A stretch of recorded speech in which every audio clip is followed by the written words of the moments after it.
will be part 2 of a video that we, a live that we did yesterday, where we took a very old 12 to 13-year-old puppet apart into pieces. And today we're going to take those pieces and rebuild the puppet using all of the techniques that we have learned over the past decade plus since we made this puppet the first time. So basically we're going to try and undo some of those mistakes. So the first thing I'm doing right now is I have the old mouth pallet, and we're going to reuse this. It's made out of wood. This is the same kind of wood we would use today, and this is just fine. But one change I'm going to make is in the finger grip and how it all gets assembled. If you saw the last video, it was a lot of thick stuff going on inside that, that mouth pallet, and it didn't really offer very much movement possibility. All right. So the first thing I'm going to do is, I already have this pre-cut. Some of these things I already have pre-made, just to help things along. This is going to be the new finger grip. So instead of what it was before, which is like a foam ball and a leather and a strap and a lot of stuff you can see in the last video, I'm just going to go ahead and lay down one little piece of wood. It's rather slim, but it's just enough so that you know you have a little bit of a purchase. I mean, some people like more, some people like nothing, but I feel like if you can give the puppeteer the sense that there's something they can grab onto, then that's going to be helpful. And since it's wood and wood, I'm just going to glue it down with a little bit of wood glue. So let's get this open.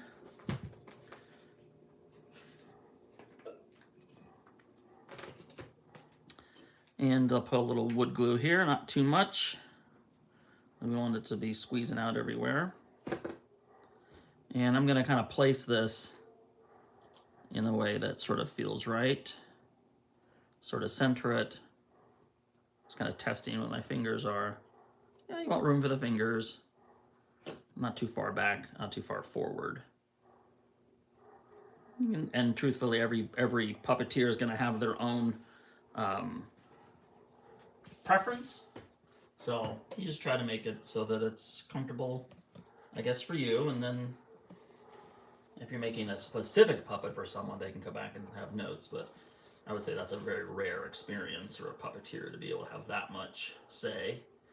All right, I'm going to have a little clamp here. I'll clamp this down, wipe some of the excess wood glue off, and that's going to dry. And while that's drying, we're going to move on to the next step, which is to get some head foam. So one of the big problems with this last puppet that we made is the L200 in the head. And it does offer some stability and support, but it limits the actual movement of the puppet. So what I'm going to do is use this puppet to basically address one of the biggest questions that we get. A lot of people ask us in the comments of these videos if we would sell our puppet patterns. And we're not doing that, but we'll do one better, which is we'll show you how we make our puppet patterns. So what I'm doing is I'm basically treating this like it's a mock-up. So I've taken it apart. I have two halves of it, and I'm going to use these two halves, and I'm going to make a puppet pattern. I'm going to show you the same technique that we would use to make a puppet pattern using these two halves of foam. So the first thing I would do is I would take my mock-up, this shape that, you know, is good. It's a workable shape for the puppet that we're going to make. And I'm going to go ahead and trace this onto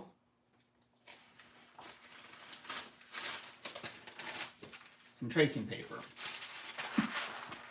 Tracing paper is a very useful tool, material to have in your workshop. So I'm going to do also useful pattern weights. Just going to use these guys. Now this L200 wants to buck a little bit, so I'm using just use some gaff tape. There's a roll of gaff tape in the middle to really hold it down because it has this, it's been formed, so it kind of has this form it wants to keep popping out too. And all I'm doing is I'm just using a pencil and I'm tracing this line all around. And I'll show you this when I'm finished tracing. You'll see how I'm, by going into this next phase, I'm also simplifying the shape. I'll show you what that means in a bit.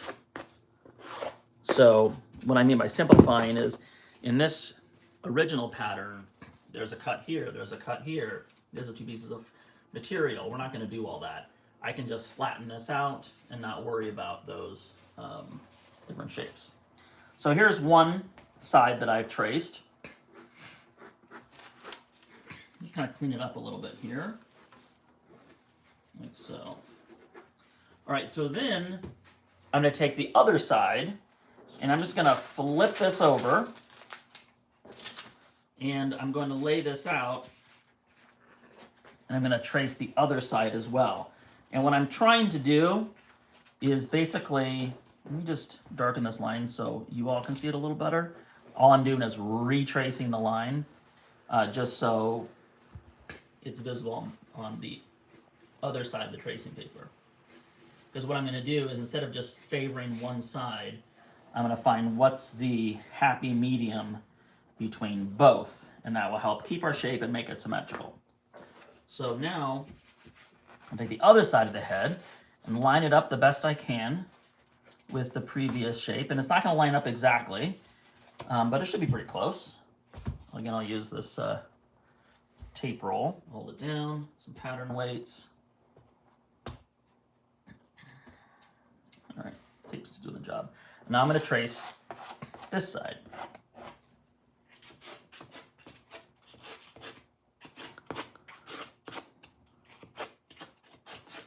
Nice thing about it being L200 is it makes it really easy to trace. Okay, now it's traced. So now the mock-up is traced on both sides. So what I can do with these pieces is throw them away. All right, into the trash. Okay, so now what I'm going to do is I'm going to take a pen, and I'm just going to draw, I'm going to choose the line that I'm going to use. And the way I do that is that the lines overlap. It's really simple. that will be the line. If the lines don't overlap, then all I do is draw a line between them. So starting here, not that you have to start anywhere you want, but kind of like, okay, that's one line, that's in between. This is a one line, this is in between. And I'm going to keep coming around here, like so. Don't love this pen. A few lines here. I'm going to choose this one. And here, I see kind of in between. So I'll go to here. Here's a nice in-between line. There it lines up. I'll keep working around here.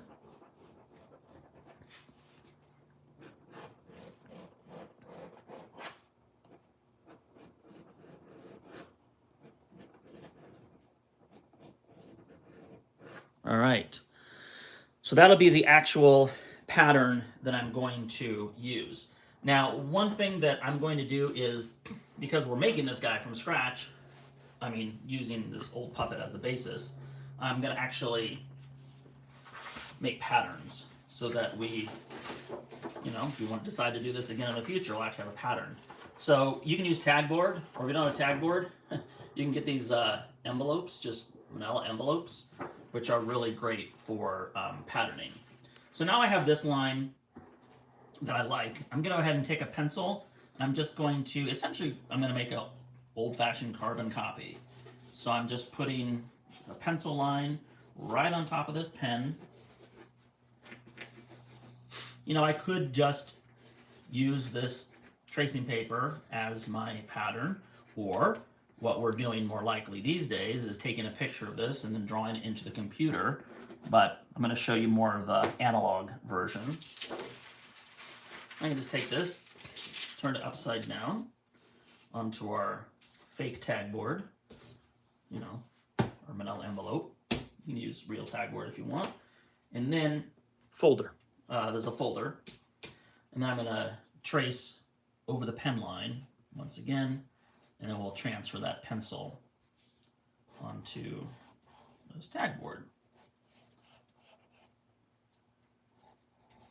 And then we'll have a nice pattern that we can put away, label it, and if we ever need to make a puppet like this again, or even similar, this at least would give us a starting point. If not, you know, a puppet that we would just straight up make. All right. So you can see how it transfers like so. A little cleanup on it.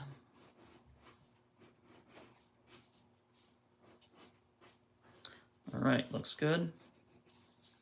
So now, grab my scissors, and we're gonna cut it out.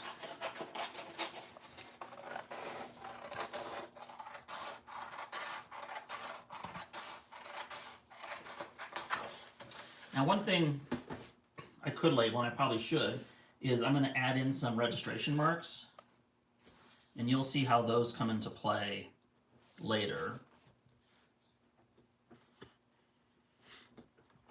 It's a fairly simple shape, so not necessarily needed, but since this is a teaching exercise, you can at least see what a registration mark is and what purpose it serves.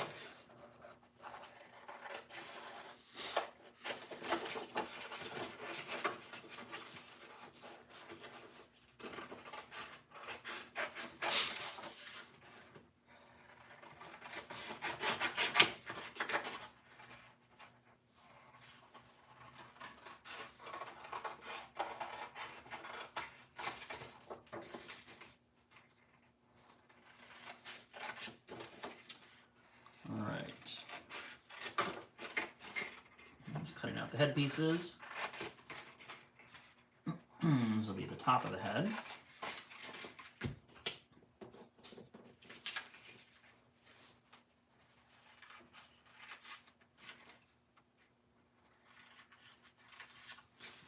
Okay. So now we have this pattern. I'm going to go ahead and cut out these registration marks. You can get like an actual registration mark cutter. I just usually do a little quick triangle. These will help you line your foam up when it's time for gluing.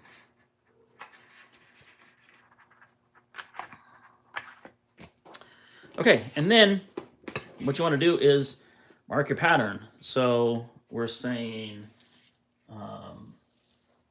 this is Cameron. This is the head foam. We're going to be using 3/4 inch Scott. And if you really have a confusing pattern and you're not quite sure how it's all going to go together, you might do things like this is the mouth. You might say this is the neck. You know, you might say this is center back. You might say this is center front. You know, all clues to give you or the next person who comes around to build this puppet some sort of a roadmap as to what it is you're making. All right. So now we're going to trace this onto a piece of foam. Like I said, we're using 3/4 inch foam. That's another difference. That foam was 1/2 inch L200 and I think 1/2 inch Scott. But this whole thing will be 3/4 inch.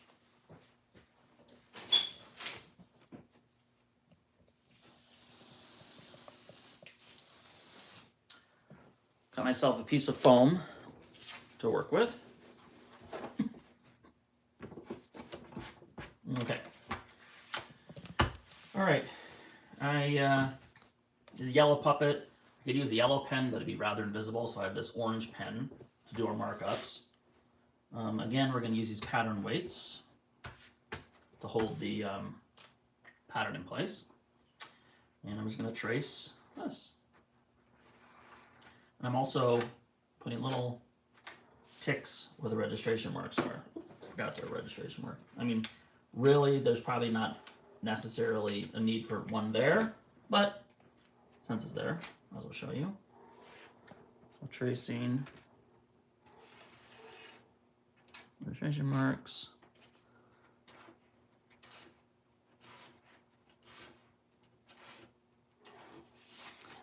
flip it for the other side.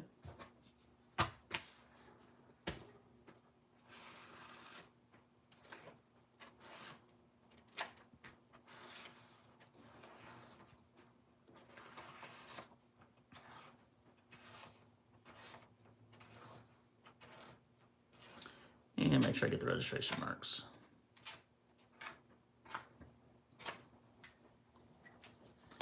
All right, got us some of this excess foam, which we'll use later.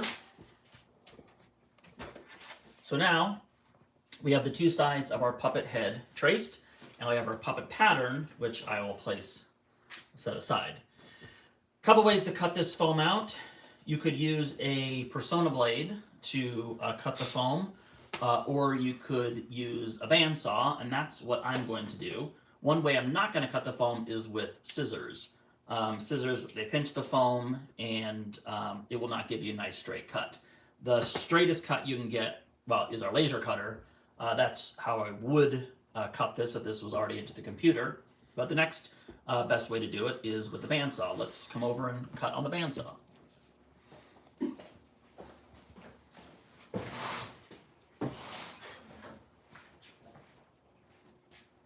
So I'll lower the safety down to the height of the foam. And then I'm going to just carefully cut the foam with the bandsaw. On the line.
That's one piece done, now I'm cutting the next piece.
All right, so now we've got two pieces of foam all cut out. And you can see they're going to go together like that. All right, so now we're going to head over to the glue table and we're going to glue these pieces of foam together. I'm grabbing a respirator and I'm going to be using some gloves because we're using contact cement, which is not great to breathe.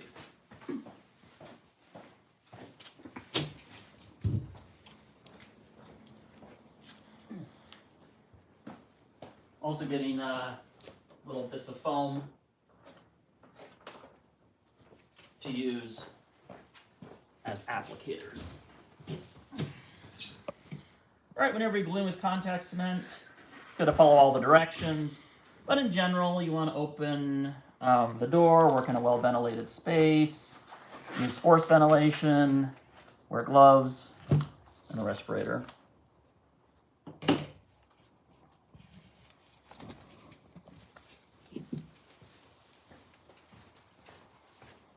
I'm putting this on. It's going to be a little hard to hear me.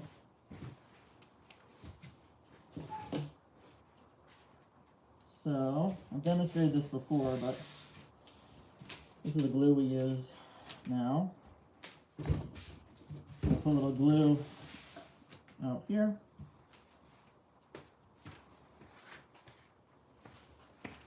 Close up the lid when it's done. And then I'm going to apply a relatively thin coat of glue to all of the surfaces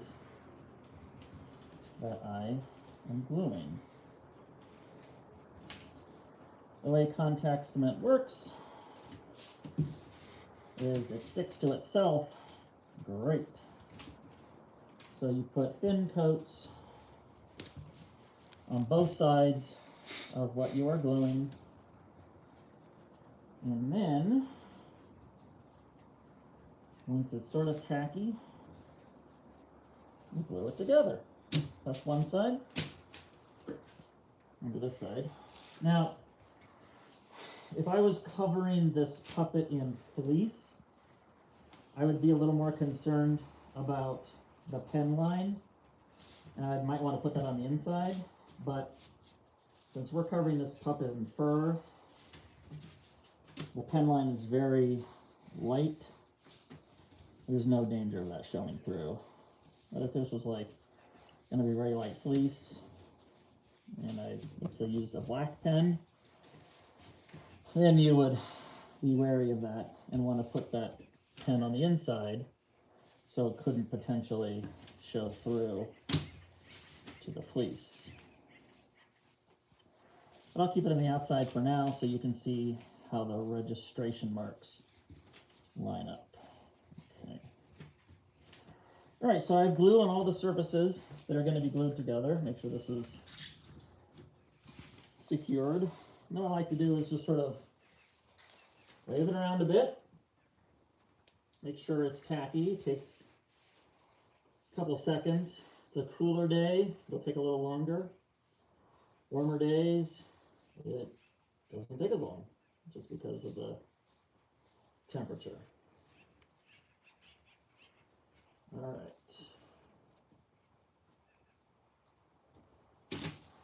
So let's see. I'll start with the front. See, the registration marks, the way they work is I can line them up here to make sure that it's all going together. In a shape like this, it's relatively simple to know how things go together. But when you start making more complex shapes, it might not be as obvious. Especially if it's not just 2 pieces, it could be 4 pieces or 6 pieces or who knows. I'm gonna come around the back here. Again, I'm lining those registration marks up. And I'm sandwiching the foam together, trying not to pinch it. Because if I pinch it, it'll be really hard to get that pinch out. I'm pinching it this way, closing it, but not this way on top. All right, let's bring his jaw closed here.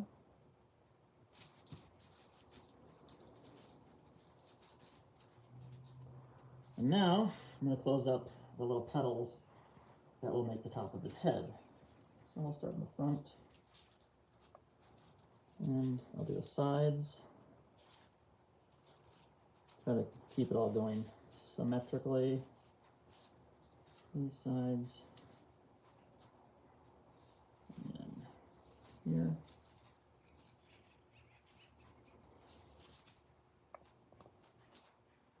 Okay. Get my hand in here to help squeeze all these little pieces together. Might be a little bit of an opening at the top, but That's not the worst thing in the world.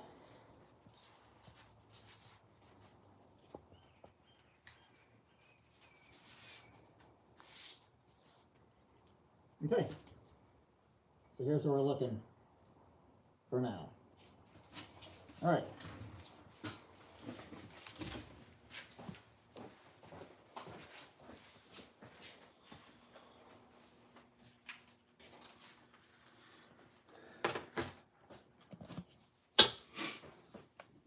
I'm going to check this wood glue, see if it's held, at least enough to go to the next step.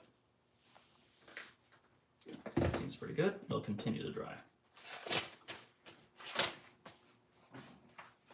All right, mouth palette. So for the mouth palette, Patrick, why don't you come in here and show the good people at home how to do the mouth palette. Ladies and gentlemen, Patrick Johnson. All right, so I'm going to demonstrate how we make our mouth palettes for our puppets. As Sean explained, they are all made out of wood, and he's put the wood grip in that you're going to be holding on to. Gaff tape is a great material. This is traditionally used in theater and film production, but we use it in puppet building, and one of the ways we use it is to create a hinge for our mouth palette. So the nice thing about gaff tape is it's kind of like a combination of a strong tape adhesive tape, and also kind of like a canvas. It's almost like a fabric type back material. So and it's available at film supply stores, either online or in person. So you want to pull out just enough to kind of go across the back of this palette, like so. And what we like to do is keep, about not quite a ½ inch space between. And the way I lay this out is we use these grid surfaces to work on when we're building our puppets. You can buy these at Joann. Well, I guess Joann doesn't exist anymore, but you can buy these at like fabric stores or crafting stores. These are great surfaces, and one of the things that's nice about it is the grid. And I like to use the grid when I do this.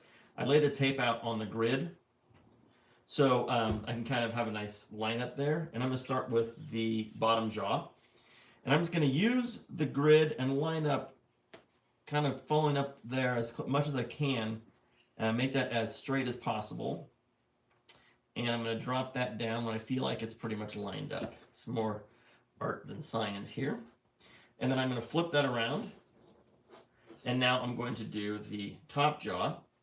And as far as space goes, the puppet before had too little space between. If you have too little space between the hinge, it makes it really hard to open and close that mouth. It kind of creates a lot of tension. If you have too much space, there is such thing, but it may be a little more difficult to control. So you want to find a distance that is kind of a happy medium. Before it was about 1/8 of an inch. I'm going to go for more like a ½ inch, and let's see what that does for us. And the way I'm going to do that is just eyeball it. I'm going to line up the tape again with that line, so it's right on the grid there. And then I'm going to line these two up side by side, and just sort of walk them back until I feel like it's about that distance that I'm going to need. So I'm going to call that about a ½ inch. Make sure it looks lined up using my guides. It's not quite straight on the side as to help me out there. That, and then drop that down like so. It's looking pretty good. And then I'm going to seal it by putting a piece of tape on top, and that's what's going to keep it all together. And when you put the tape on top, I like to put it right on top first. Like so, it looks like it might be in the way of our grip a little bit. I'll move it back a little bit like that. And then smash it down. Smash it down to the center as well. But you want to make sure that the tape itself grabs every edge. So once I smash it down, I take the mouth palette and I kind of do this with it. And what that does is it forces the tape to grab even that small edge of the palette to help it be a little more symmetrical. So that's what I have like that. And then you're going to take your handy dandy scissors and trim off that excess tape on the side. And gaff tape has a naturally sort of a waxy surface. It has you notice it has a little bit of a shine to it. And so what I also like to do, because we're ultimately going to be gluing down to the surface, either we're gluing our foam down or our ultra suede. What I like to do is a couple things. I like to take a little bit of sandpaper and just gently rough up the surface of the tape. By doing so, you'll give it a little more of a surface that you can actually adhere to. Don't need a lot. You're just kind of taking some of that waxy shine away. Make sure you get the center part as well. And this here. And then reverse it. Same thing. There. And then in the center as well. And the other thing I like to do, because this edge will also be glued to, if you have too much tape exposed on the side, like that, you can also take sandpaper and just hit the edge. If you're finding that you have too much tape on the edge, you can take a blade and just trim off that extra if you need to. But this should get you all set up, ready to go. And then test it out. You want your grip to be nice and comfortable. You don't want to be in a stress position like this. A little bit of relaxed position here. And you can see already by creating that hinge, let's see if I can make it hinge in the center. By having the hinge there, you know, it's a nice sort of comfortable grip, and we'll be able to open the mouth nice and wide, just like so. So now we'll talk about putting the mouth inside the head. So I'm being told, oh, the ultra suede, done that first? Okay. Oh yeah, of course. All right, so first things first, we'll put the ultra suede in. So, we use ultra suede. We used to use lots of different types of materials. Terry cloth was one for some reason. We also would use felt. What I like about ultra suede is, yes, it's expensive. It's used for upholstery. It is a name brand. Ultra suede is a name brand, but it comes in a variety of colors. We generally buy red, black, pink, maroon, but it's very low profile. It's a very thin material, and it comes in nice material, and because it has a very matte flat surface to it, it doesn't catch. Sometimes felt can become like a Velcro, and they kind of sort of pull at each other. So when you have felt inside your mouth, it kind of gets sort of, you know, natty and after a while. So what we're going to do is glue this ultra suede to the inside. There is a front and back to ultra suede. There's no right or wrong. That's a puppet builder preference. If you want, the back side has a little more gray, a little more kind of muted colors. The other side, the sort of right side, is richer in its color. I'm going to go for the richer color. And we're just going to lay this out here.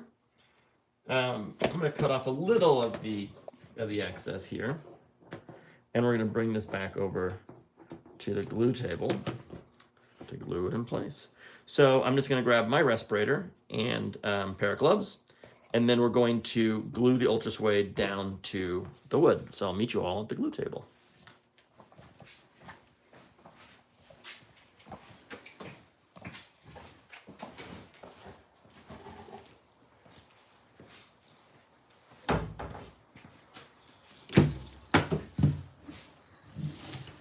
All right, just as Sean was demonstrating, when you're gluing this down, put a little pool of puddle of, you know, glue you're gonna work with. You're gonna dab, dab, dab, dab, dab, dab, dab, dab, dab.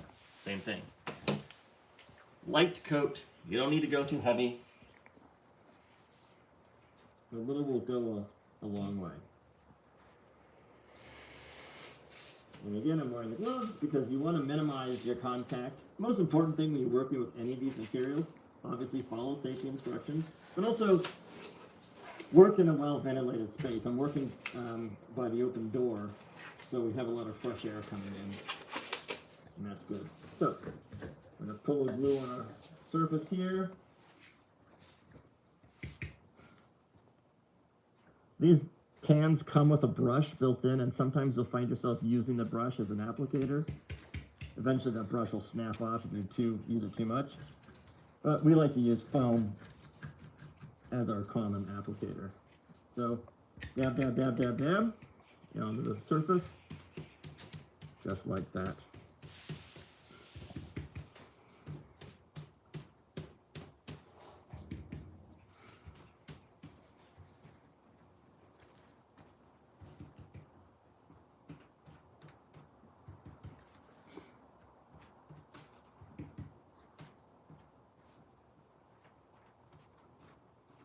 Dab, dab. Let that set up. And now we'll do the same thing on our wooden pallet.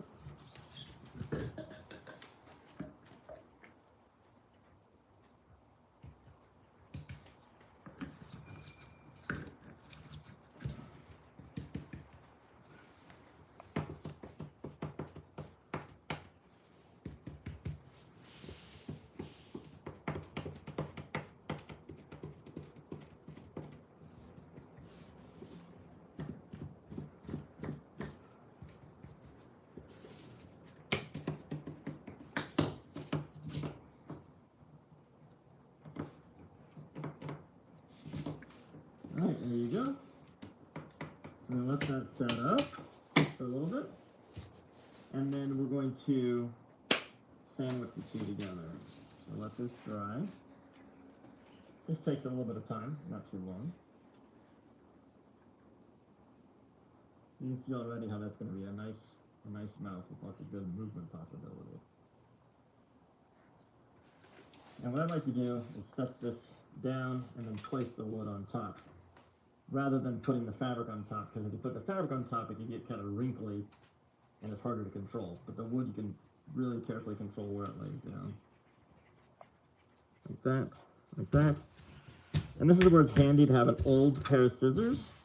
See how it glues down nicely? Because I'm going to use an old pair of scissors to trim this off. You don't want to use your good scissors you might use for fine work and fabric to do this part. But I've got this junky old pair I've been using. It's already real good and ruined. You can't ruin them anymore. And so I'll use that to trim off this Ultra Suede here. Trim as close to the wood as you can.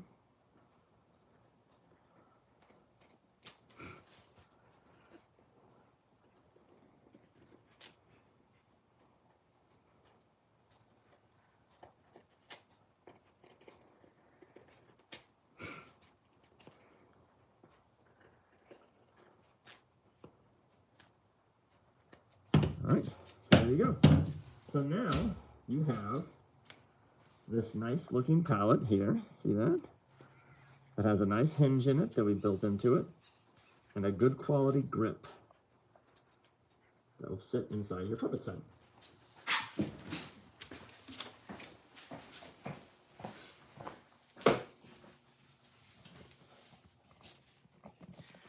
So Sean's going to show us how we install the mouth pallet into the foam head.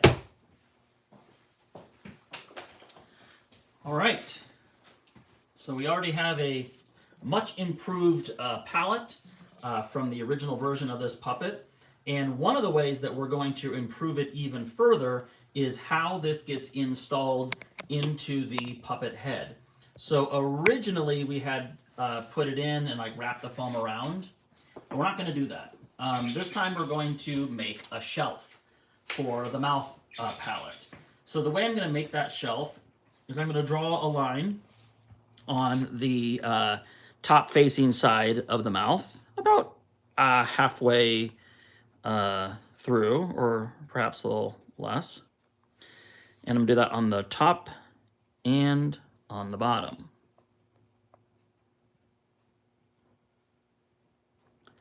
Then I'm going to do the same thing, but on the inside. So I'm going to give myself a little line that is somewhat hard to do. Here, let me maybe do it this way. Like so. And then on the bottom as well. About 1/8 of an inch, maybe 1/4 of an inch, somewhere between there. All right, okay. So you can see I have marked on the top and on the inside.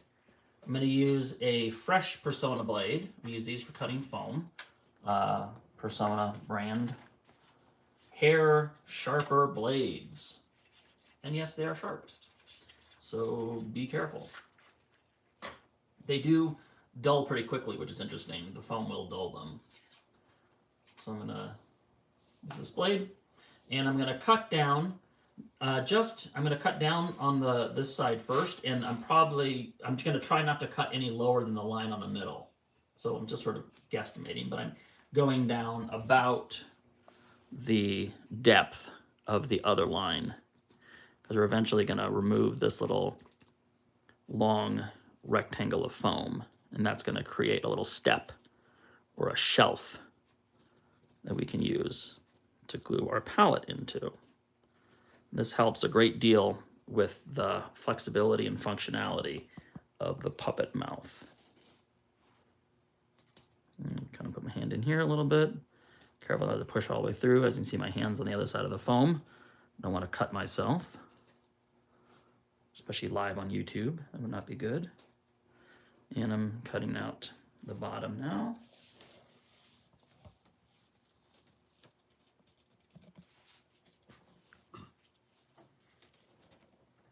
Long, like so. Now what I can do is I just pull out this little piece of foam. I didn't quite cut through there.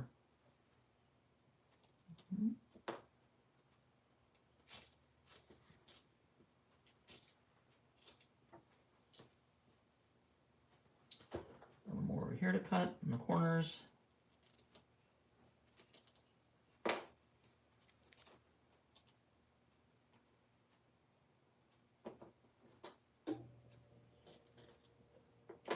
No wonder it's not cutting as well. That wasn't the sharp blade. Put this side. Okay. So now I have that little shelf cut out. See that? So what I'm going to do is I'm going to take this mouth pallet, and starting with the corners, I'm going to glue it down and basically set it in to that shelf. Okay? So let's head over to the glue table and make that happen.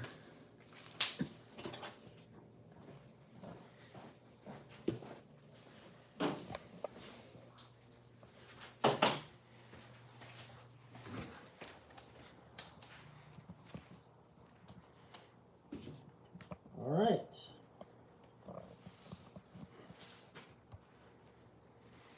The other nice thing about wearing gloves is not only is it safer, also you don't get the glue on your fingers, and makes it really easy to clean your hands. You just take the gloves off, throw them away, hands are clean. All right, so again, add a little glue. And I'm going to apply it all around that little step I've created, that little shelf. So make sure I'm getting it onto the top and the bottom. Try not to get too heavy a coat.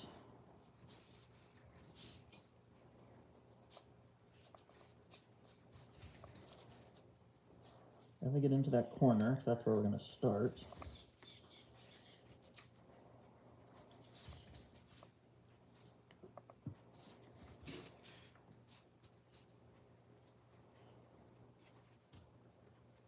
Okay. All right, so glue in there. Then I'm going to put glue on the puppet pallet, and I'm not going to get it on the red. I'm just going to go along the side and along the back. To the side first, I'm going to try not to get any on the red. There might be a little, which is fine because ultimately the fur will be overlapping and covering onto the red. And that's what makes it strong, is its layers of stuff. So the fleece is holding in one part, the glue is holding another part, the foam, it all kind of layers together and keeps the mouth in place. All right, glue on the back, glue on the sides. Now, wait for this to dry up, become a little tacky. All right, so this is the top with the fingers. So as I glue it down, and make sure that goes into the top.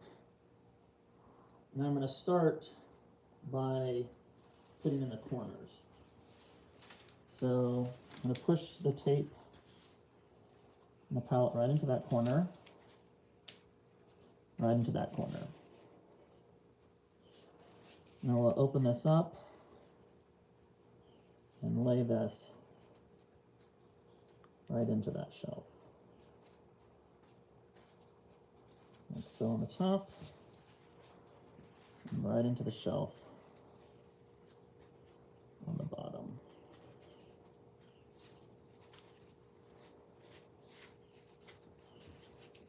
Okay. Now, by putting it in like this, not only is it more secure, but there's more movement possibility because I've essentially set the mouth back even further. Even if it's just a little bit, it makes a big difference. All these things are going to make a difference. Now at this point, what I could do is I could round these corners and pinch them. I think I'm going to leave it as is. We'll let the fur bring the foam around. All right.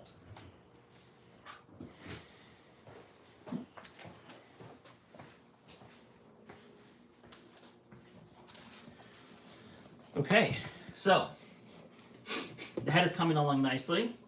We already have a much easier head to open and close. One thing I'm discovering is we don't need anything to hold the thumb in. Because of the way the pallet meets the foam, my thumb is resting right there, and it's naturally being held in place.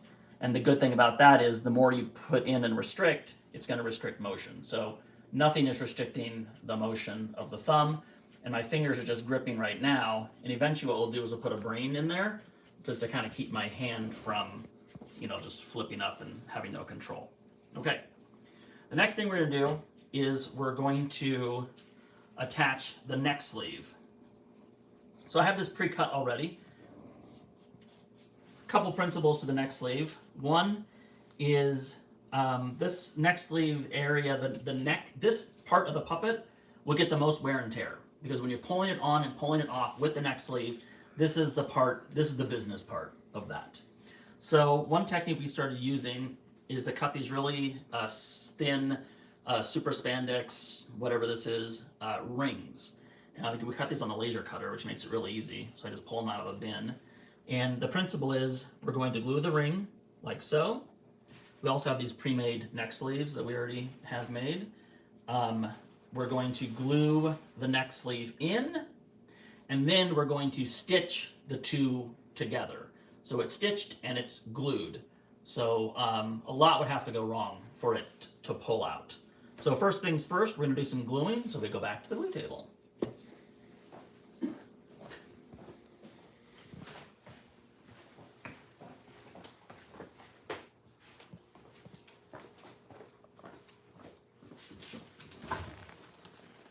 All right.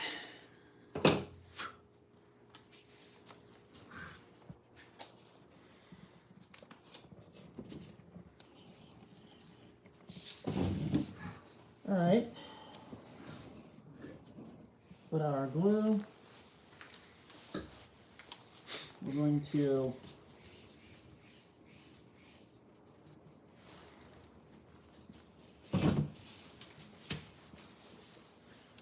first thing I'm going to do is actually pinch this opening closed, the foam.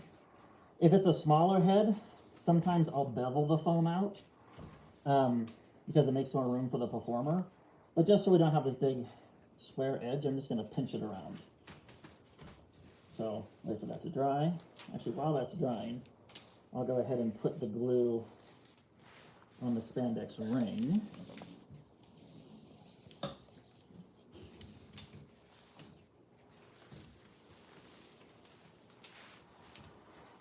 We've made so many puppets over the years that we've pretty much, not pretty much, we've standardized for our puppets the size of the neck sleeve. And sometimes it might be a little large, which is fine. Better have it a little larger than too small. It should be the perfect size for this puppet. But rare do we have a design where a basic neck sleeve won't work. And if we do run into that situation, we just make a custom neck sleeve for that puppet. But it's nice to have these ready to go because these kind of like neck sleeves, rod pockets, arm rods, these rings, arm gaskets, having those ready to go really speeds up your puppet building. Instead of now I have to make a rod pocket. That's kind of a pain. So here I am pinching this closed.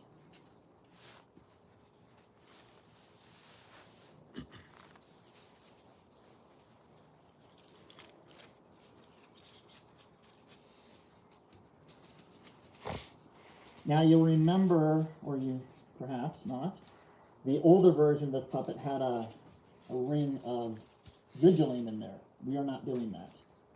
We're just letting the neck be spandex and the sleeve. The reason why, something rigid here, as this opens and closes, see how much movement is being translated here? If this was rigid, it would restrict that motion. So all of these little tiny choices made along the way are what makes it move well or not. Lots of little choices. Rarely is there one giant mistake.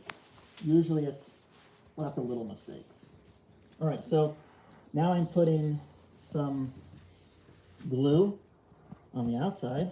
And who knows, there might be some mistakes we're making now. We go back in 10 years and go, oh, why did we do this?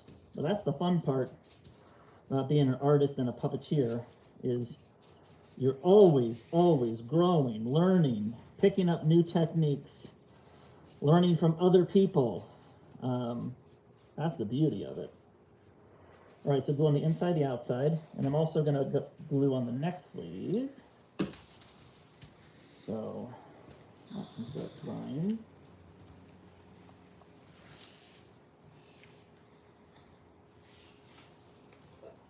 Flip it over.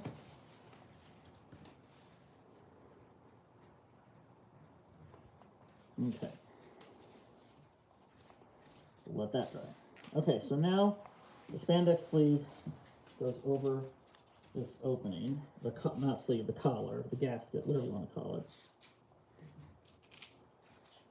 Let's see if I can not have it curl up on itself. It's so thin. Okay, great. All right, so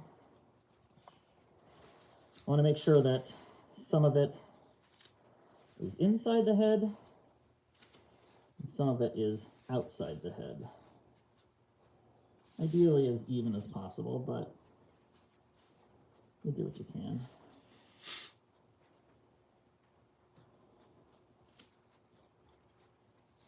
Okay. I'm pushing it down now. I'm going to get these wrinkles in here. There will be some wrinkles, but the fur will really disguise all that. Now I'm really just pushing it down. Okay, so that's our gasket. Put a little fresh glue in there, because the idea is, again, layers. The neck sleeve will glue to the spandex, but also the foam. Sort of sandwiching those things between. So now I'm putting a layer of glue on the spandex. Letting that dry. So I like to line up the back seam, more neck sleeve, to the back seam of the puppet. And I'll start there. I'm going to work my way around. So putting it inside like this, pushing it down to the glue. Working my way around.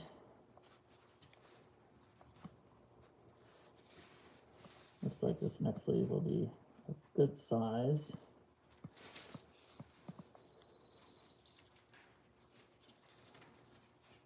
It's a little larger, which is fine. Just kind of gather it where it's large, and that'll be just fine. Pushing down. Okay, starting to look like a puppet. So the next step is to come back over here. And we're going to do a stitch on this neck sleeve.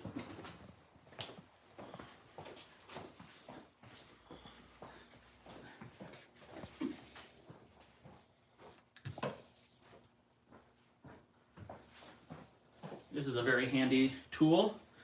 It's called a neck tube, and it's just a piece of cardboard, a round cardboard. We say do not toss. So we use this for the next thing I'm going to show you right now. So put it in here, like so, just so we have a, it doesn't just keep collapsing. And now we're going to stitch the neck sleeve down. So I'm going to use this heavier upholstery thread to do that. And I'm going to use a cross stitch. I think it's called a cross stitch. But to be honest, I don't really know the technical names of the stitches. I just know how to do them. It's like, so if anyone knows the name, sure, throw it in there. All right, so I'm going to double this thread. Usually with most puppet building, we end up doubling the thread. And that will make it extra strong. And the way a cross stitch works is instead of stitching forward, you continue to stitch backwards. I'll show what that looks like in practice.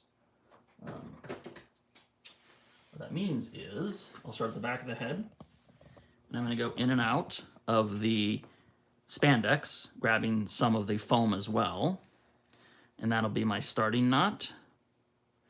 And then I go in and out of the neck sleeve. Now, instead of moving forward this way, I'm left-handed, so I'm going backwards, and if you're right-handed, you'd go this way. I'm gonna go backwards. So I'm gonna do a stitch in here, and in here. The nice thing about this stitch is it's sturdy, but also flexible, so it can expand and contract based off of the puppeteer's hand size. And also, if someone's pulling this puppet on, the first thing that will keep it all in place is the stitches. And the next thing that'll keep it in place is the glue. So it makes for a rather secure hold. Like I said, a lot would have to go wrong for this to come undone. Not that it hasn't happened, but depends on how you're using your puppet, I guess.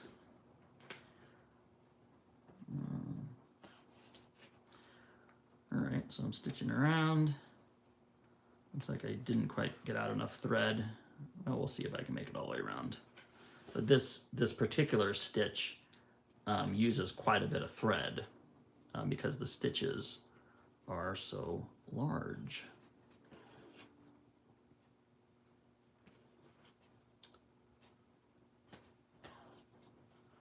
Let's see, just so I don't get myself into trouble, I'm going to tie it off here and get the next piece of thread in, because I don't want to get to the very end and be like so close, not be able to make it. That's always not great. So I'll get a little more thread out. We'll complete this, and then we will have Patrick come in here and talk about patterning the body.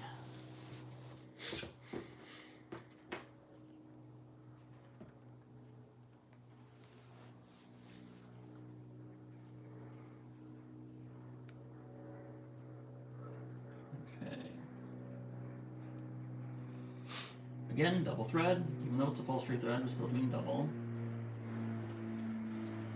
I'll just start where I left off. I left that knot. And then continue on. Like so. Again, backing up with every stitch. Instead of moving forward, I'm moving backwards. Go in and out, and then go backwards. And if you're right-handed, you would be working around the other way, essentially the opposite of what I'm doing. This is for all you lefties out there. All right, and then I'm going to tie it off here. A nice knot. Do that again. I'm going to snip it. All right. So now, let me just clip anymore. I can pull my neck tube out.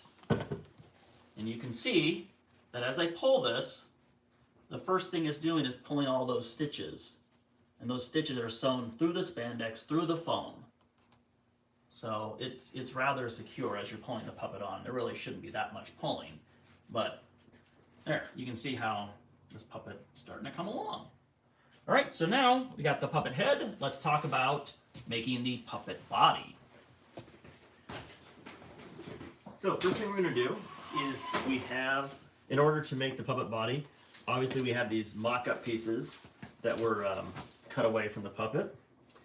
And it's interesting for me to watch even Sean do his technique, because there are some things that we do that are similar and some things we do that are kind of a little different, which is interesting as well. So for this puppet body, I'm going to lay out all these pieces here.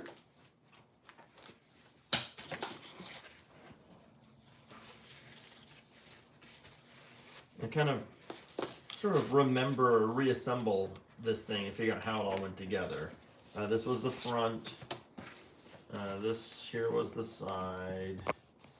That was this side here. And then there was the back. We already know that the back is going to be one piece. So,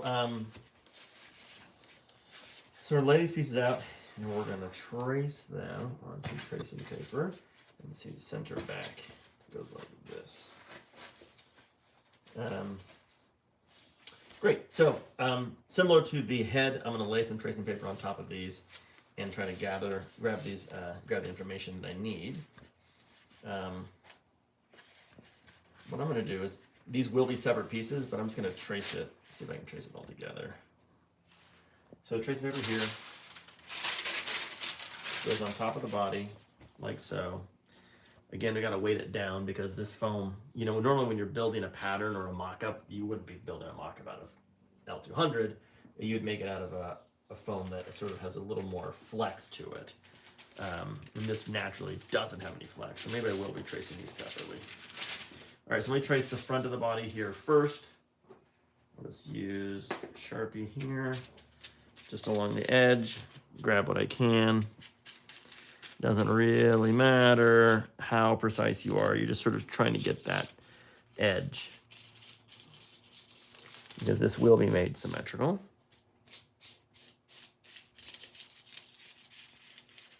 I see some registration marks, which I may as well trace them up as well, because they did work before and they'll be working for this too. So I'm going to find those registration marks that were there, and that'll help me line this curved shape up. Don't need that one, that's pretty obvious where that goes. But I see one here.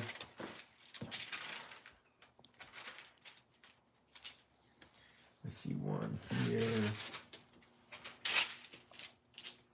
And there, great. So that is the front. Now I'm going to trace the two side pieces. Get another piece of tracing paper here.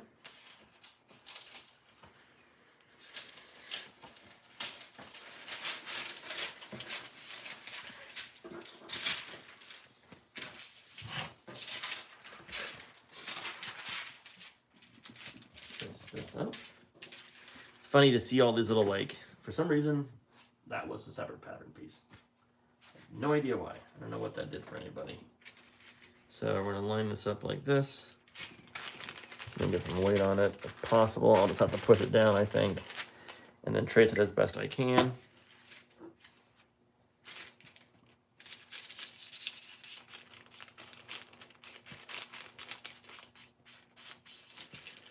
I'm going to find those registration marks again. 1, 2, and 3. That'll help us. I see some there as well. May as well grab those for the back. 1, 2, and 3. I think we won't need them, but now notice here there's this chunk that was taken out the back. That's where the original puppet ended. We're not going to use that. We're actually going to come up with what a new back is going to be. So my thought is it's probably going to be like that, and then it probably comes down probably there, sort of unify it. We'll see. We're going to trace this one here. This is the opposite side. And trace this up here. Like so. and then around the edge of the body foam. Trace, trace, trace. And we're also going to go back and get those registration marks, as we did before. 1, 2, and 3, and 1, 2, and 3. This is our old body shape here, which we know we're not using, and that is the bottom there. So we're going to put these aside. Finish up that foam back here where that cutout was, like that, like that. In fact, we'll also need to figure out how this bottom comes down as well. Maybe we'll use the front as a guide to figure out how much distance we need. So those are traced up. Now we're going to trace the back of the puppet. For some reason, that was a seam. I don't know why. But we're going to try to put those together. Actually, go like this. That's our neck right there. And we're going to trace those up with another piece of tracing paper here.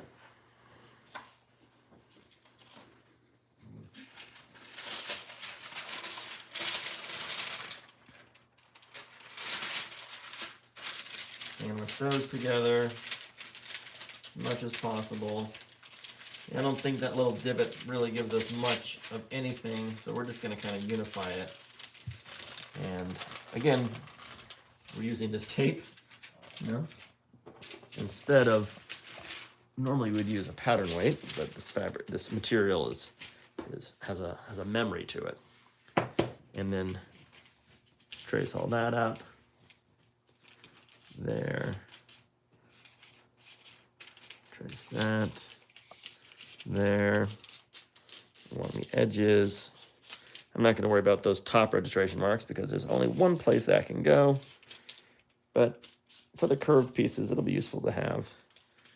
Okay, that's the original back. We're going to need to modify that. In fact, I hope I gave myself enough space here.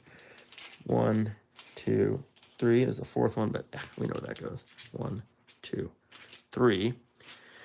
So, in fact, what I'm going to do, not give myself enough space. I'm going to find out what I need by putting the front there.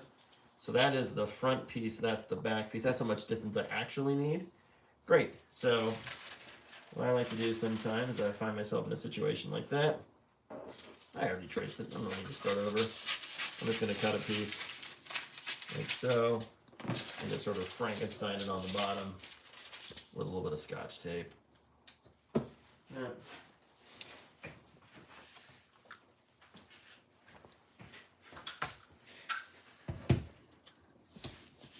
Scotch tape is actually a really great, sometimes if I'm making a pattern out of tracing paper and it sort of has a lot of detail to it, I'll actually line the edge of my cut with Scotch tape because then it kind of creates like a laminated thickness that's easier to trace. I saw Sean blanched when I said that. See, like I said, sometimes we do things differently. You've never heard that technique before. In fact, I rarely actually trace my patterns back on the tag board. I sometimes just work straight with the tracing paper, but I can trace it back. That way, we have a nice sturdy pattern to use. All right, so there's that.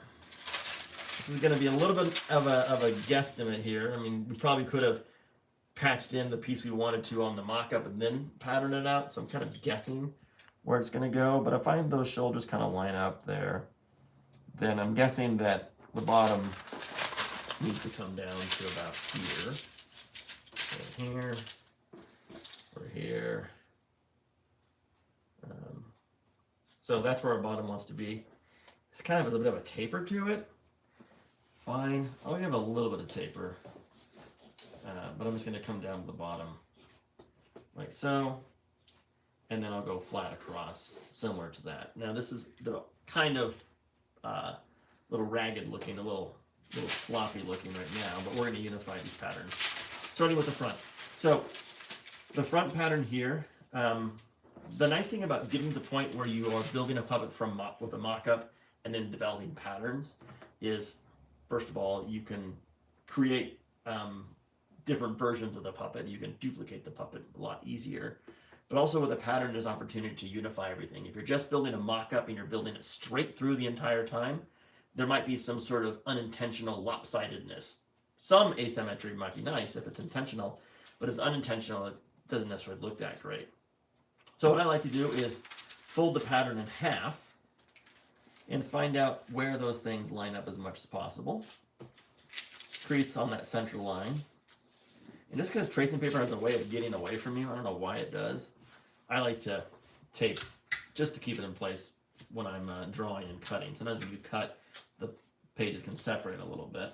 And then you're going to, as Sean did, find that center line. He was using a pen to do it, which you can do. I'm going to use, sometimes I use colored pencil. I like to use a color that's a little different than the one that's already on there. That way I can see it when I'm cutting. But again, where the lines line up, that's easy. That becomes one line. And where they don't line up, you find that center in between. And you go like that. So this is a pretty simple, straightforward shape here, going up, up, up, up, up, like this, like so. Like that. Like tracing there. And then on the registration marks, which are pretty much lining up really great. And then let's cut this out. Let me get a pair of bigger scissors here. And we're going to cut out this like so. So this is one way to do it, where the tracing paper itself can become your pattern. If you want to transfer it on tag board, you can. Maybe it's a little more durable, but this is also a perfectly good way to create your puppet pattern. Do that. And then just like before, we're going to label what we've made. We're going to call this Cameron body foam front.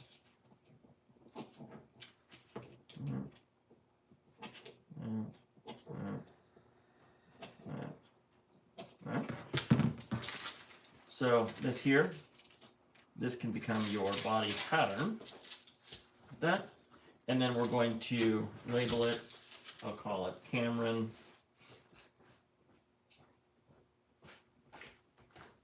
body. And we're going to do 3/4 inch Scott foam. So that is the first part that becomes your pattern for the body. When we move on to the back of the body, same technique. We're going to take the tracing paper. We're going to fold that in half, find our center here, as much, wherever it lines up as much as possible. A little bit of a crease. Again, tracing paper likes to get away from us when we're cutting, so I like to tape that up. Tape that up. Tape that up. And then find where those lines line up with a different color. These registration marks are kind of off, but that's okay. We're just going to trace the lines where they line up, and where they don't, we trace in between. That there. And we're going to trace here. And here's a trick to find the registration marks where they need to be, because you notice, if you look carefully, you can see that they aren't quite lining up just yet. This body, hopefully this body will, this is the first time we've made this with this new section in there. We might need to trim it if it gets too big, or add some if it gets too small. In order to line registration marks up that aren't quite lining up, just mark right between them. So there you go. So now you have registration marks that will line up. And then we're going to cut this out.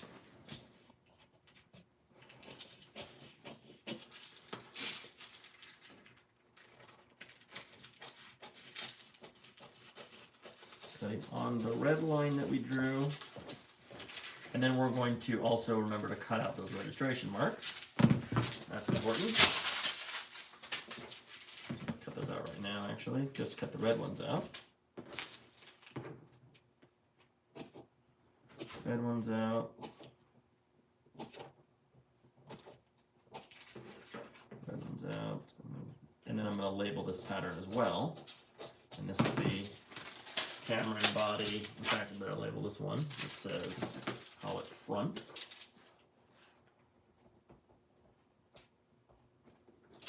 This one will be Cameron body. Body. This will be the back. And I'm going to label it as 3/4 inch Scott. And we call it Scott. Scott is sort of a, actually technically the foam we're using is called dry fast. Lots of different types of foam, different types of vendors have the same idea. But basically when we say Scott foam, what are we really talking about? It's a foam that has these sort of pores in it, these sort of cells in it. And what do the cells do? They allow it to breathe a little bit, kind of wick away moisture, but also allows the foam to compress and expand nicely, at least to the needs that we have when it comes to performing.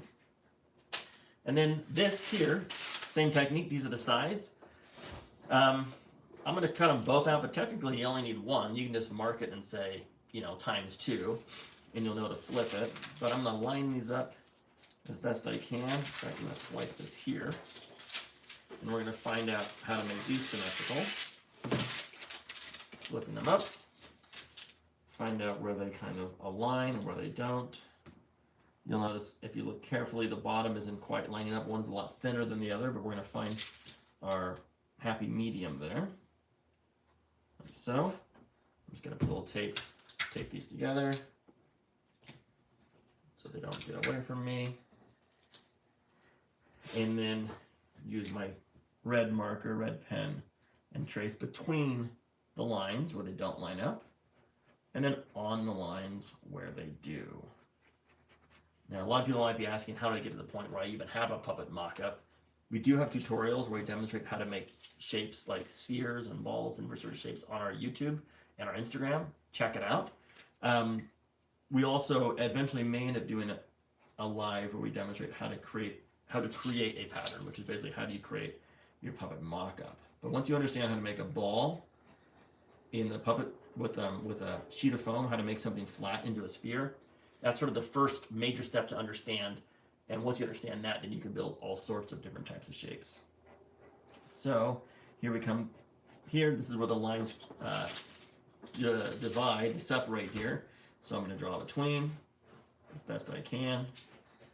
It's art and science combined, and same thing here. Between the lines, and then a little on the line as well. That. And then registration marks again, kind of refining where the medium is between all of them. Some of them are on point, some of them are not. And then we're going to label this, we're going to say Cameron body side, and then we're going to label where things kind of go. Cameron body side. And then we're going to make sure we label that this here is the front, this here is the back. That way we know which way things go. And this is 3/4 inch Scott foam. I'm going to cut them both out because why not? But like I said, the pattern like this, you could just take it and flip it for the other side. But since we got them layered up, we may as well cut them both out. So trace that up here. Cut this out. And the next thing we're going to do is use these patterns to cut out and glue our body together. So cutting this here.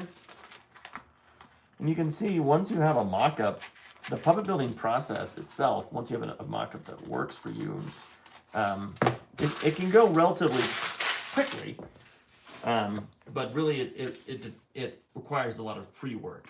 Most of your time when it comes to puppet building might actually be spent in the mock-up phase, getting it the way you want. And of course, the second most amount of time in the puppet building process, for some reason, it's the finishing work. It almost like takes you just as long to get the eyes and the nose and ears in place as it does to build the entire head and body. So I'm just gonna, these are not gonna line up just great, but I'm gonna cut the registration marks out of this one here and set them both aside. We're just gonna flip this pattern. That. that. And then we're going to get our 3/4 inch foam again.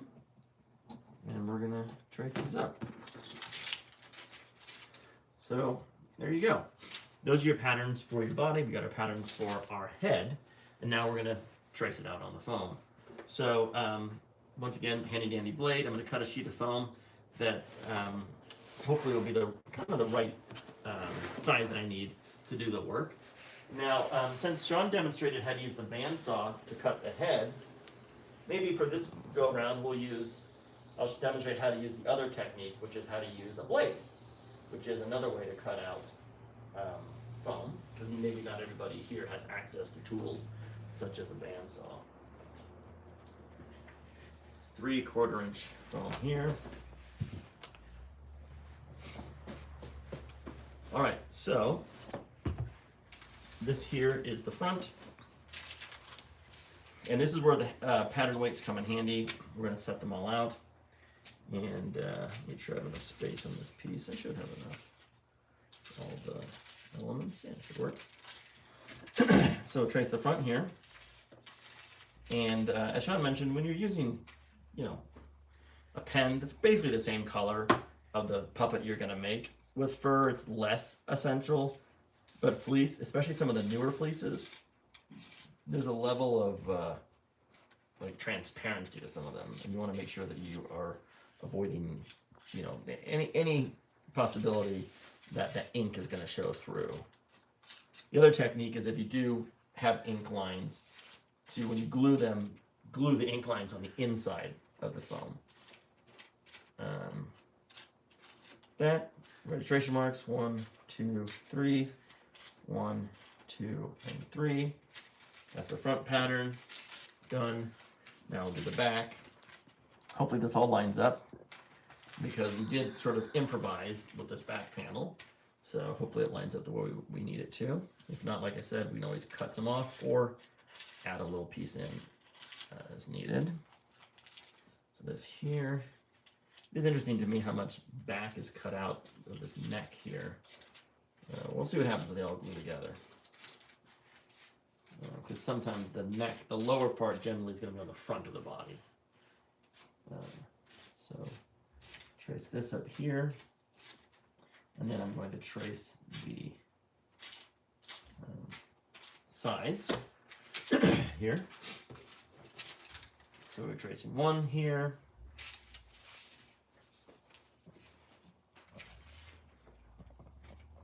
And then I'm going to trace the second one.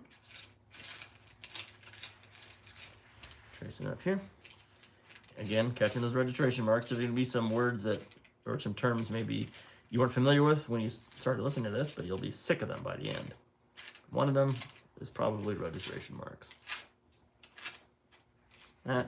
Flip it, so that's how one pattern can do double duty. And trace this up here. Again, these may have a little we may need to add a little extra on the bottom as well. We'll see how it all glues together, because we are sort of paneling in a piece. Probably if we were thinking about it yesterday, we would have patched in a piece of foam on the original puppet that we could have then used as we pattern this. But if we need to add a piece, we will. 1, 2, 3. Great. So there's that. I'm going to demonstrate how to cut with a blade. As Sean mentioned, Persona blades is kind of become the industry standard when it comes to cutting foam, and it's what we use as well. You can buy them online, or you can buy them at hair cutting supplies. So I'm going to show you how to use, here we go. I'm going to show you how to use a Persona blade to cut foam. First things first, the blades are very sharp, so you want to be very careful when you're using them. Never touch the blade. One trick when you're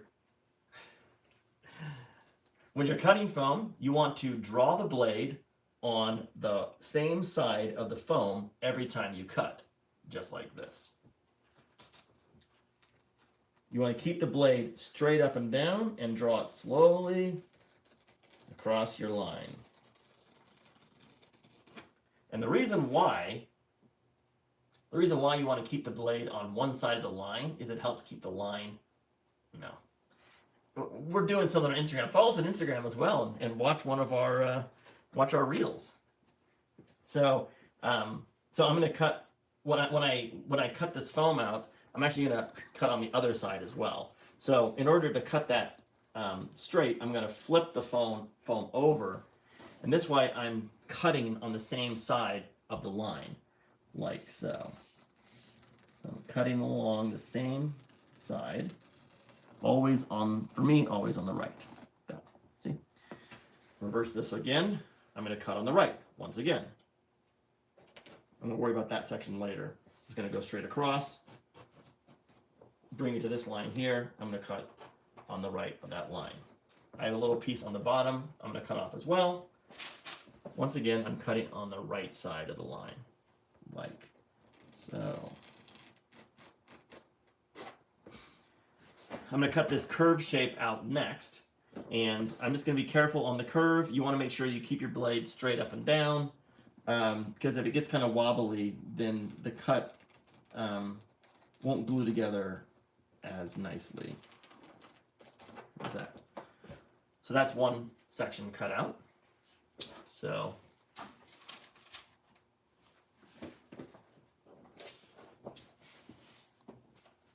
here's the final foam cut out. Sean's giving me direction, and if he uses words, I can do it. And here's the final foam cut out. All right, so be sure to follow us on Instagram, and you can check out that dynamic reel. All right, so now I'm going to cut the back here, here along the edge.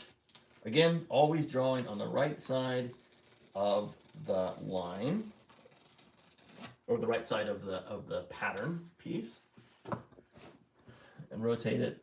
Cut again on the right side. Keep that blade up and down as straight as possible. Like that. Cut across the top here. Cut straight across here to that corner. And then I'm going to cut that like so. That leaves me with the bottom part down there. I'm going to cut that next. Straight across the bottom. Always on the same side of the piece I'm cutting out. And then cut out that curve shape, nice and careful. Slow and steady wins the race, just like the tortoise. There you go. So that is your second piece of foam cut out, ready to go. And here is your third piece. I'm going to do the straight edges first. I want to get rid of all this nonsense. I don't want to use have so much foam flopping around. So I'm going to cut this off first here, like that. And then I'm going to cut this off here, get that out of our way. Set this aside, we might be pulling from it. And then same thing, I'm going to draw on the right-hand side of this blade. Straight up and down, just keep drawing the blade along the foam, around the curve, all the way to the end here, like so.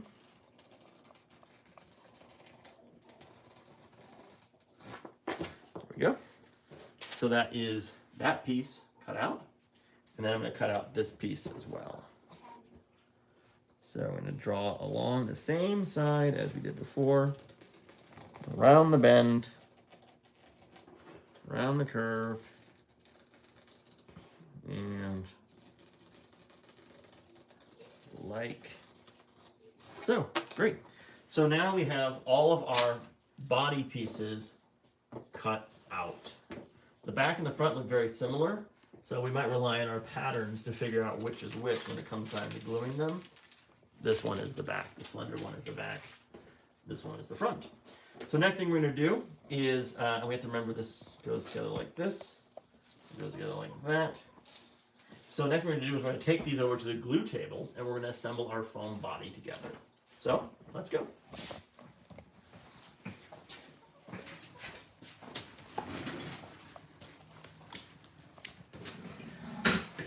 All right, as before, I'm going to start doing some gluing here. And maybe while we're doing the gluing, we could take our first round of questions and see if there's anyone who has any questions who have asked before, since we've kind of gone over the glue step. I know there's some from the beginning. And I can answer, or Sean can answer, depending upon how you can hear So me. we have a question. This Yes. came on earlier. First of all, lots of people said hi. We got people tuning in from Barcelona and other Great. places around the world. So welcome to everybody. Thank you for saying hi and checking in. So one question is, what's the difference between EVA foam and L200? That's a great question. I don't know if I know the answer to that. Yeah, I could say that L200 is a foam that we use quite a bit, but we've also started using a different brand called Crosslink. And I think EVA is more describing a type of foam rather than a brand name. So it could be the same name. Someone says, great idea for cardstock using those manila folders. Yes, always good to find clever workarounds when you're making puppets. Yeah, there's very few places that sell supplies just for puppet building. So a lot of what you're doing is adapting to materials and equipment that exist in the real world and then applying it to your puppet building project. Here's a comment. They say, thank you, guys, for showing us the reality of making puppets. Of course. Thank you for watching. Someone says hello.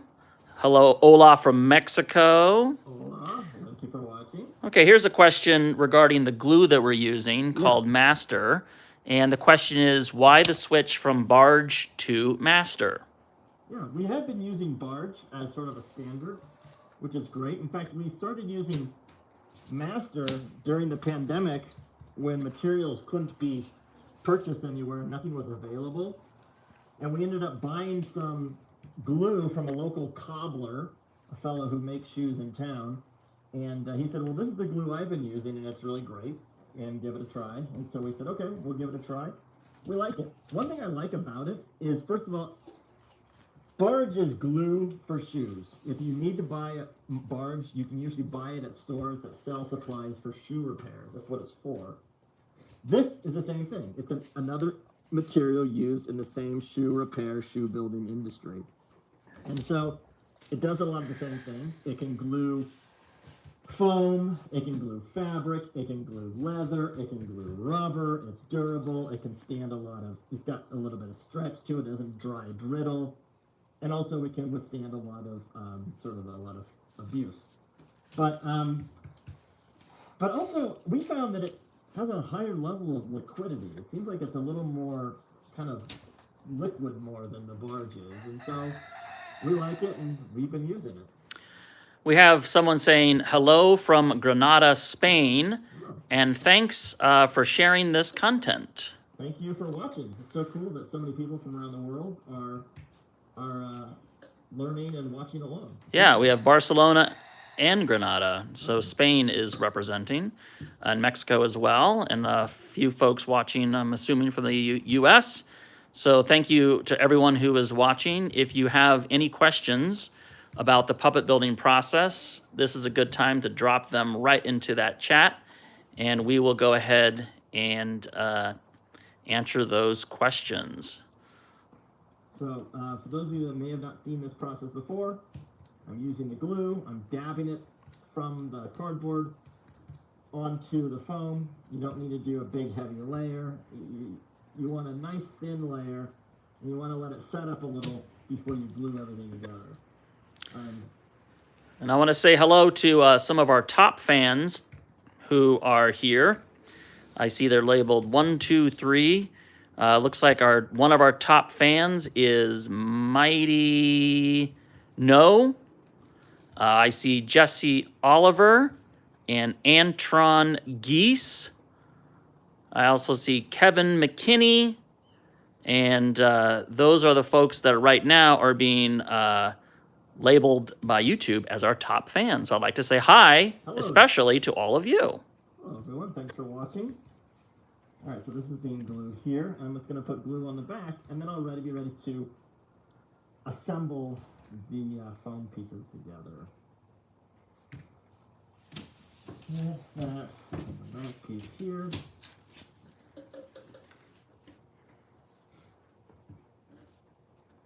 as I'm doing this, if there's any more questions people have, feel free to throw them out there.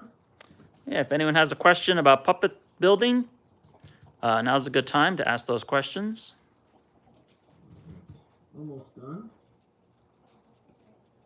Some basic equipment that you might want to think about getting if you are a puppet builder is one of these respirators. They're great. Get some disposable gloves. As Sean mentioned, it's good for A, it avoids contact with the glues, and B, it makes cleanup very easy with your hands. And also you want to, try to work as safely as possible whenever you're using any kind of materials or equipment. It's important that you follow all those safety protocols that are outlined on the materials. Alright. Put that there. Oh, and that alarm means it is time to glue these puppets together. So, I'm going to start with the front piece here. This is the front. Those are my registration marks, the way they go together there. And this is going to line them up. Line the bottom up. Line the marks up. Line them up. Line them up. Like so. And then I'm going to do the other side here. Line the bottom up. Line the marks up. Up like so. Here's a question. Yeah. Maybe we'll take this question when we're back at the table. Okay, great. But the question is, how did you manage to make a full-time job out of it? Did you both start together at full-time making puppets? Great question. So you can see how the body is starting to take shape here from the front. And now my back piece is going to go on. I actually didn't even think about it, but I put the lines on the outside. But if you wanted to, you can always just flip it inside out, and that way the line's on the inside. I'm not too concerned about this, because like I said, it's such a light color that we're working with here. And that same person adds on, how did you find your first clients? Ooh, good question. That's a great question. So we'll come back to the table and answer that. Line up for some reason, I don't know why. But I'm going to go for the top, line that up, and see what, I got a big glue on that. See where we went wrong.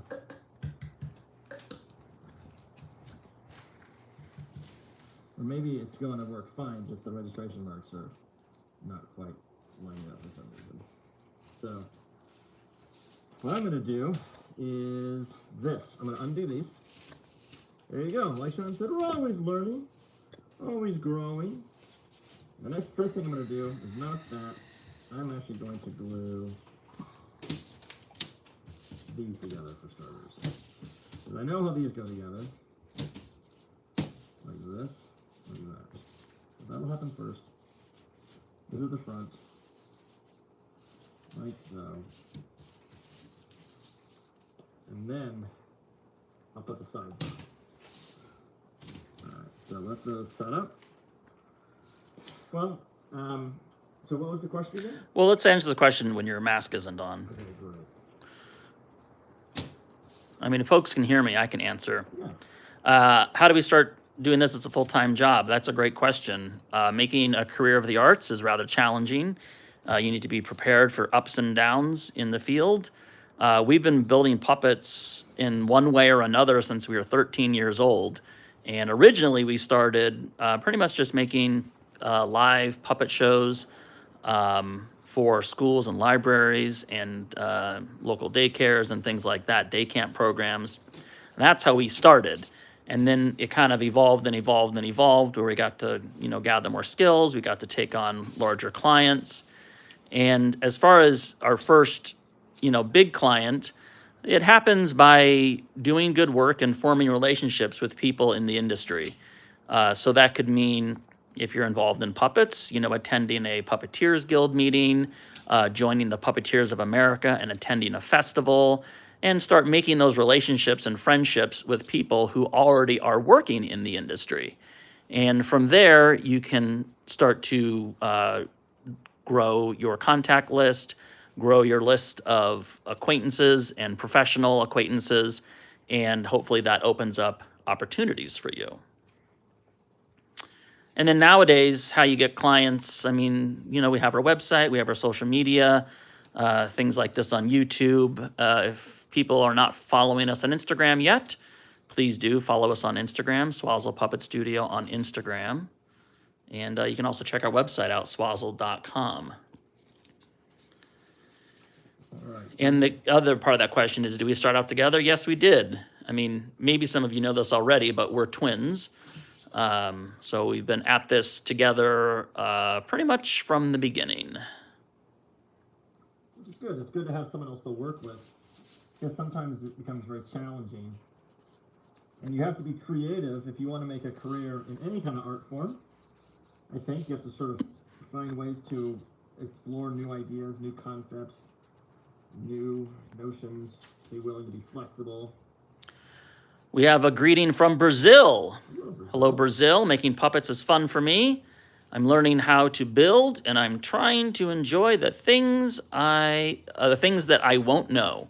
All right, so here is the... Well, I just want to say hello to Brazil. Hello, Brazil. And definitely keep learning and growing, because if this little series that we're doing now proves one thing, that even we have some things to learn about puppet building. Exactly. You're never too old or young to start learning. Or experienced or inexperienced. So this is what the foam body looks like. I found that the most successful way to do it was, instead of gluing these in first, was to glue this together and then line the bottom up and put the sides together. Turns out that that bottom that we sort of just marked in by hand works really well. So that's the back of our puppet, has a nice little arch to the back, and that's the front, nice little curve. So next thing we're gonna do is add some boning in our puppet.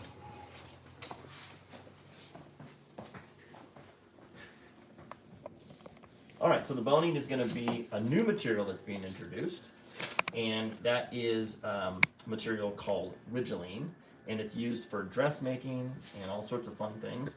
It's basically a plastic ring of material that is really rigid and ideal for keeping other materials in place. And just to keep the conversation going, someone says, thanks a lot, makes total sense. I feel a bit alone as a non-twin indeed. Says in January, I'll be making an internship at a great German builder, Norman. Very excited about it. Awesome. Yeah, awesome. Internships are a great way to learn. We've had some opportunities to intern for different projects as well. So this is dress boning. This is Ridgeline. It's used in clothing making and costuming, and we're going to use it to create a support system for our puppet. What we want to do basically is we're going to create a spine of material that runs down the back, and then one that runs down the front, and then a ring of foam that's going to go around the bottom of the puppet here. That'll help it keep its form and shape. There's no rules about how many rings one needs to put or should put into a puppet. If it's an intricate shape but has a heavy costume, then you can add more rings as needed. But I feel like a pretty basic one is going to be front, back, and then around. And then also, we did take out the ring that was here. That is another one you can do, but that really depends on what are the needs of the puppet itself. Is it going to bear a lot of weight? Does it have heavy fur? Is it a big costume? Will this get deformed and cause too much, warping? So first things first, I'm going to cut the material for the back. I like to cut a little extra, and then I can always, cut it off when I'm done. Material for the back, and then I'll cut a similar one for the front here. You notice there's a zip tie on this. We like to keep this stuff together because if you don't, it unspools like crazy. And then we're going to do the ring around the bottom. Now, there's different ways to do this, and we'll see if which way Sean likes to do, but I'll show you the one I like to do because, hey, I'm up to bat now. So, go around. Get a little extra here. And what we're going to do is make our circle of Ridgeline here. What I like to do is kind of line the puppet up like this, I like to find that inside circle here. I'm going to cut a little of this extra off that I know I don't need because it just kind of gets in the way. I find that inside circle here. The nice thing about the Ridgeline is, as you'll see, is it can be machine stitched. It can be hand stitched as well, but it is designed to be gone through the sewing machine. In fact, if you look at it really close, there are tiny little holes inside the material, and that is what allows a sewing needle or a hand needle to get into the material. So I'm creating a ring here. And what I like to do is I like to find where the ring is and just pull it a little to expand it a little beyond where it needs to be. Oops, it kind of came out. A little extra, more than I need. That'll be being trimmed off. So I take it, so that's fits like that. And there's two different ways to do it. I'm gonna show you the way I do it, the way I have been doing it. You can glue it in there and then pinch this corner, or what I like to do, first I need to sew it, and then I'll show you what I like to do. So stretch it out a little. That should be good. And then keep it pinched. We're gonna bring this over to the sewing machine. I'm just gonna put a simple stitch in there, and then we'll glue the Ridgeline in place.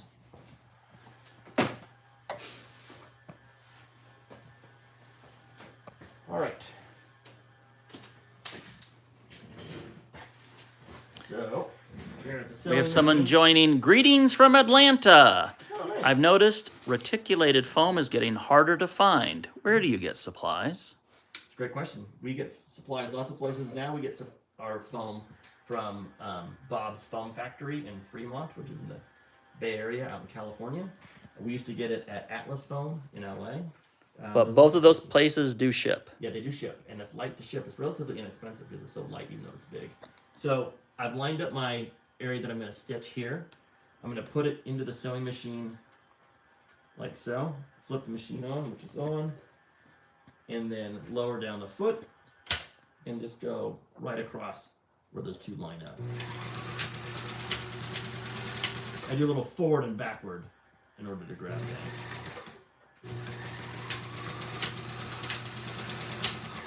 that.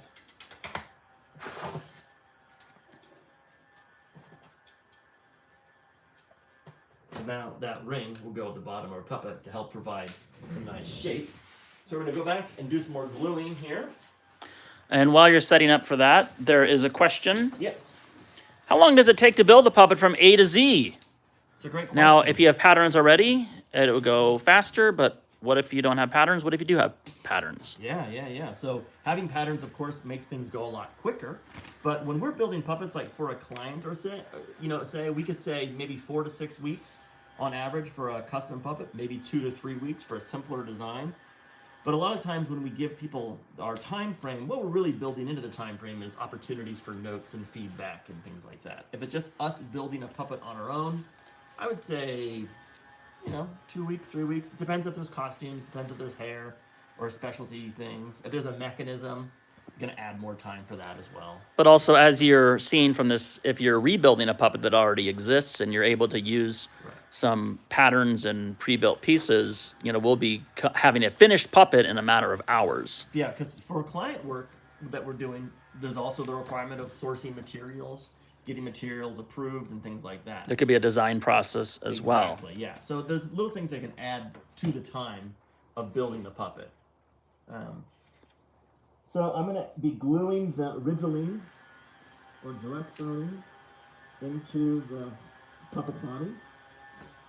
And I'm going to start with the, I'll start with the spine. Going to go down the back of the puppet here on the inside. So I'm going to put glue. This would be an opportunity to use the brush, actually.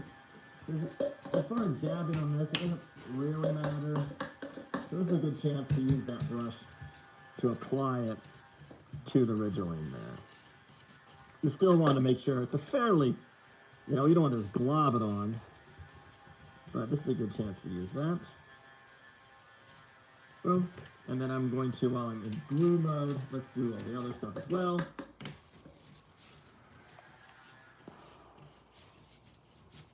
Glue, glue, glue. Glue, glue, glue. And then I'm going to glue the ring that's going to go at the bottom. We're going to glue around the outside.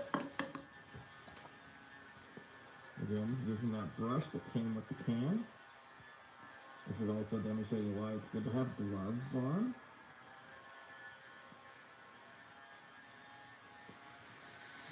Whole edge here, every surface. Someone can hear blowing autumn leaves. Oh yeah. Oh, yes. Summer has fun, Lots of autumn leaves to blow. for sure. All right. Surprised you guys can hear that. That's funny. iPhones are quality speakers. And now I'm going to put the glue on the inside of this body. I'll be using the foam applicator again. Okay, that'll be a better technique. Alright.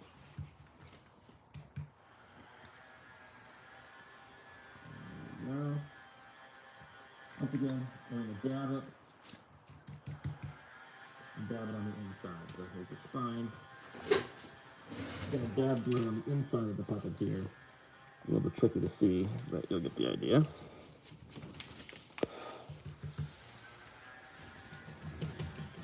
I'm not being too precious about where it goes, because you're not going to see it. And if you wanted to, you can, I guess put a line you can follow. But this is the eyeballing part of the project. There we go. Now flip it, and I'll do the front side. Someone says, I also heard a rooster at one point. Wow. Good ears, everybody. Good ears. Right. I was not a puppet rooster. Put some there. I think I'm going to do the ring at the bottom first, as I'm thinking about it. Like later on.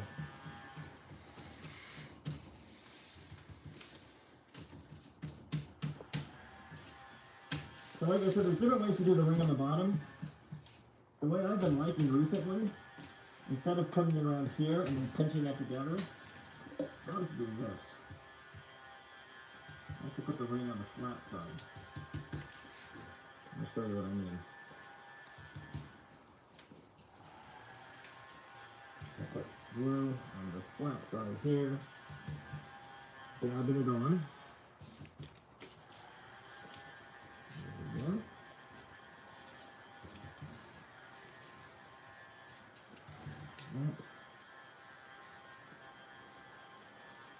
And then we're going to let it all set up for a little bit. Make sure it's good and sealed up.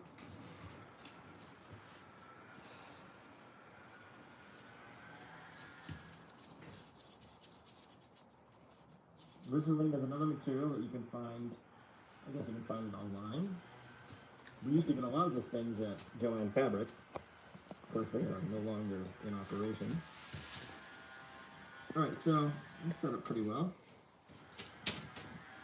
What I like to do is put a nice finished sealed edges. I take my ring and I line it up at the inside. Like that, like that. Like this. Like this. Like so. And then I create a nice sealed edge by bringing the edge of the foam up around the ring. I just like the way it kind of seals up the bottom of the puppet. It gives it a lot of nice room on the inside. It gives it a nice finished edge. I also like the way it kind of brings things together, kind of towards the waist. See that there?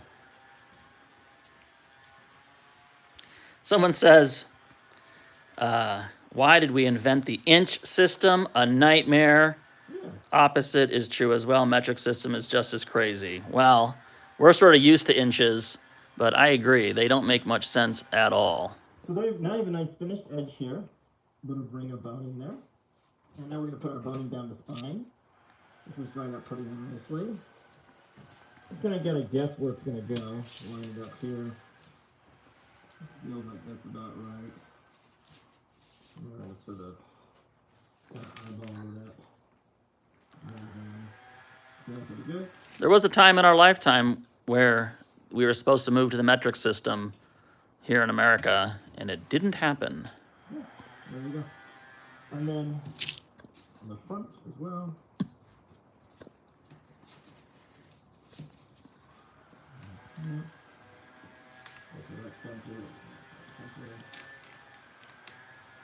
This will provide you a lot of nice support with a little spring action to it. And for the types of demands that this puppet is going to be asked to do, this is the support that we need. So that. And there you go. I'm going to take it to the table and I'm going to trim off. Kind of push that down a little so it really marries to it. And then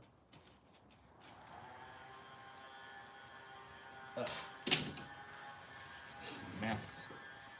Necessary evil of puppet building. I'm going to trim those little things off as well. So come over here. And we're just going to trim off the excess Ridgeline. Like so. Boom. And boom. And then on the inside as well.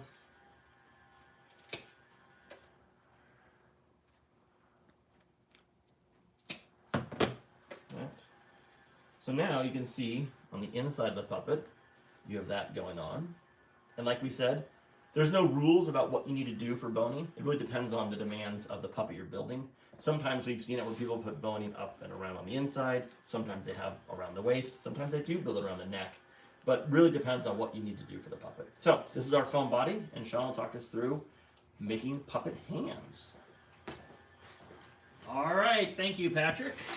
So let me just sort of reset and show you where we're at. So this is the puppet body, and here is the puppet head.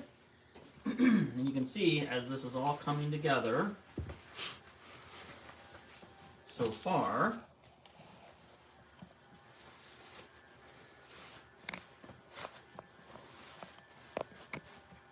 it's looking like this. Well, I think it's looking mighty nice. It works really well. And now all I got to do is give this puppet some arms. All right. So also the nice part is we can throw away these old pieces from the old puppet from the body. Do not need them anymore. And also, we are going to throw away the old puppet arms because we don't need these anymore. I'll show you what we're going to be making. When we developed our new Avenue Q rental puppets, we wanted to create basically a standard arm that we could use for a variety of puppets. Especially if it's a puppet like this, that it's not like, this is a gorilla and it needs to have giant arms, or this is a small character with small arms. It's just like a go-to arm. So we wanted to create a go-to arm. So this is the old arm we are replacing. Lots of things wrong with it, which I talked about in the last video, and we do not want to make it this way. And this is what the new arm will look like. So I already have one made, just to sort of show you. This is what we are making. So one of the biggest differences is the length of the arm, and also the length of the fingers. We just have found over time that when puppets have short arms, there's just less they can do. We also made some differences, like the way the string, I talked about this yesterday, is, you know, you can't really cinch up on the puppet, whereas this is right here, you know, stopped by a knot, so you can really cinch it up.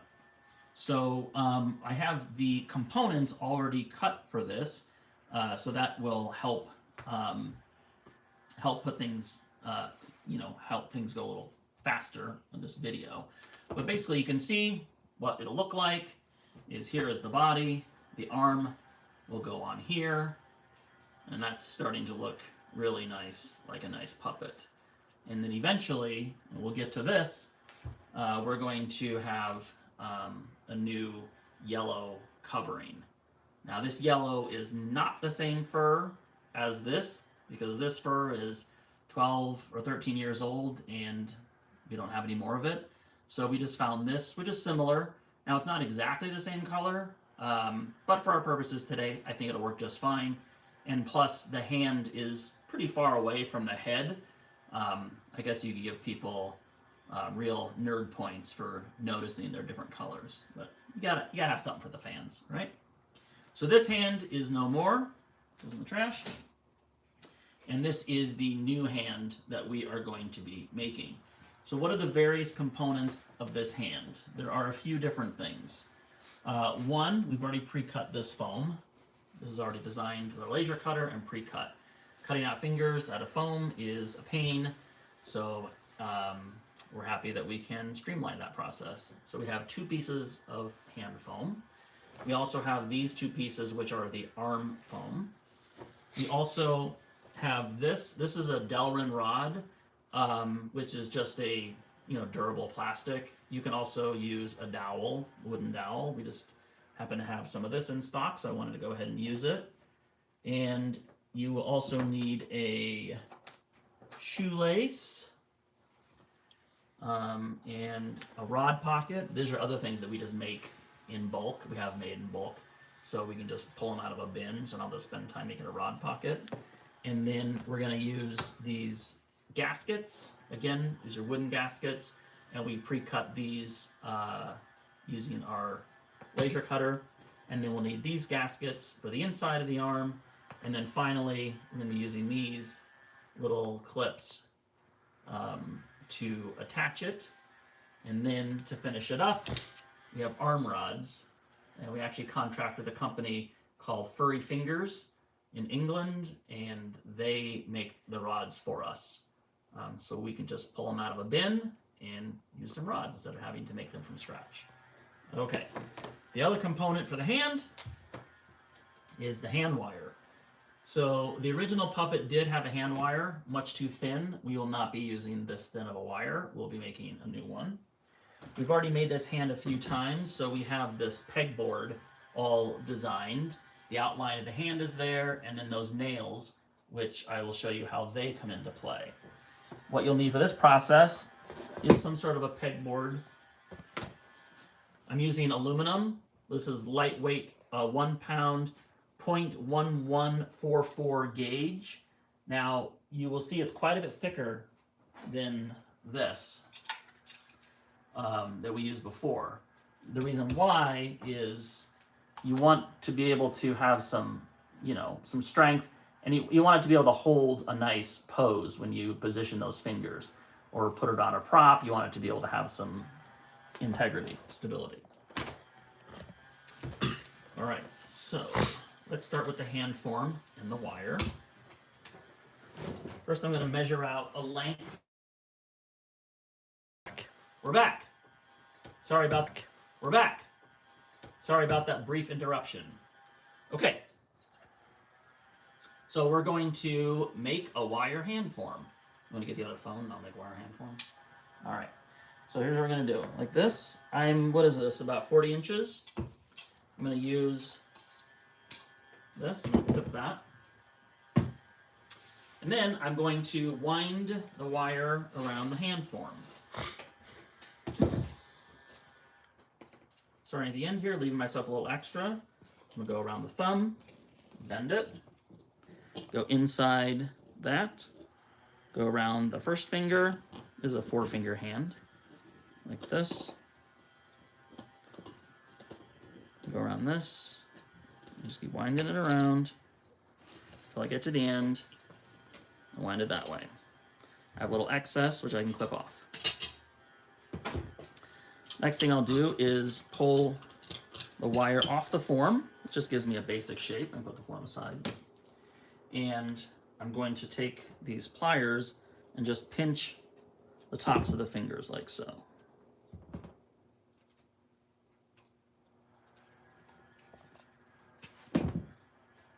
And here as well.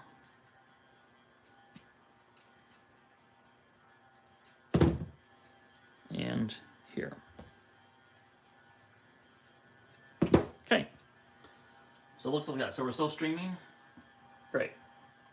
If you've been watching, can you just give us a thumbs up and let us know that we're still on? That'd be great. Sometimes this technology doesn't quite work. So now I have this.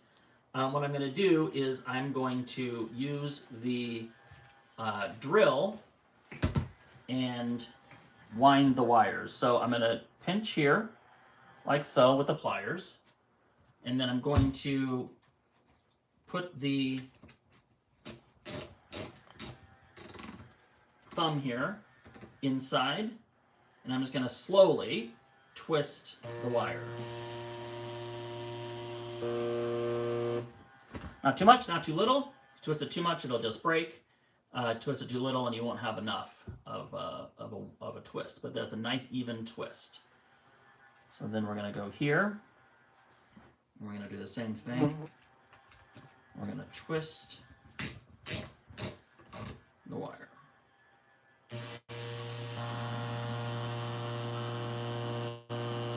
Twisting the wire.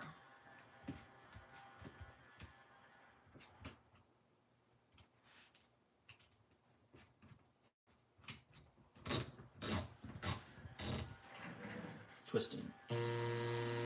Nice and slow. I was a little faster, but it wasn't too fast. And now the pinky.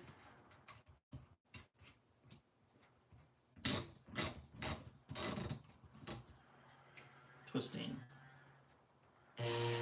Whoops, didn't quite grab. Now we have grabbed it.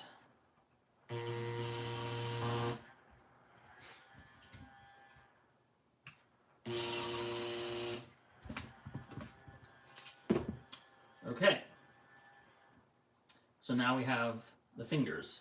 Next thing I'm going to do is create the palm.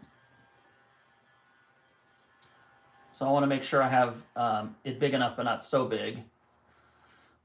So I'm kind of using the foam as a idea. Kind of, that's about the bottom of it. So I'll bend these two out like so. Something to grab onto. And then I'm going to trim off the excess. Grab here at the palm. I'm going to twist the palm. So again, put the wire, feed it right into the drill, tighten it up, and a nice slow twist. Not too much so it doesn't break. Trim off the excess wire. And then I'm going to just bend that up. So this is the hand wire. All right, so now we're going to glue all these pieces together and make our hand. So what I'll need to bring to the glue table is, actually let me just prepare this now, a shoelace with a knot tied in the middle. A shoelace with a knot tied in the middle, like this. I'm going to bring over this gasket. I'm going to bring over rod pocket, foam hands, bring over the arm, the wire, and the Delrin rod. I'm going to put all this together, and we're going to make one of these.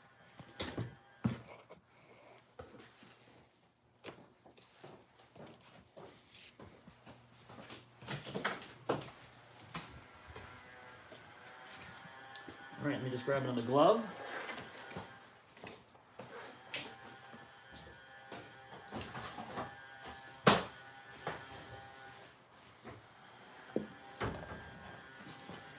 I already killed one box of gloves. I'll open a fresh box. So this is the type of glove that we use here. Just buy them on Amazon. Use nitrile because it's not as stinky as latex. Latex gloves are, ugh. You dry your hand out. And you want no powder in the gloves. Nitrile, like the gloves come off, your hands are softer than when they went in.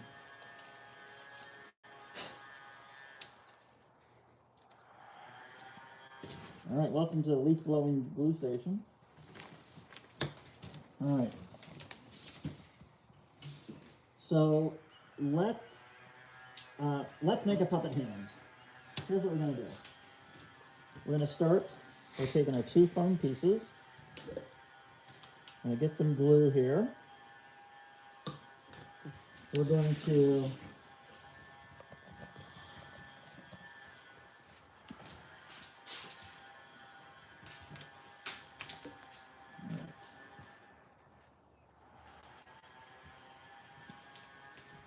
all right. Let's make a puppet hand.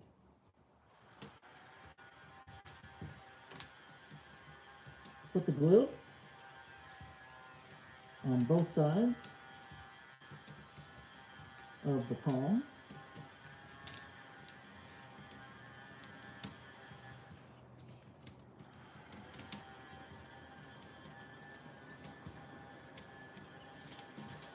Then put glue on the wire.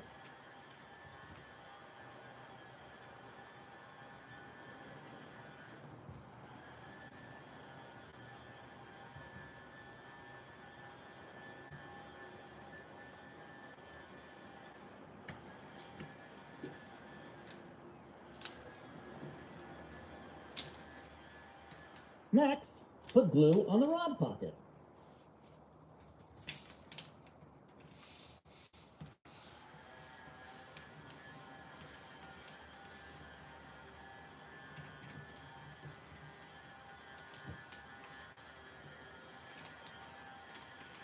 So I got glue on the hands here.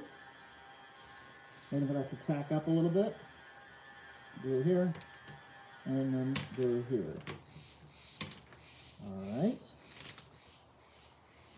And now we put it all together.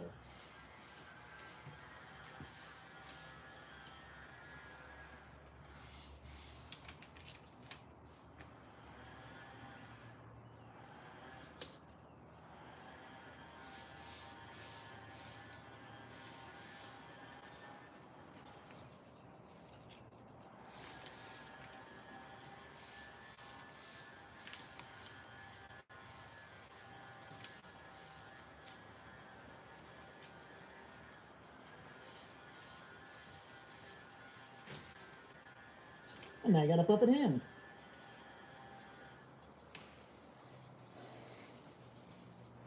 So the next thing I'm going to do is have it all sandwiched together. I'm going to put glue around the sides and pinch like so.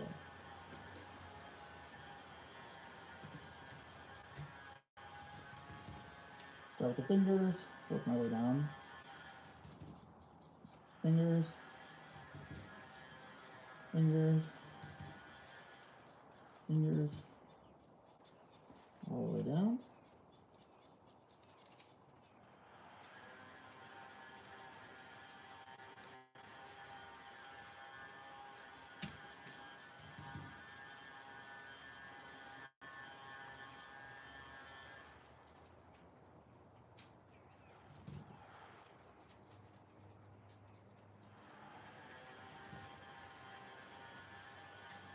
All right. Allow this to dry.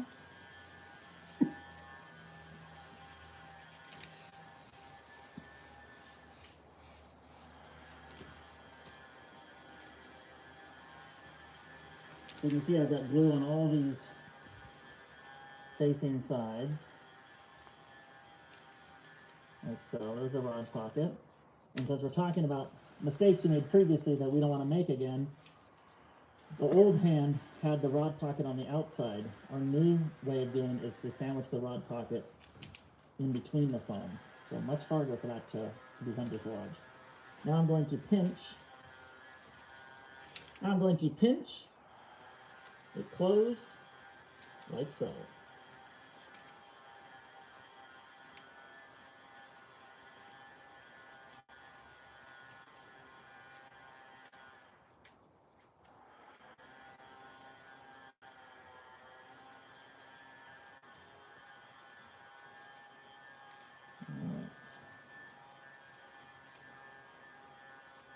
And by pinching it together, I'm really sandwiching that wire inside the foam.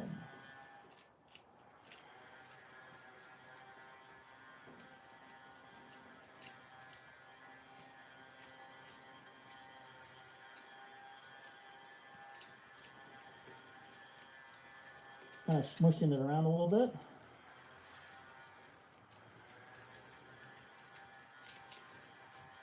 Kind of form it, use the glue to kind of form the fingers. Okay. So,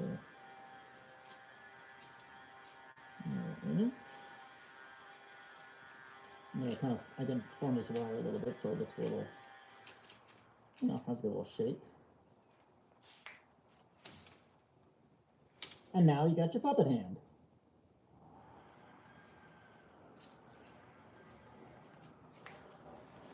All right, now let's make a puppet arm. I'm gonna go through.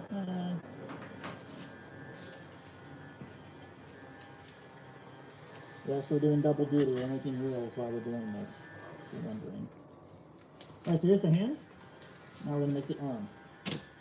Two And- pieces, Go ahead. two pieces of foam, plus the Delrin, the lace, and the basket. Start by putting glue on the foam. While you're gluing that, we're going to answer some more questions here. Let's see. Someone wants to know the durability of reticulated foam versus upholstery foam. Yeah, sure. So the durability of upholstery foam is generally, we think of it as being like a block of foam. That's great. Good for carving. Good for sculptural types of puppet heads. And then this kind of foam is more porous, maybe a little more durable perhaps, but I think they're generally about the same. And we use different foams for different techniques. The other question is no hinge or bones and still bending where it should at the elbows. That's a question about our technique for using Sean's using a Delrin rod or a wooden dowel. You'll see how those are glued in place. They are glued in there, and we've been taking out as much hardware as possible, including some of the elbow joints we used to put in. That being said, if it's a very specific puppet, like a knee joint and the puppet needs to walk or things like that, then of course you can add a little more joints as necessary, but we're trying to strip out as much as possible. And someone says they're confirming that we're still on, which is great. Sean attaching a frame hook in the drill avoids opening and closing the drill 8 times. Maybe that's a comment on your technique. Oh, wow. Getting a hook, getting a hook in the drill. So you just put the wire around and go zoop instead of unclamping. Oh, great idea. Oh, attaching a frame hook to the drill, avoiding opening and closing the drill 8 times. Oh, great technique. Never tried that, but we'll have to give it a try. And then this person also says, oh, yeah. Oh, double shots of shorts and live at the same time. Yes, we are shooting content while we are doing live stuff. And then here's another question. The same person says, this is from Das Fabularium. I should mention that because they've been commenting a lot. Can you share a little about how many puppets you build monthly to be able to pay both of you and cover all the material costs and overhead? And it's not just both of us. We also have a costume maker and a production manager. And every project is different. And all the needs of every project are different. And one thing that's happening right now is we are getting a delivery of our Audrey 2 plant puppets that we rent out to different productions. So Sean will take over, and I'm going to find out what's going on. But as far as puppets that we build on a monthly basis, it can depend. Sometimes 2 or 3, sometimes 4 or 5. And, we budget the project in such a way so that it covers material and overhead costs. All right, so Pat's gonna head out and talk to the driver. So we let me put a little more Babadook here. We got a truck arriving. This really is live. So along with puppet building, we also rent puppets to people in productions.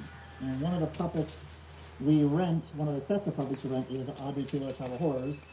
And they are coming back from a production somewhere, who knows? coming back here. And they happen to come back right now. And actually yesterday, after we were live, our giant camel puppet shipped out.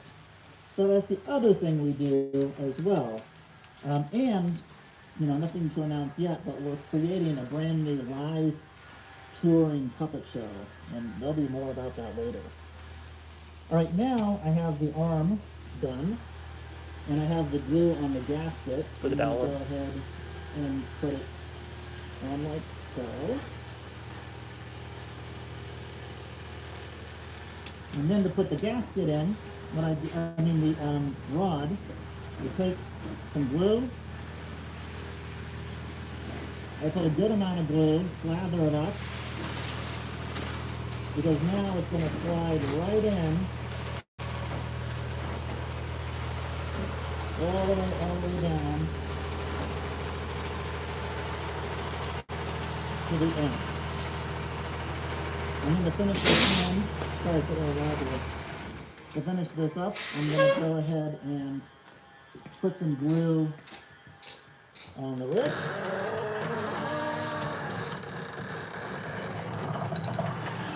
I'm just closing the door. This is the last of the room.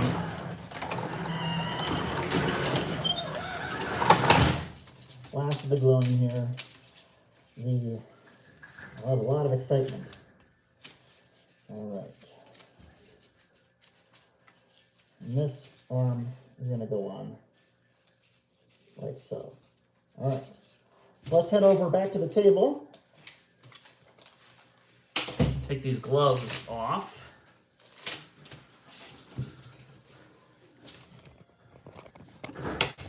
All right, we'll head on back over here. All right. So what was just happening as I was trying to talk to the mask and all the noise is I was saying that we, along with making puppets for clients as customs, we also rent puppets to different productions. And one of the puppet sets that we have is a Little Shop of Horrors puppet set. And those were coming back right now. So that's fun. All right, so I got the hand here. Okay, like this, and then the wrist will go on just like so. Okay, so now we have two puppet hands, and you can see that the dowel that we put in there is enough to create an elbow, but also it gives the puppeteer a lot of flexibility.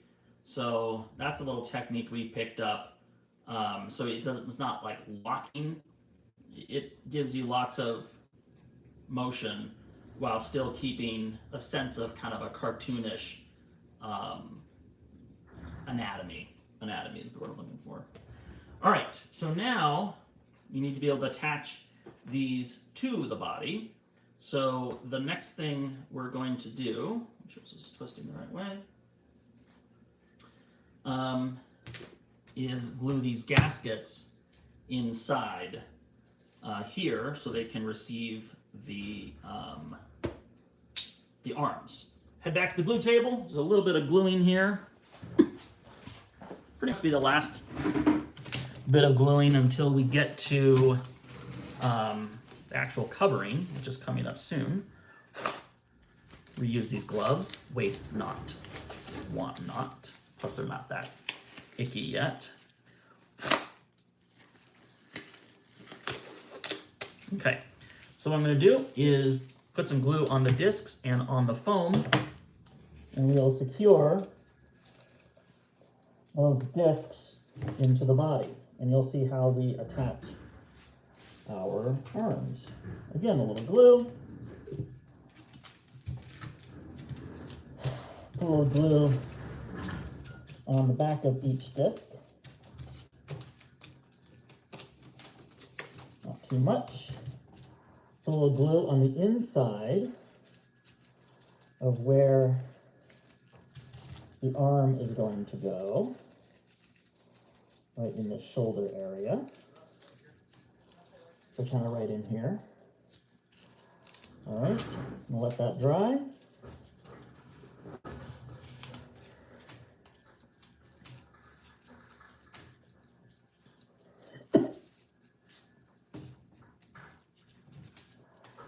And then we'll glue it in place.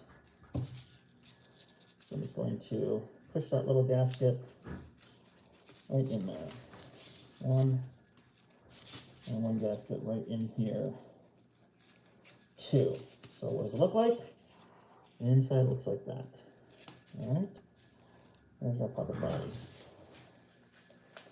All right. We'll head back to the table, and I will show you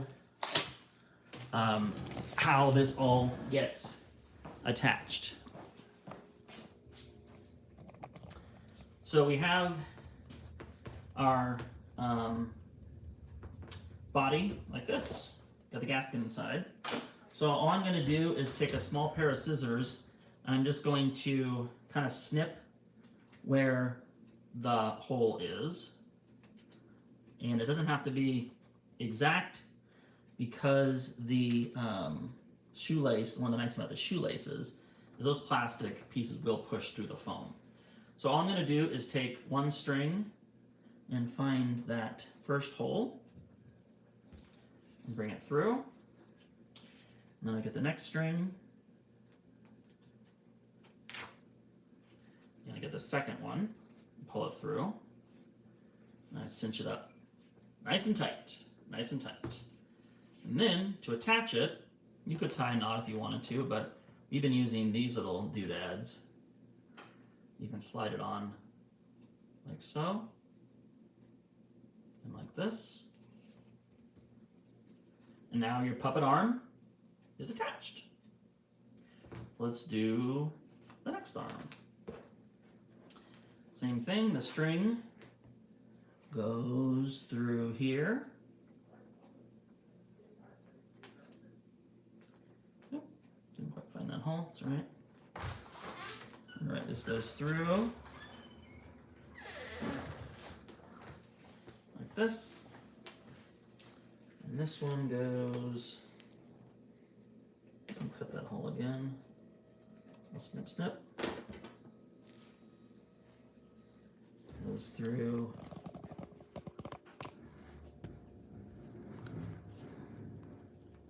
like so.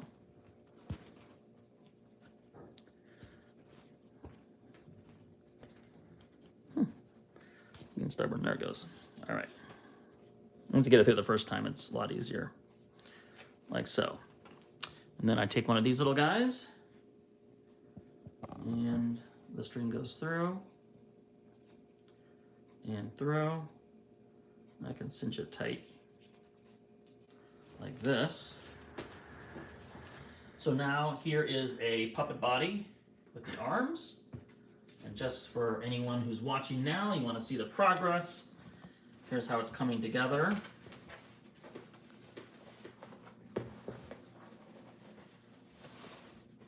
With the head. So you can see how it's looking now. I'll go ahead and give you a little demo. Oh, hey, how's it going? Oh, I'm starting to feel all fresh and new. Wow. So here, as you can see how that arm does have a nice bend to it. All right, so now we get to do some fun stuff when it comes to the fur. So why don't we, since we just did hands, why don't we do the technique for the hands? I'll show you the one I've already made, and then we'll take it over to the sewing machine and show you how to make it yourself. So I'm gonna go ahead and take these hands off.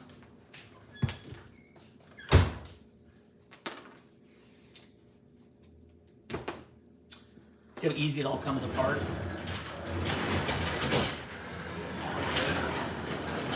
One of the problems with the last way that puppet was made originally is it didn't really come apart very easily. This all comes apart rather easily, so for good for costume and redressing.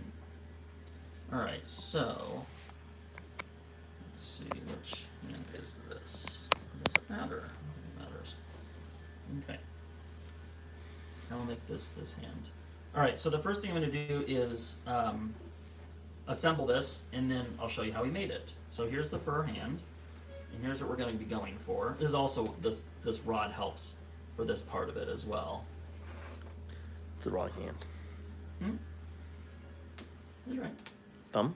Oh, right. Sorry, Patrick was telling me it's the wrong hand, and he was right. It goes this way. All right. So I left an opening on purpose, and you'll see when we sew it together how we do that. But basically, what I do is push this rod all the way through this top portion of the fur.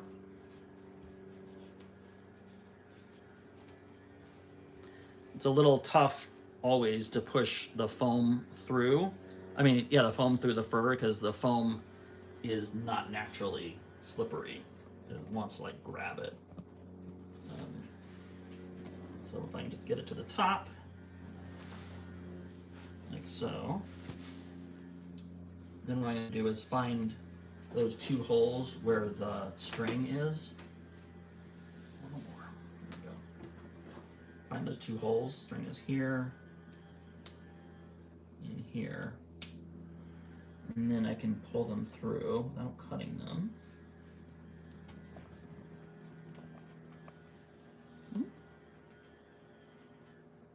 Don't cut the strings. There's one. And the next one.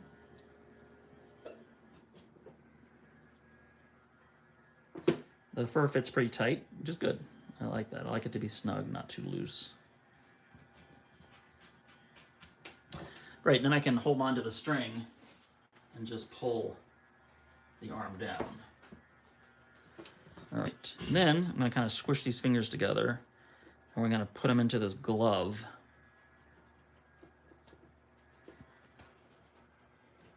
Like so.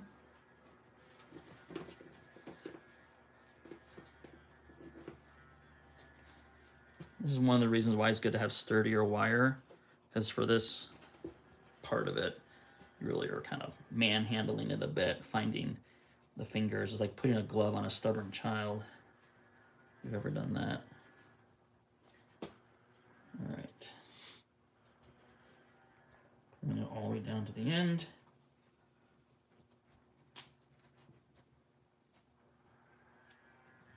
You can see these are machine stitched, and I'll get to that in a minute. You can kind of see that, you can see that seam, but we will clean that up at the end. Okay.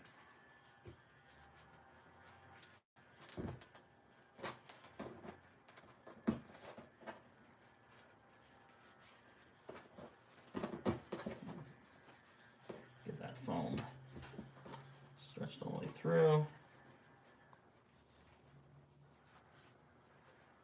Okay.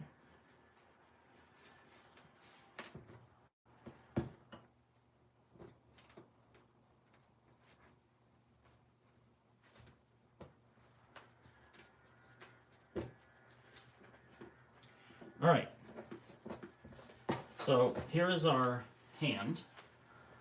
Is what we're going for here. Looks pretty cool. And eventually we're going to stitch this up. And we might snip down the fingers a little bit. Like so. Great. So now I'm going to show you how we got to this point. So obviously we start with this, which you've already seen.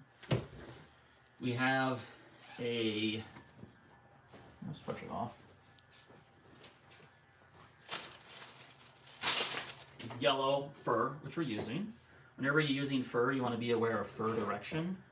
So the back of the furs has a grain, which are lines, so you can see going up and down. And then the direction of the fur is going this way. And when you're doing hand, you want the fur, I mean, you can do it any way you want, but what we like to do is have the fur go this way, kind of like it is on an animal. Think about like petting your cat's paw. It goes this way. The pattern we use is already developed. It's this. And it is a half and half pattern. What I mean is this is just one side of it. So what we do is we take our fur, we fold it in half,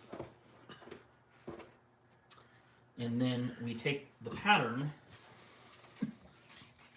and lay it on the fur, like so, and then we trace it up. So let me just make sure this will be the right way. Yes, perfect. So I'll go ahead and put a few pattern weights on that. I'll grab my trusty orange marker. I'm marking this because this part stays open. Will it be the right way? We turn it inside out? I don't know. We'll find out. So I'm tracing here. I think you want to flip it. You want to flip it? I think it doesn't matter, actually. It's the same hand. I don't think it matters. It's one side or the other. Oops. Oh, got me all distracted. I want to trace that side. That's supposed to be open. Alright, so now what I do is I'm going to pin this so I can stitch it. I've got these pins here. And if I've messed up, think how entertaining that'll be. Let's see, even the Swazzle guys make mistakes. That's right. And there's no mistakes, just happy accidents, right? If you know your Bob Ross. While we're pinning that, we'll see if you have any questions from folks.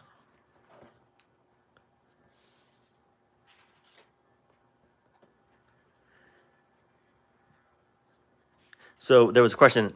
People may have been watching when our Audrey 2 plants arrived. We'd rent puppets for different shows. And there was a question about, does that mean buying the licensing rights? Or does the client or producer pay for it for renting? Yeah, the producer licenses the show, and then they can rent the puppets. And that's renting our Avenue Q puppets or our Audrey 2 puppets. Yeah, or our Shrek puppets or whatever. Yeah, they pay licensing fee in order to use the show. We have a question here. Someone, greetings. Hi, we are a puppet company based in Madrid. Nice. And we are discussing flexible mouth plates. Any advice? Yeah, flexible mouth plates are good. You can use rubber, leather. We've had good success with. I mean, experiment with a few materials based on what's available in your area. But if I'm not mistaken, rubber should be rather available in Brazil. Isn't rubber from Brazil? Don't know. Rubber plant? But I would say that one way to guarantee that you have a nice flexible pallet would be the shape of the puppet's head. That's really going to be your number one, sort of factor. I would Yeah, consider. It all comes into play. So now what I'm going to do is go to the sewing machine and we're going to sew this up.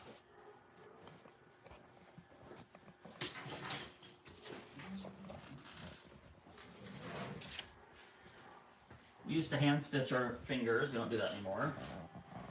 It's a pain. So I'm going to stitch up and I'm leave that opening open.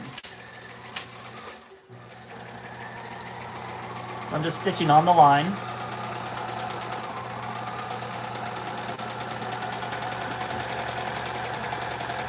And I'm stopping there.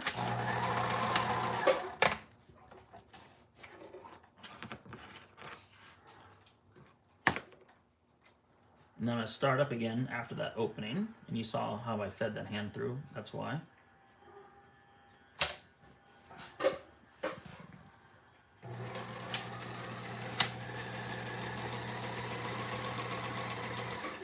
Okay, turning.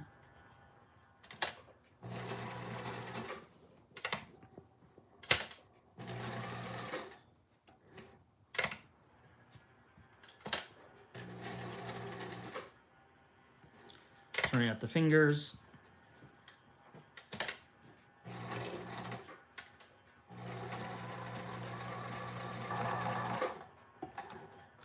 And do a hard turn at the bottom of the finger.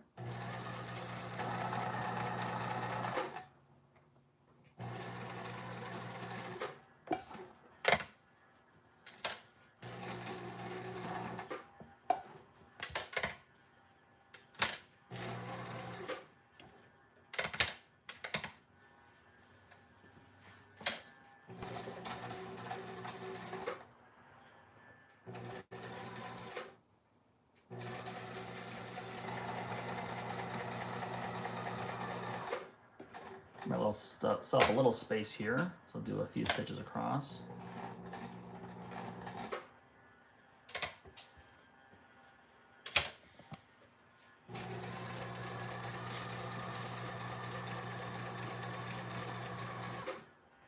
Stitching the next finger.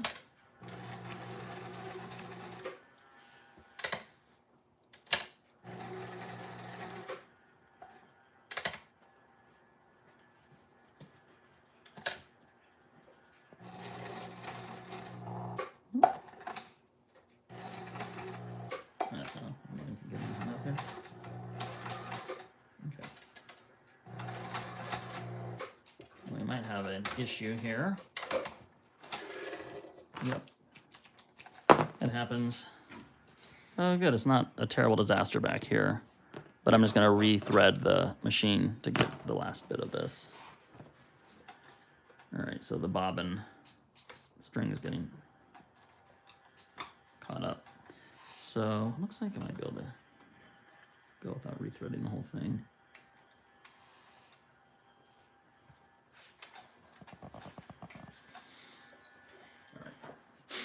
We have some other comments here where people are also sort of commiserating about how much they hate making puppet hands.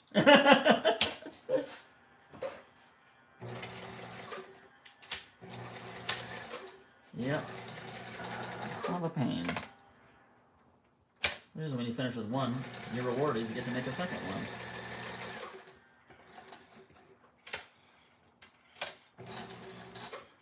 Almost done here. But doing this technique is way better than hand sewing them, that's for sure.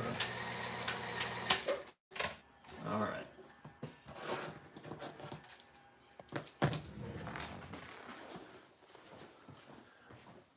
We'll come on over here. We're going to take pins out. And now is the time for us to cut the hand. So we're going to use a blade. Whenever you cut fur, you want to use a blade. You don't want to use scissors, because scissors will cut through the fibers, whereas a blade will just cut the backing. In a fresh place, so it's starting to hang up a little bit. And I got a box, so I might as well just open another one. Start fresh. All right. I'll cut this out on one side only. You know, close enough to the line, but I'm not going crazy. I'm going to cut along this open area, which would be open so we can insert the foam. And cut around the fingers.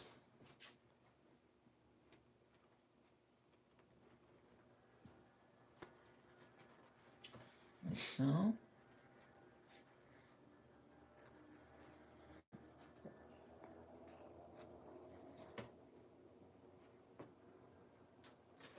Cut into the little finger areas carefully. Careful to stay between the stitches because you don't want to undo all your hard work. Now I can cut these little parts off the top.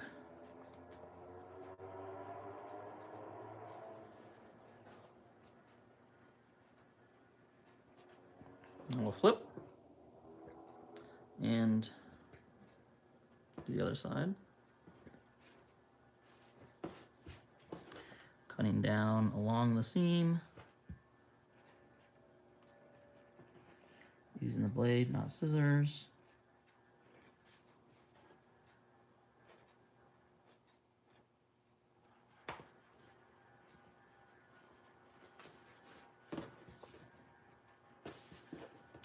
I'm going to cut off this area here at the top, along the tops of the fingers.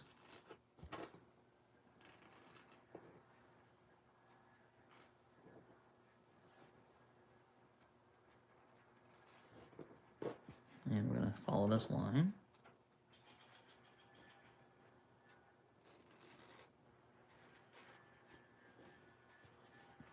Save that fur for another day. I'm going to cut out the fingers here. Careful to cut in between. And not cut the stitches. Nothing worse than cutting something you just have sewn.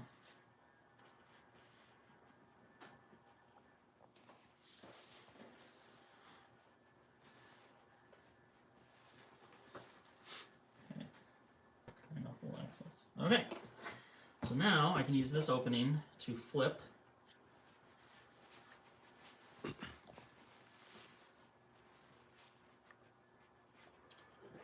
Sometimes I find a pencil with an eraser is good for pushing through because the eraser has a little grip to it. Pencil's thin enough and strong enough for the turn. Let me turn the fingers, a little more challenging.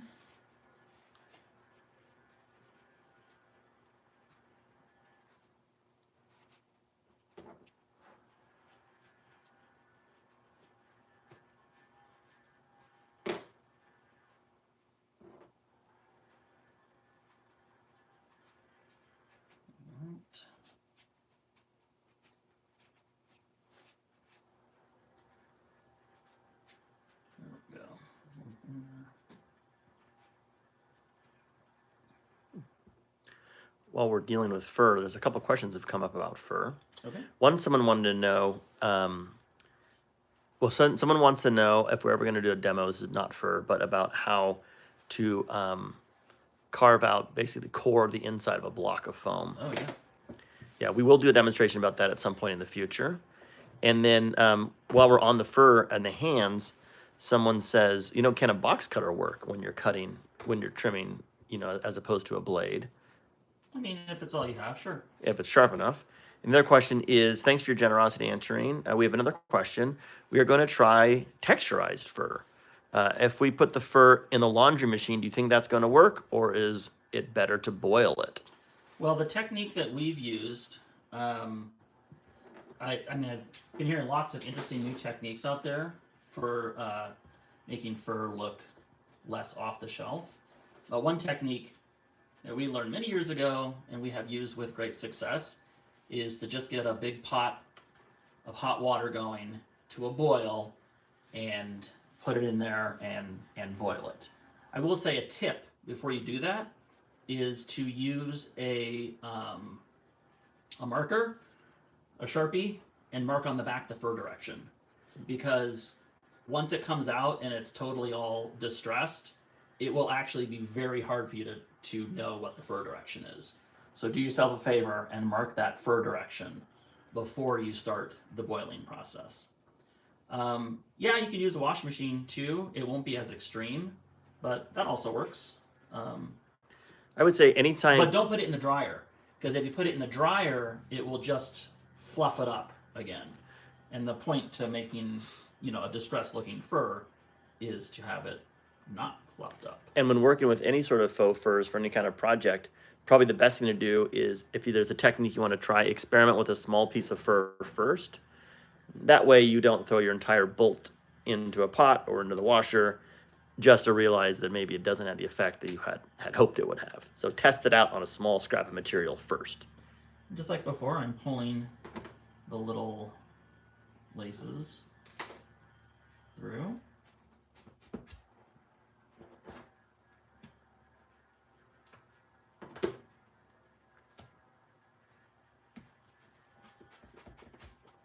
Like so.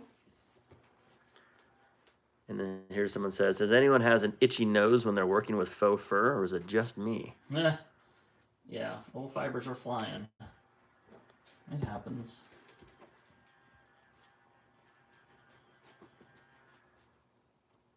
Okay, and I'm shoving the glove into the fur area. Make sure the foam hand into the glove. That's the one thing about having sturdier wire, is it makes this much easier. Much easier, it's not really easy.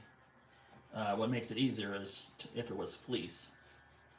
Because fur, unless you go for some, very specific types of furs, tends to not be very stretchy. And while we're talking about furs and materials, someone wants to know, is there a way to texturize fleece as well? Sure. Wash it, dry it, wash it, dry it, wash it, dry it. It starts to pill up over time if you're trying to, get away from that really, really soft look. Ultimately, a puppet that's been around a while, this fleece is pretty old. It's pretty darn texturized. That's just from wear and tear. So, And once again, we've got a lot of people interested in the fur. Someone says you have to be careful with faux fur or hair, considering the material might not react well to certain things. For example, nylon materials might melt when heated. right. So, yeah, I mean, try it out first on a small piece before you go crazy. But so far we haven't had anything, melt. I don't think we're boiling it to the melting point. It's not like it's chocolate. All right. So now our hands are on. Next thing I'm going to do is we're going to close up this opening here. So what I need is a needle and thread. I use my thimble. Get a nice matching color thread. And we're going to do a stitch. I'll describe it, and then you guys can follow along as I do it. This stitch probably has a name. I always confuse the names of the stitches. I want to say, is this a ladder stitch? In fact, if there's anyone out there who might know the name of the stitch, go ahead and put it in the chat. We think it's ladder stitch, but let us know if we're correct. Yeah, we don't always know the names, just know the ways to do it. So the way I describe it is you go, first you want to tie off your knot. Again, I'm doubling the thread. And I'm going to go in and out of one side and pull, and in and out of the other side and pull. And every time I do this, I'm drawing that seam into the inside of this puppet arm, in and out and pull. So instead of doing a standard whip stitch, this stitch will draw the seam inside. Actually, we have a video that describes this exact process on our Instagram, and it is one of our highest performing videos. It has over 400,000 views. So check out that reel where we show how to do this stitch. It's also on a puppet hand.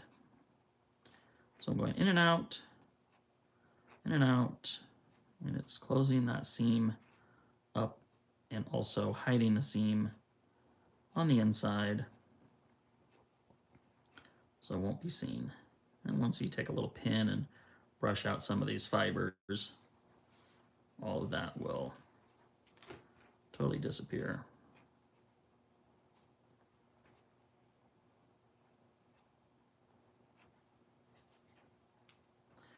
All right, I'm going to finish up the knot.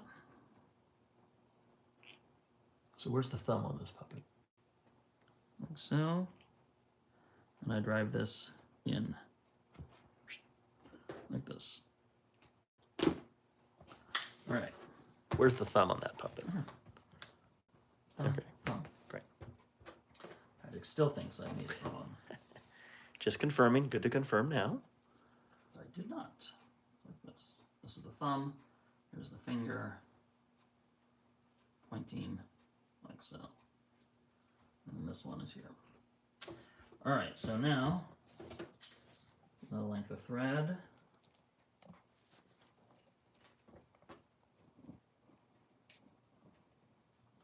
Now you got me thinking about it. Oh, that's right. Oh, you're trying to gaslight me. Yeah. All right.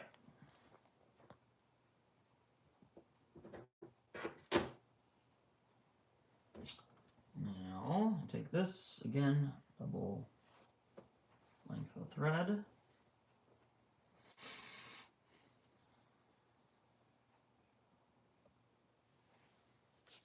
While you're sewing that up, some people have some comments and questions. Someone confirming that, yes, I believe it's called the ladder stitch. Someone else says the famous H stitch, don't know. And someone else says the stitch is known as the Swazzle Stitch XD. And then someone else, as we were sewing, says getting reminded of that jump scare video you did on Halloween. Oh. Mm-hmm. And then we're moving on to this stitch is used a lot in doll clothing because it hides seams on a small scale really well. right? Yeah, and this will hide seams on fleece, especially on fur. Yeah, someone else confirms ladder stitch is the name of this stitch. All right, now we'll Great. never forget it, except the next time when we forget it. Yeah. So this is a demonstration of the ladder stitch.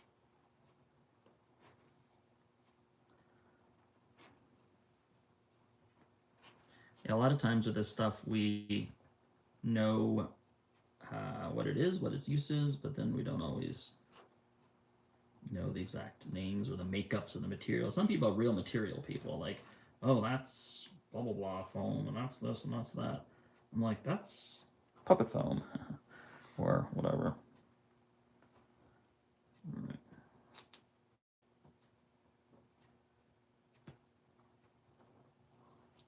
Okay, I'm gonna just tuck it in and snip it off.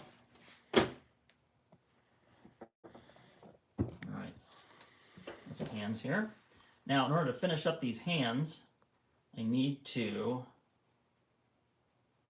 cut the rod pockets. So I purposely left this sealed while we were sewing, because then I can just snip it at the very end and then stitch it. So I can kind of see where the rod pocket is. I can feel where it is. So I'm just going to snip across.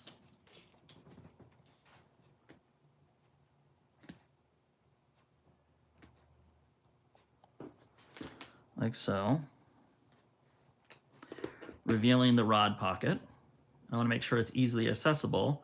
So I'm going to stitch one side of the fur to one side of the rod pocket and the other side of the fur to the other side of the rod pocket. And I'm just going to be using a simple whip stitch for this. Because in general, once the rod goes in, it will be pinned in place. Someone was asking about itchy nose in the fur. Yeah, definitely little bits of fur are flying around here. All right, needle. Come on, thread the needle. There we go. All right.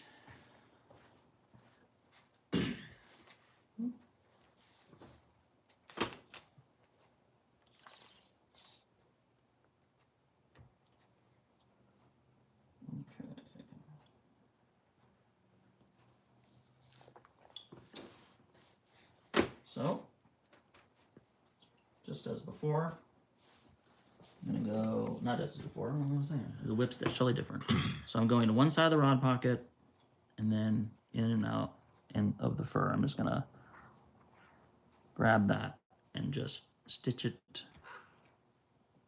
like so. Just around that rod pocket. So that when you're on set, or however you're using the puppet, you can find where the rod goes in.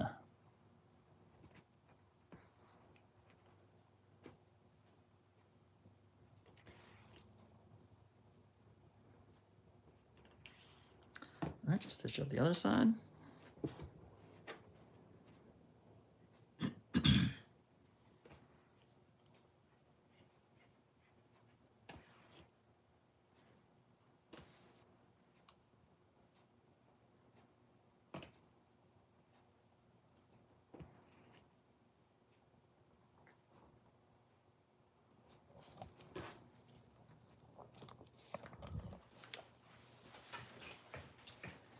Stitching like so.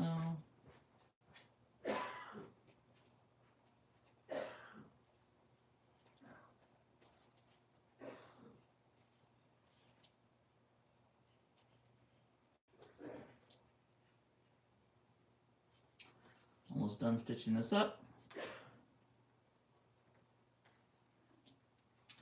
And then in and out, tie the knot.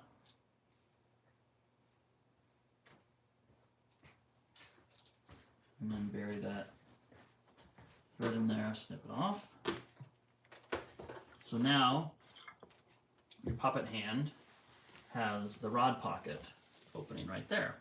What's great about that is you can take your arm rods and you can slide it right into that opening, just like so, pin it, a little pin in it, and now you can have a nice operational puppet hand. All right, so let's do that to the other hand as well. Find that opening. find where the rod pocket is. Just kind of feeling the little snip. Open up that hand.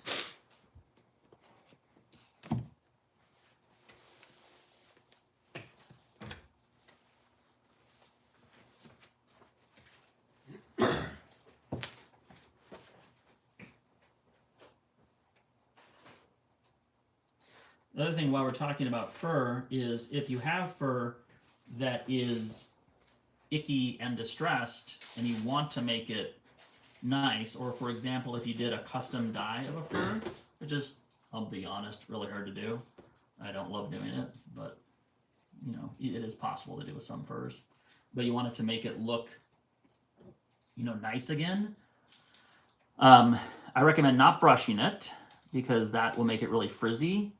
Unless that's the look you're going for. You know, obviously different puppets have different looks, you know. But if you want it to just look nice and soft and restored, what you want to do is take a hair dryer, take some heat to it, and that will get it looking nice again. All right, I'm going to stitch up this rod pocket closed using that same whip stitch.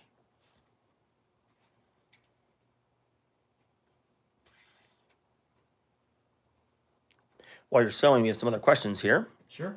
Someone said, I saw the short talking about this stream. Glad to see it popped up on my feed. Nice. Someone else says, do you have any simple technical setups to train puppeteering with a monitor feedback? Yeah, I mean, using a puppet monitor is a really getting familiar with the monitor. If one of your ambitions is to work in television or whatever they want to call it now, media.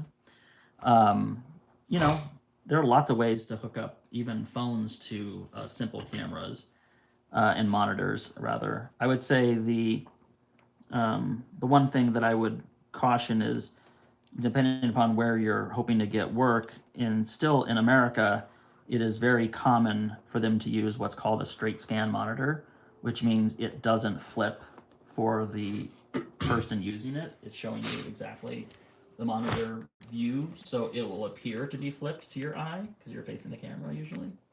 So that does take some getting used to.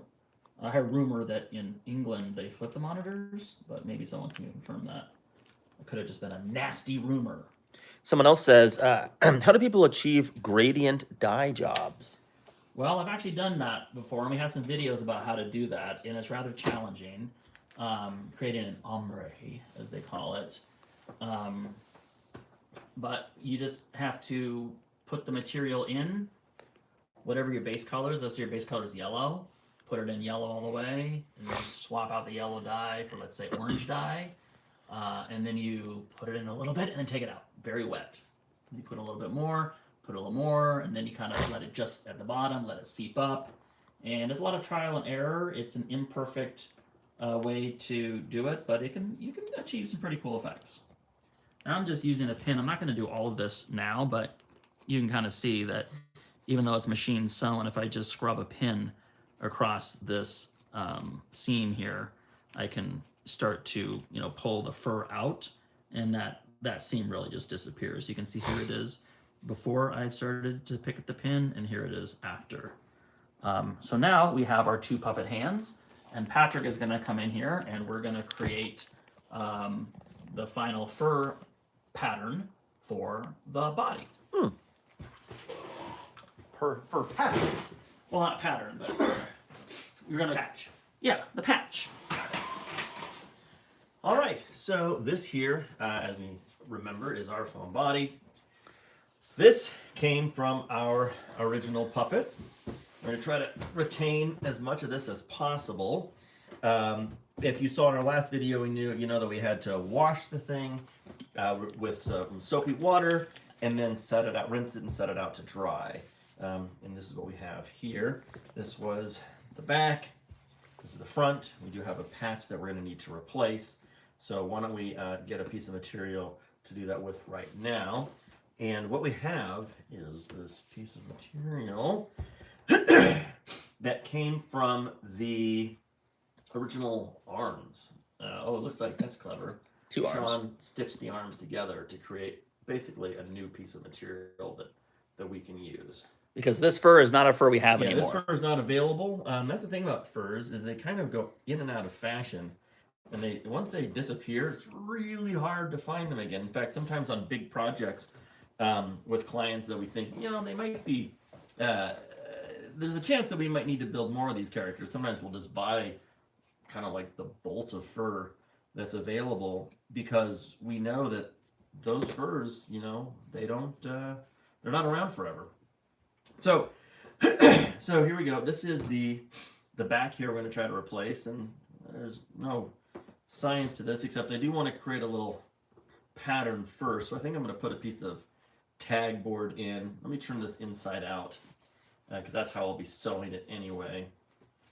And I'm just going to trace basically the back of the shape that I'm looking to fill in here. So tag board or these manila folders also work really well.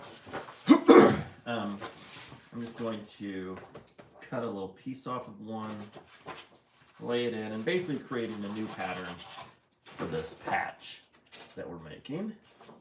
So I'll put this in here. Right, let's try the edge here. This is a technique that I'm sort of making up as we go because this is not a usual thing that we do. But once you understand the tenets of puppet building, you can start to use your knowledge and your skills and your techniques and apply it to things that come up that you may have never faced before. So that's the piece I'm going to patch in. So let me just draw what that shape looks like here. About like this. That's a center seam there. I'm just going to mark a center seam there, like so, and then it goes across the bottom here, so like that. And I'm just going to take this shape that I have. I'm going to use that center mark, and I'm just going to draw a line right down the center to give myself a sense of where the center is, and I'm going to fold it to make it symmetrical. So that's my center mark. When I fold this tag board material, I like to line the ruler up like this and kind of bend it up like that. It gives me a nice crease to start with, and then I can turn it inside out and crease it on that same line. And then you can use something to run along that edge there. A pair of scissors or a pen, something like that. And then I'm going to make sure this line is straight, so I'm going to use my ruler again, put it right on that edge. Find that straight line, go right across, like that, and then slice that out, and discard the extra tag board or manila envelope material. Now, this might be useful for something else, you don't have to throw it all away. And then cut around this arch back here. That. Try to make it symmetrical. Alright, so that is my back piece. I'm going to test it out on here to make sure it looks pretty good for what I need. Feels like that's going to patch in nicely considering we're working with fur. And so now I'll take this material and I'll put it on our salvaged piece of material here. The bummer is I will be going across a stitch line, but there you go. That's what we're going to do. So I'm going to go across here like this. I'm going to use an orange pen to trace it. And we're going to be using, as we always do, a blade to cut this material, as we mentioned before. When you use scissors to cut fur, there's a risk that you're going to cut the fibers, and that really destroys the look of the fur. So when we cut with fur, we use a blade. We really try to cut just the back. Try not to cut the fibers themselves. This fur is relatively short and matted. It's not too much of a challenge, but if you have really long fur, it really becomes obvious when you cut the fibers. So I'm just going to draw the blade on the line that I have just made across that sewn seam, which means I'll need to reinforce that seam again. But again, we're just making use of some salvage to allow us to patch in material that matches the puppet as best as possible. And then I'm going to come around the top here as well, cut this like so, all the around, boom, boom, around the top, like that. And now we're going to patch this in, and we're going to be using the whip stitch. Whip stitch is a very popular stitch. We use that one a lot. Apparently, it's the only stitch we seem to know the name of around here. But we're going to patch it in and sew it into place here. And in order to sew this in place, sometimes it's easier when you're working on a form. We make use of a ham. There's a, what's it called? A tailor's ham, I think. Again, if you know the exact name, feel free to let us know. I'm just going to reinforce, before I do any stitching, I'm just going to use a little whip stitch and reinforce that seam there, just to make sure that it doesn't fray and come undone. So let me just whip that together before I patch it in. The presser's ham, that's what it's called, the presser's ham. It just came to me. It's used usually for ironing unusual shapes when you're making handmade clothing and such. But we actually use it in a different way. We use it as a form to put underneath puppets when you're stitching on a curved shape. Allows you to pin it in place. We do a little video of it on our Instagram. We do a little reel demonstrating it. Maybe it's on YouTube as well. And I'll show you how we use it, because it'll allow me to stitch a material in that's on a curve and make it a little easier to do. So do that. Sorry, I'm clearing my throat. So I'm going to stitch this in here. That. Stitch it back together. And all I'm trying to do is just make sure that this seam doesn't come undone by doing a whip stitch in one side and right out the other. Very simple stitch. And then I'm going to tie a knot off like so. Back through a loop, pull it tight, get rid of that thread. I'm going to get the presser ham, and I'll show you how we make use of it to stitch curved shapes together. So if you're not familiar with one, this is what a presser ham looks like. There's a side that's kind of textured, that's intentional when you use it the right way. It's full of sawdust, so it's kind of dense and packed, and it's meant to be able to be ironed. And one side is smooth and white material like this. So I like to, when I'm sewing on a curve, you can take this and you can put it inside your puppet form here, and it just helps it take a curve, and you can lay your material on. And the nice thing about it is, because of the makeup of it, you can take pins and pin right into it, and it kind of helps keep things in place. Again, there are no materials that are made specifically for puppet building, and this is kind of making use of a technique or a tool that exists outside the puppet realm, and sort of finding a way to adapt it to our specific and sometimes unusual needs. So I'm just pinning this into place here. You can see, by the way, these yellow headed pins are great. We're always running out of them. It feels like sometimes they disappear. We'll start with a giant bin of them at the beginning of the year, and by the end of the year, we're like left with 7 pins and we don't know where they all went. Eventually, sometimes they fall on the ground and they get glue on them, and once they have glue on them, they can't use them anymore. So see how I've kind of pinned this on this round form here? So now what I can do is take my needle and thread, and I can sew that together. So when you pull out thread, some people may not know this, you don't want to go wider than the reach of your arms. So if you're pulling out a piece of thread, this is the longest, the widest width that you should pull out. Because the reason why is, when you're sewing, when you take this thread and you thread on a needle, that folds the thread in half. And when it's folded in half, that means that the furthest length that you're ever going to pull out is the length of one arm. And what you don't want to do is be a little too overzealous, pull out too much thread, and then before you know it, you have to sew, pull again. It's sort of irritating.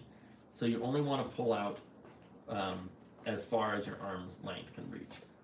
So thread the needle up here, and we'll be doing the simple whip stitch once again to patch this panel in place. And It's the same stitch that Sean was using when he put the rod pocket in place. And this is a very common, if we had been, a lot of these elements we're using have already been assembled. But this is how we would generally be stitching our fur and fleece puppets together, is by using a whip stitch. One person has a true fact to share, Yes. which is probably the yellow pins are probably with the lonely socks. Oh, yeah. They hang out together. That is true. That's where they all go. I'm going to start from the center here and work my way to the side, and then I'll go the other way. So in the material, in each side of the material, pull it through, and your first stitch goes through the loop, and then pull it tight like this. And then I'm just going to continue along, grabbing the back of the material as I go. So this is, once again, we're into the stitching mode of this puppet. If we were making a puppet from scratch, there'd be a whole lot more of this kind of stitching.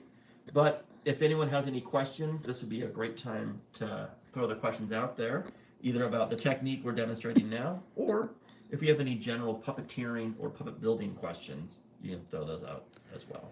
Yeah, or if you like what you see, feel free to give us a tip. Oh, is that a thing? Apparently, it's a thing. All right. Give us a tip. Maybe $1, $200, $500. $1 million. We'll even take $1 million. We'll take $1 million. Yeah, if you want to tip $1 million. You know what? You don't get what you don't ask for. So if anyone's out there wants to tip us $1 million, we can accept it right now. We can accept $1 million tip.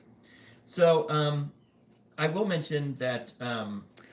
Yeah. I want to say there's a question. Oh, great. Not really a question, but a comment which people might find useful. Yes. People were talking about the technique for how to dye like an ombre. Mm-hmm. And apparently on YouTube, there's a lot of videos with people doing gradients with wool. They're dyeing wool in a gradient. And a wool is really, really great to dye. Generally when we're using puppet building materials, a lot of what we're using are synthetics. So a lot of not a lot of, pretty much all the furs that we use are all acrylic-based synthetic furs. And so, obviously when it comes to dyeing different fibers and materials, natural fibers, those will always dye differently and easier than any sort of synthetic materials. So this is just the whip stitch going around. I do want to mention, we mentioned this yesterday, but some folks had questions about how we got started building puppets and our career. If you haven't yet, I highly recommend listening to the Eyes On podcast. We were just recent guests on that. You can find it on your podcast feed. Also find it on YouTube. Eyes On, they're hosted by friends of ours, Chris and Tanner from Retrofit Films. And it's a podcast all about the people that work in the film and television and media production industry. And they're talking to a lot of folks that are kind of working behind the scenes in different capacity. And they talk to Sean and myself about our work as puppeteers and puppet builders. And it's a really good primer in the beginnings of our puppetry career, but also might give some people some thoughts and ideas about how they can start their own work in the field of puppetry. Someone says regarding dyeing, perhaps this is someone who does a lot with customizing dolls. Same with doll hair. In doll customizing, some dye really well, some others don't, and some melt. Yeah, there you go. So very good to All options maybe now. practice with a small piece before you commit to putting your full yardage into a boiling dye pot.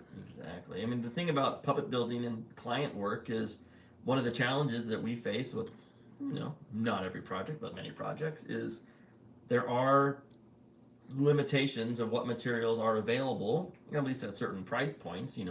If someone had an unlimited budget, they could probably hire a local factory to mill the exact kind of fur they need.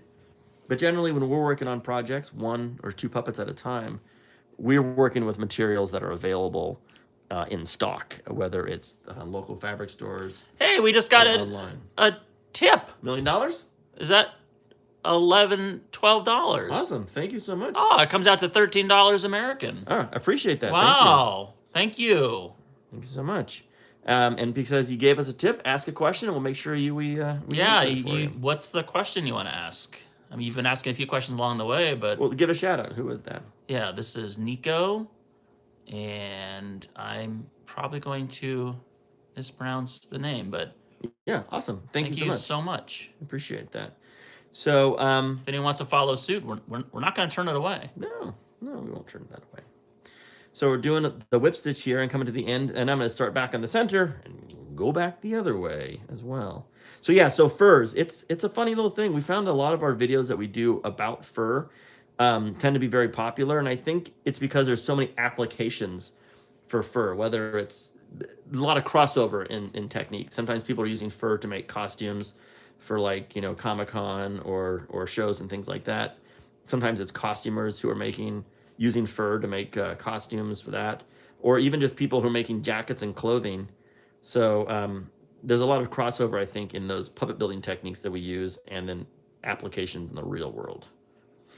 So let's sew this up here, and I'm going to go back and Someone says, hi, thanks for sharing. hello, thank you Hello, for joining. thank you for joining. Thanks for watching. Thanks for watching.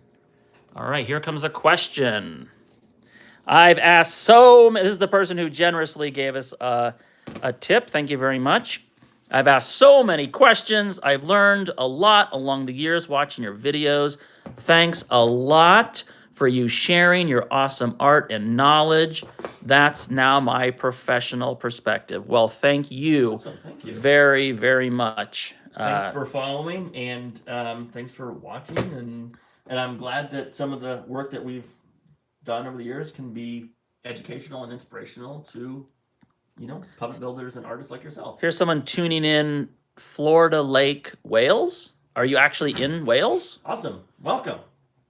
Someone wants to know, for old characters, how do you do wrinkles on the character's skin? Well, Boy, that seems like a video we should do in the future. Yeah, that's a great question. There's lots of different techniques you can use depending upon the look of the puppet.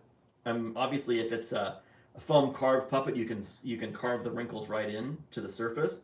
But if you're doing fleece, there's lots of interesting ways that you can gather the material around to create lots of different wrinkled effects. So yeah, that sounds like a great video for us to address in the future, and I think that would be a nice technique to learn. Yeah, for sure.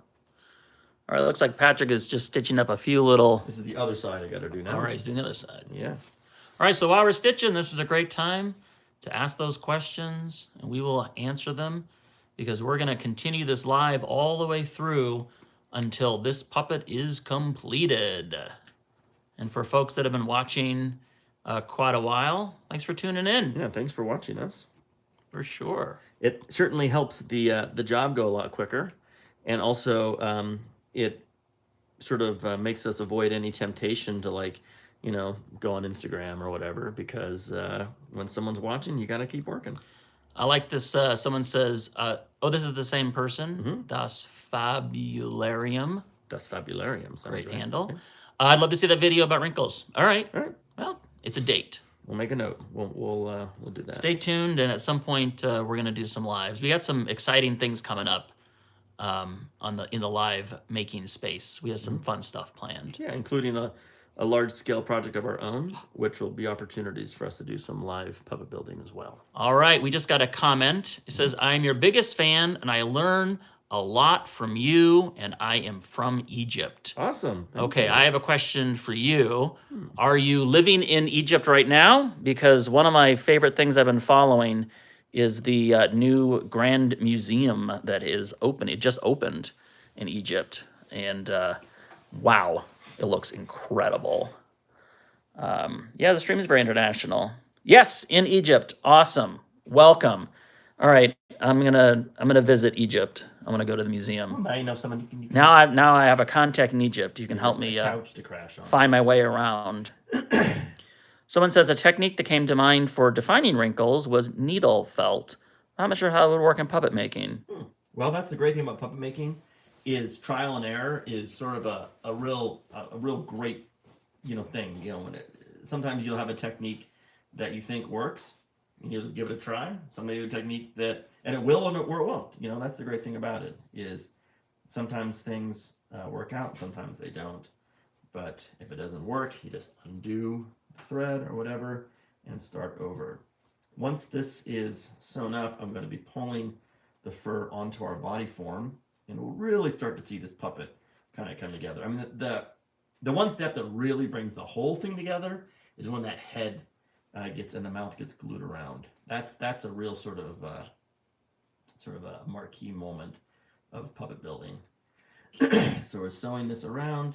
For those of you joining, whip stitch is kind of the preferred stitch that we use around here. It's great for fur, and it works really well. And as I mentioned before, when I'm sewing, my goal is to try to grab the backing of the material and try not to grab the fibers on top. Because that way you're sewing the part that no one's going to see, and the part on the top can really look nice. Once I am done, I'll be able to turn this thing inside out and show you all how it looks, and hopefully that color matches well. And if it doesn't, well, at least it's on the very back of the puppet, and it's going to be generally under the costume. So that's going to help us a little as well. All right, coming to the end here. Getting ready to tie off the thread. As I mentioned before, the way we tie off is we go through the big loop that we create.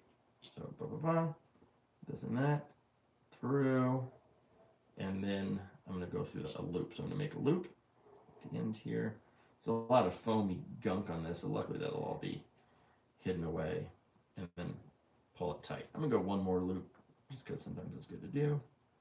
One more loop, boom, pull it tight. Great. So, there's that. And the next thing I'm going to do is pull this material over our foam body. So, get the sweatshirt off. So this is, get the pins back so they don't disappear with all the socks. Great. So let's see how it looks. I'm going to turn this inside out to see if my patchwork works well. And yeah, I mean, look, what are you really seeing here? There's a bit of that grubby line that you were kind of seeing. You could probably do some spot cleaning on it if you needed to. But as far as the seaming goes, it's pretty well a hidden seam.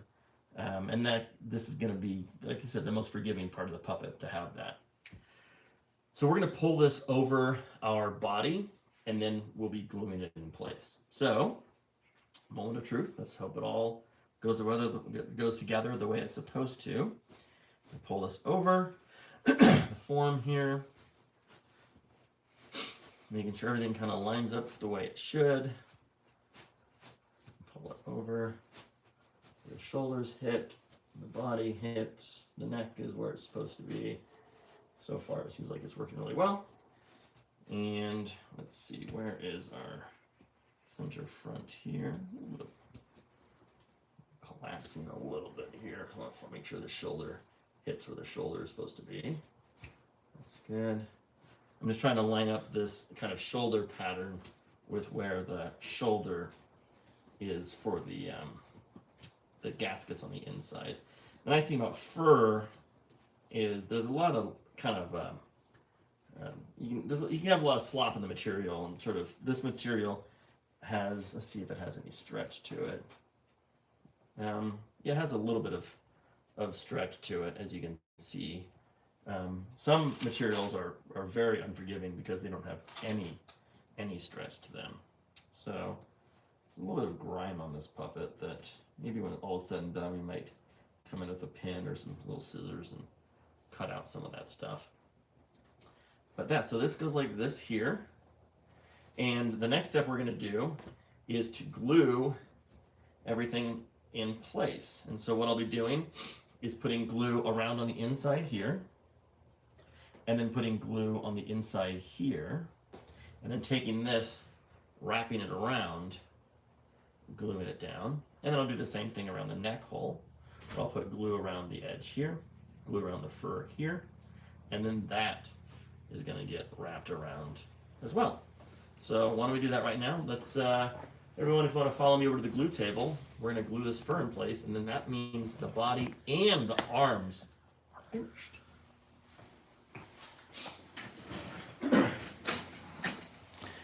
All right, and while you're getting settled, Yep. we have some questions. Great. Okay, here we go. Ooh, lots of questions came in. Okay. Someone says,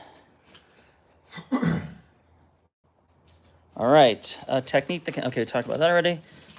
Someone else says, I learned from you a lot, and I'm from Saudi Arabia. Awesome. Wow. We have people all over the world This is, tuning in. Cool. I am so happy to hear people from all over the globe have been able to see the public work we do, and we've had some positive influence. So it's so nice to hear that. Thank you. There's a comment. Do you consider making foam parts for the necks of your puppets, or is it very crazy thing to do? So do we ever put foam in the necks of our puppets? Sometimes. Generally not. But generally it depends on not. the size and scale And of the the puppet. the look. Right. Someone says, I make puppets. I'm still learning. Great. Okay, here's for my question. The Grand Egyptian Museum is truly impressive, and we have many ancient Egyptian antiques all over the country. We welcome you very much. All right, good. I want to go. It looks incredible, amazing. The full King Tut collection is there. Thousands of artifacts, 4,000 years of history. All right. If you have any tips about IMAX, okay, rotating globe, interested in doing that. I would say for IMAX, we do have some videos where we demonstrate the IMAX process on our YouTube. You can check those out on Instagram as well. Egypt would indeed be a great place to visit. The food, the language, the music, the mythology, the history, the art, immersive civilization, immense civilization. Yep. All right, we've all decided we're going to take a trip to Egypt. All right. Give us some more tips right now. We'll fund Swazzle's trip to Egypt. Well, maybe if we get a new show up or something, we can take it on the road. Wow, that'd be great. Okay, why is it best to use a respirator when gluing? Is it very toxic? Yeah. So unfortunately, these glues are not good for you to breathe. Obviously, we're working in an open environment by the door. Thankfully, when it comes right down to it, the exposure is fairly minimal because for the amount that we're using, but we like to use precaution, and we encourage other people to do it as well. Yeah, and it's not good to be breathing these fumes. I mean, as far as the materials you could be using, this isn't the most toxic stuff on Earth, but exposure and prolonged exposure to this. And since we've made puppets for many years, we try to be safe. Plus it smells terrible. Yeah, it smells awful. Give you a headache. Okay, great. Someone says, does that make sense to glue something, some lining inside the body or skull, essentially with the neck sleeve? Yeah. In fact, if you watch back to the earlier part of this video, maybe you've already seen that, how we do that. Yeah, the neck sleeve kind of works as a lining, and you'll see when it all comes together, how that kind of helps protect the inside of the puppet. Someone says, oops, I'm by a respirator right now. Great idea. Yes, ventilation is your friend. And how often do you change the filters? Any good replacement? Yeah. My school doesn't allow it in the workshop. Changing our filters more often than we do. Yeah, but you know, when you start smelling the glue, that's a good time to change the filter. The truth is, with these filters last quite a while, especially the way we use them. It's not like we're in an environment like this 12 hours a day. You know, we'll glue for a few minutes and then put it down. But I'm sure the manufacturer instructions would have a thought about that. And any replacement for glues that are non-toxic, there's something called Evo Stick. And I remember we were working on a project and there was some people in England working on it, and they couldn't get this glue in England because I guess it's not legal there. I don't know. But they have this stuff called Evo Stick, and I believe it's a latex-based glue. I've tried it. It's decent. It doesn't quite have the stick and the hold of the kind of glues that we're accustomed to. So I'm just putting glue on the Evo Stick. Yeah. Give it a Google. See if if I'm not mistaken, I believe that's what it was called. And I believe it was a latex-based contact cement. All right, so I just put glue on the inside, glue on that contact point. I'm going to wrap it around. But before I do that, before I wrap it around, I'm going to put the glue on the other side here. Oh, no, that's good.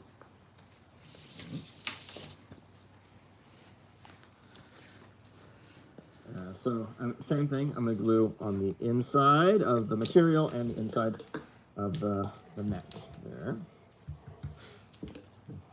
Someone says, that doesn't make sense. It's the stuff Band-Aids use to make them sticky. Wow. Oh, wow. Now I'm learning stuff today. Oh, yeah. Industry secrets here. Oh, it's not thinking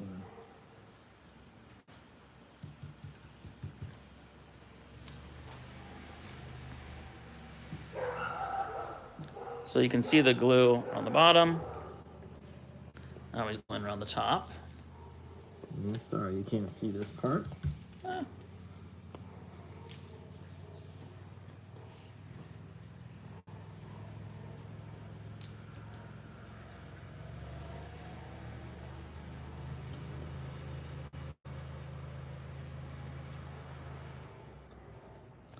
Someone says, that's why latex-free Band-Aids are a thing for folks with allergy towards latex. Okay. Got it. We learned about the Egyptian Museum. We learned about Evo Stick. Yeah, so for the person in Egypt, have you been to the Grand Museum yet? Have you been to the museum? Or have you just seen pictures like me? I can't wait to go.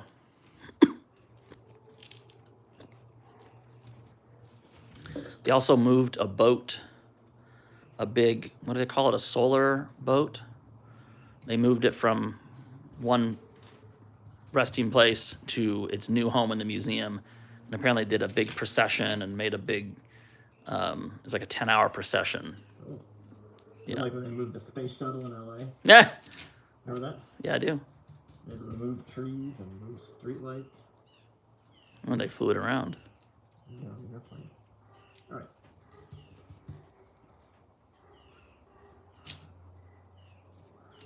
I'm just gluing the neck here. The exciting thing is, once this is glued in, we'll be able to put the arms on, Yeah, it starts to and it feel really starts to come together. It starts to look like a real puppet here.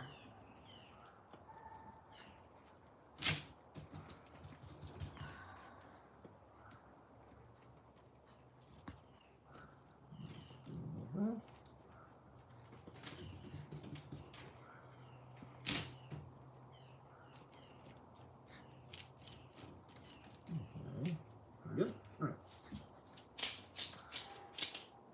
This is all ready now to be wrapped around. Now the glue is all in place. Wrap around, wrap around, wrap around. And we're just gonna fold it over and under like that.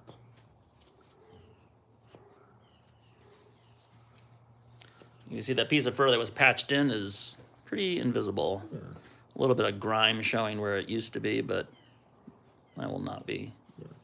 very visible at all, especially under the shirt. Yeah. Spread out where this fur lines up. Let's try to make it lay as flat as possible. It's hard because there's a little some chunky foam underneath there. And then same thing on this side. I'm just gonna glue. And patching means chunky foam. It was foam that was already attached to the Yeah, previous piece of fur. I mean, if we were doing a full restoration for a museum or something, you might maybe go in with some chemicals and remove some of that stuff. But for what we're doing here, for this purposes, I think it's gonna be great. All right, so now we have our puppet body ready for the arms to go in place. So let's bring it back over to the workshop table.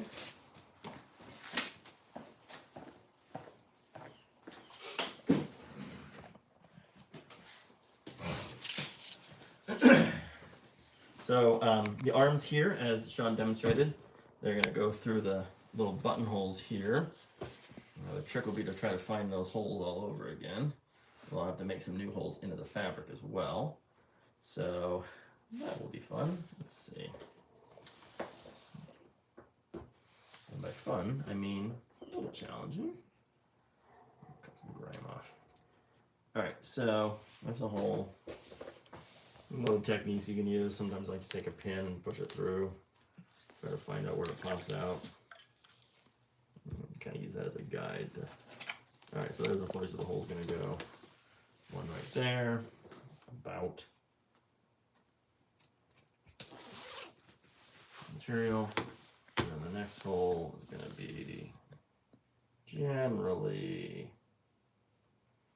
in this area here. Okay. Now let's see if I can find those again.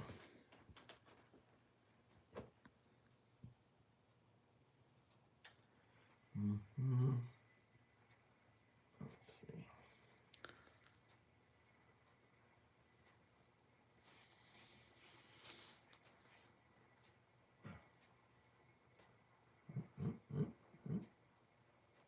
There we go. So we'll thread that one through. And then we're going to thread this one through. I think that hole could be a little slight in here more. So maybe a little asymmetrical, a little higher.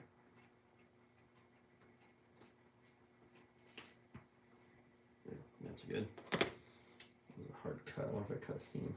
We'll find out. There we go. Feeding that through like that. Now the arms can be pulled on like that. And then they can be latched in place with these little shoelace straps. Threading these through, the little spring-loaded things are great. These are the new ones we've been getting. They're very small and low profile, which is nice. And you can cinch your arm up nice and tight. And the shoelace just kind of goes inside. And the neck sleeve kind of keeps that out of the way of the puppeteer. And this arm here, cut holes through. Find our fabric, cut our holes through. It feels like it might be right about here. Pretty good. Next hole is somewhere around here. Let's see if that's close. And then we're going to thread this through.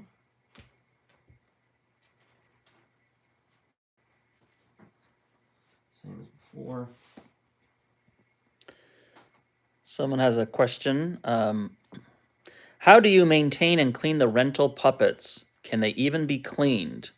Or very high deposit, so people take care of in the first place? Well, a little bit of both. I mean, there is a, we are sure in our agreement that we mentioned, there's a, if they damage the puppets because of misuse, there's some fees attached to it. We've never had any problems with in all of our years of renting puppets.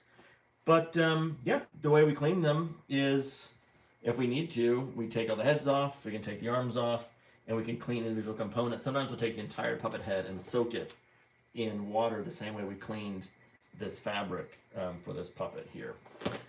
Give it a nice soak, give it a rinse, and then let it line dry.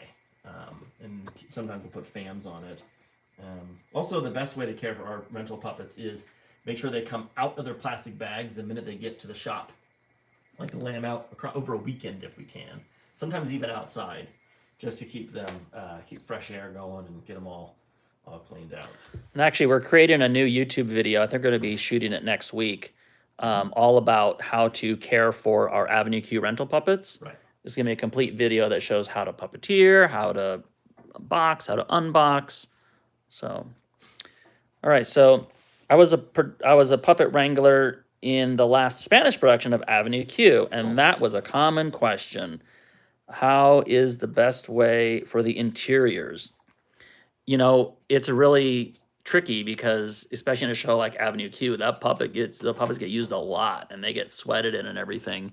So what we like to recommend is between shows, lay the puppets out and open and make it so that there's airflow, and even you can put a small little fan, come around here, small fan like this, that you can just kind of put up inside the puppet to air it out between performances. Great, so this is your puppet body and hands fully assembled, ready to go. You'll see the arms are a little lighter. You know what? We knew that was going to be the Looks case. like a choice. I like it. But there you go. Once the sweatshirt goes on, I think you won't even notice.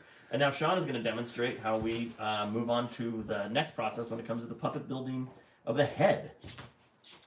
All right. I had to appear on the screen at the same time just to prove there were two of them. Some folks were tuning into our Instagram and they're like, "What? Wait a minute, there's two of you?" All right, so this is the old puppet skin that's been washed, and it's looking pretty good. The first thing I'm going to do is I'm going to redo this seam, which was done in the front.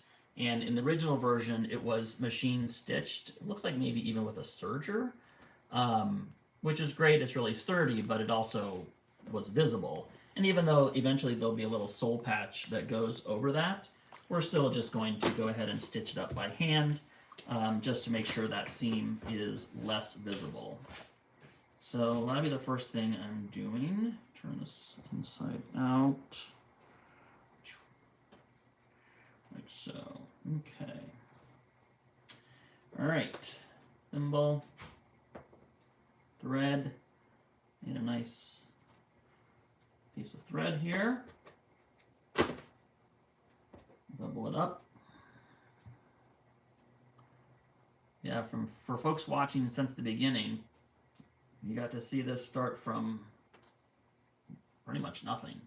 Crumpled little pieces of an old puppet, and how we use those patterns to create or recreate the puppet. All right. So I'm going to use that same simple whip stitch that Patrick was using earlier for the fur. I'm just going into the backing, like so, into the backing.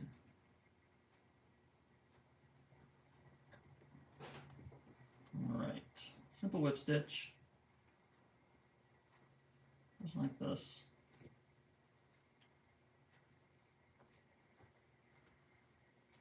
I'm going to bring it all the way up to the top here.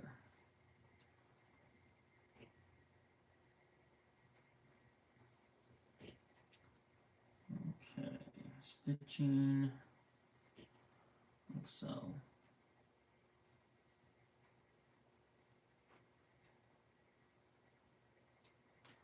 Again, with this particular stitch, you want to stitch through the back, not through the fibers.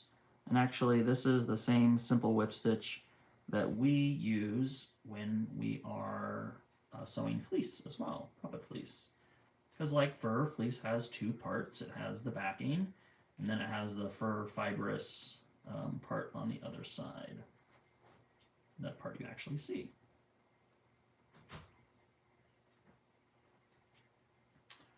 I'm going through, and through, and through. All right, I'm going to tie that knot off. Okay, and snip thread. All right, now some fun part. Let's pull this over, see how it looks. I'm leaving the back open for now, and we will stitch this closed once the head goes on. Probably stitch it a little bit closed, but that's really ease of it. Because you asked, Sean, our friend from Egypt says, the opening was very soon, and there is crowding now, and I do not like crowding, which makes sense. Yes. It will be, I will visit very soon, but I visited the pyramids, the city of Luxor, and Aswan in southern Egypt. Also, they said that the city of Luxor and Aswan in southern Egypt, which have impressive, very huge monuments and other museums, other places. So anyway, sounds Now, awesome. is it one of those things? The southern Egypt is the north? We can Google that. Oh, because of the Nile. Is that right? There's something about that. Anyway, one of my cats' name is Cairo. Mm-hmm. All right.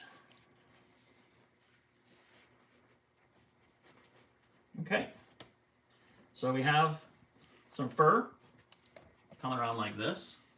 So the next thing I'm going to do before I glue this in place, the next thing I'm going to do is I'm going to stitch up the back of the head here.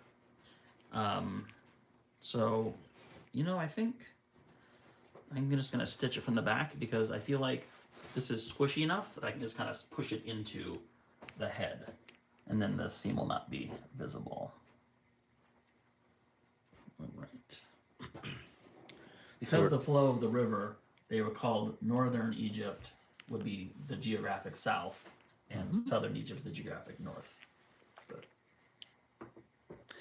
And while we're doing some hand stitching is a great time for questions. or send in those tips. Or Apparently as that's a thing. We're just yeah, learning. we're inspired.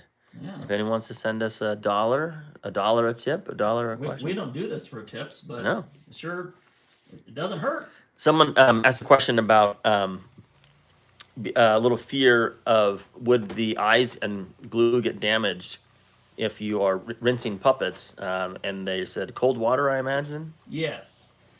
So if you're rinsing the whole puppet, I mean, it takes a little bit of courage.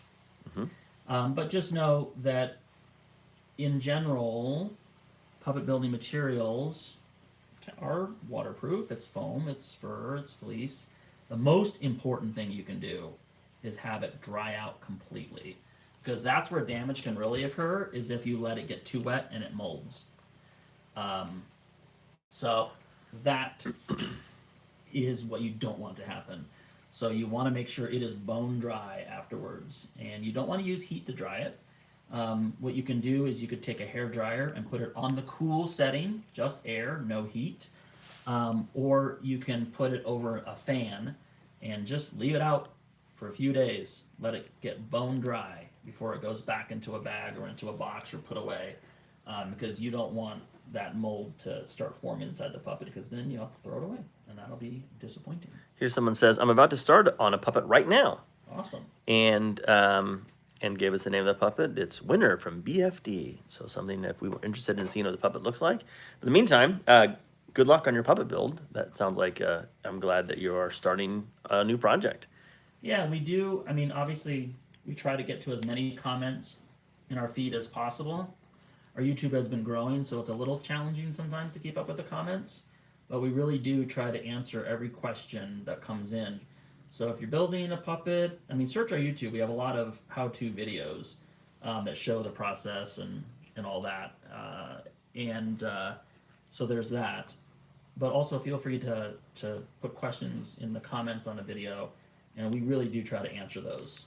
Sometimes it's a little challenging. But And as our subplot continues, Yes. the pyramids in Cairo in the north, in the south is the city of Luxor, and Aswan is truly amazing. You should visit. All right.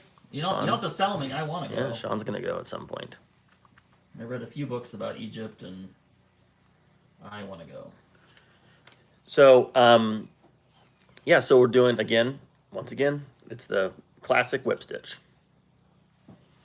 Yep, I'm just stitching up the back of the head here, and then we're going to pull this little skin right over the puppet, and we'll start to get the neck on, and then we'll be down to features. We're really coming to it here. So as you can see, I'm using that little ironing ham or whatever it's called. Presser's ham In place here, and just doing a simple whip stitch around. I've got it just kind of pinned in place. Oh, thank you. We got a $15 tip. Wow. Thank you so much. Thank you. It comes from We Dad Crafts 8409. Awesome. much. Thanks so much. And also a little cute little gif of a little dog waving bye-bye. Thanks for joining. Cute. Awesome. Thanks for joining, and thanks for the tip. We appreciate it. Yeah, if anyone else wants to join in. Like I said, we don't do this for tips. You didn't even know you could do that until now, but I'm not going to turn that away. And then someone else says,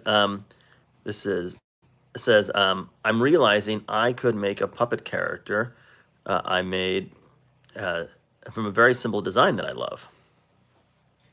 Exactly. So, Yes, great. and by the way, starting with the design that you come up with yourself is a really great way to begin your first puppet build. All right, I'm going to show you a tip right now. We're coming up to a classic tip. So I got just enough thread and not quite enough to really do a comfortable knot. So if you get to this situation where you don't have quite enough thread to tie off, what we like to do is you can go around and then you back the needle in to the loop and tie it off. And then back it in and tie it off. And in response to the tip, the fellow, or the person who gave us the tip, don't know if it's a fellow, says, person? You deserve it. Great masters. Oh, thank you. Appreciate it. Thank you so much for the kind words. We're always trying to pass on what we know, and it's nice to know that it's being appreciated by those out there. Yes, this is the fun part, getting the community. All right, so the head is all stitched up. Great. So now it's time to pull it on and bring it. Are you gonna do the neck first or the glue the mouth first? Glue them out then. Great. So I'm gonna flip it. So I'm just gonna squish this foam. There's no brain in here yet, so it's really quite squishable. So I'm just gonna squish it in, kind of like a little mask.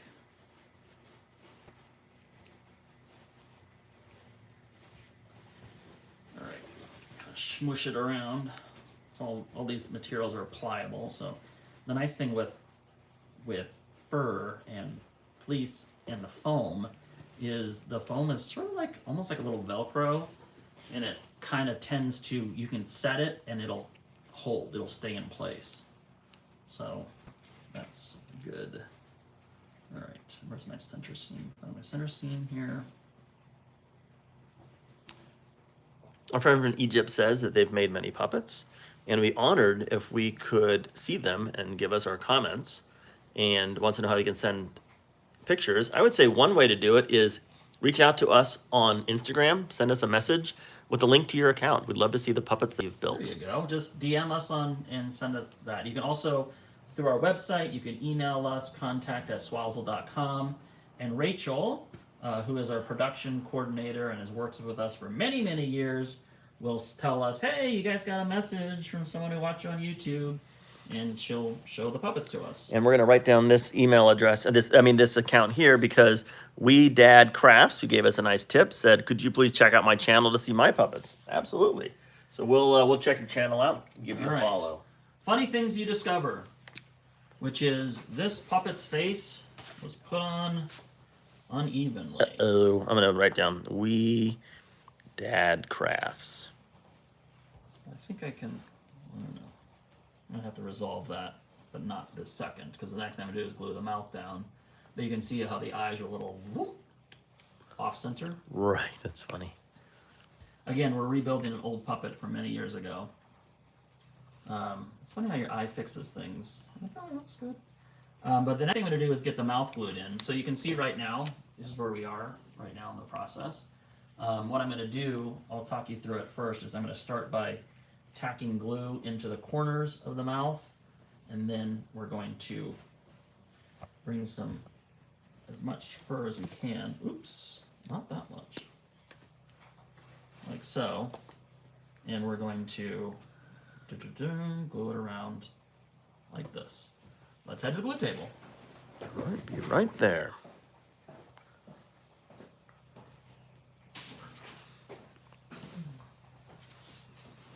All right, heading back to the glue table. Here we go. I'm just writing down some of our new people we're going to follow on YouTube. Instagram or YouTube? No, some YouTube as well. Great. Okay, All right. gloving up. Now, this is one of the most important things, the lip line. A lip line, clean lip line. It is not easy. I'm just gonna say that right now. You think hands are bad. I don't love doing this part of the process, because if you're going to make a mistake that's noticeable, this is where it's gonna happen. So we'll try not to make any mistakes. And if we do, oh well, nobody's perfect.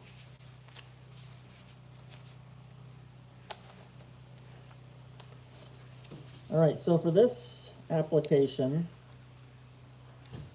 I'm gonna start in the corners and get that set. And then I'm gonna work on some glue all around the underside of the fur and a little bit on the foam, just tiny bit onto the red, so that ultimately we want the yellow to overlap onto the red. Tricky thing with fur is it doesn't really have much stretch to it. That's one of the nice things about fleece. Is very stretchable. Stretchy? Stretchy? Yeah, stretchy. It's not as stretchy. It is what it is. Alright. But to make sure I get glue just where I want it, I'm going to use these little applicators here. In the real world, they use for makeup. Or I guess they're Q-tips. Whatever they are. Alright. A little bit glue in the corner on the fur. A little bit of glue. I feel like I'm a dentist. Here, just a little bit on the red. I'll hit the other side.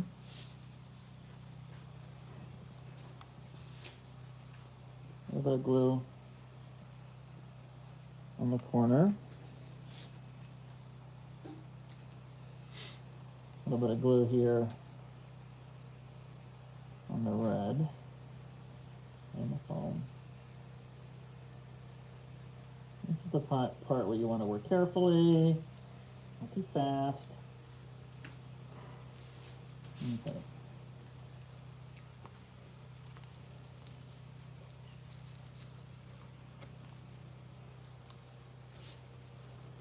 So I'm going to just hold this open and try to press this fur into that corner. I should need to get my hand inside to do this. And press this fur into the corner.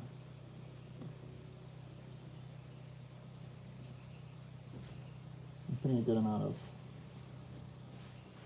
pressure. Like that part when the dentist pushes so hard on your tooth, you're like, what the heck? I guess they break it or buy it. Right.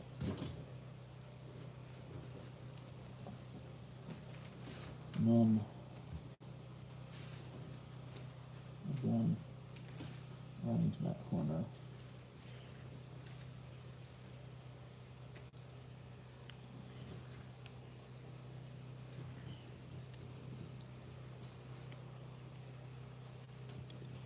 Come on. So you glue the corners first? I do. I'm learning. All right, that's just to get it in place.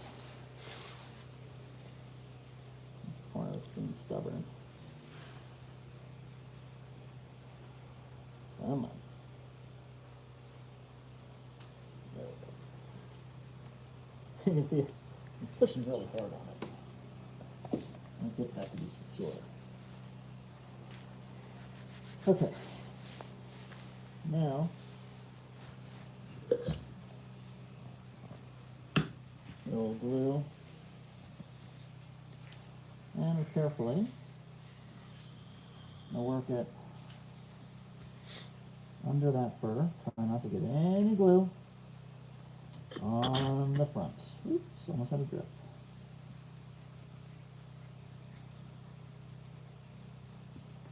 And we're going to go on the foam.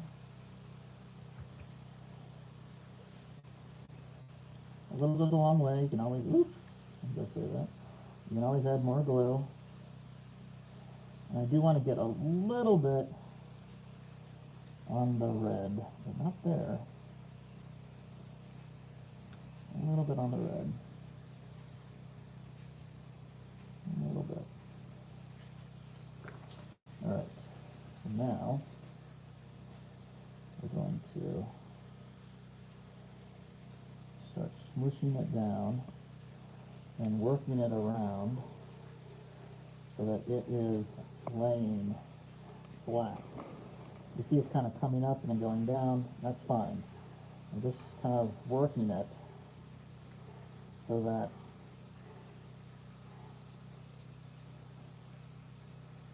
it will be ideally as clean as possible. Okay. This little corner came up. It's fine. Back to the bottom. Some fresh glue out. Do the same thing. I'm going to work it around. On the inside. Backing of the fur. There's certain fleeces, you have to be very careful at this part of the process because the glue can show through if you lay it too heavy an application on. We're not going to have that problem, especially since there's already a layer of older glue on this because this is a rebuilt puppet. Rebuild. Using the applicator. I'm gonna go around that edge of foam. Nope. Nope. Edge of foam.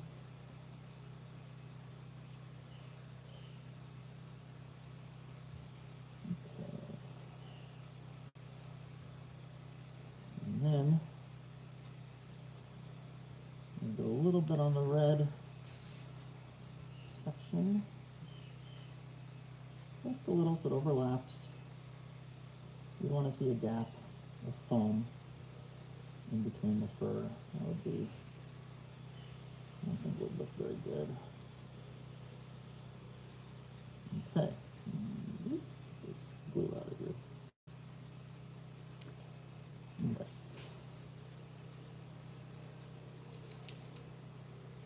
Fingers pushing it open on the center seam, which I can use as a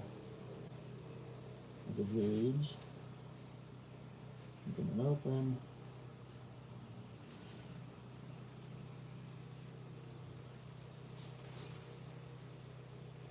The north corner didn't really hold. Just fine. Push it down now. Really get it in there.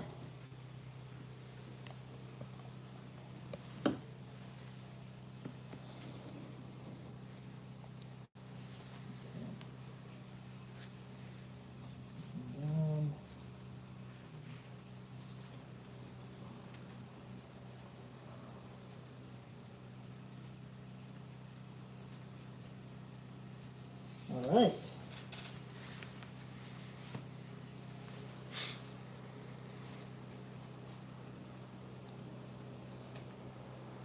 Looking pretty good. And you see his features off center. Fix that.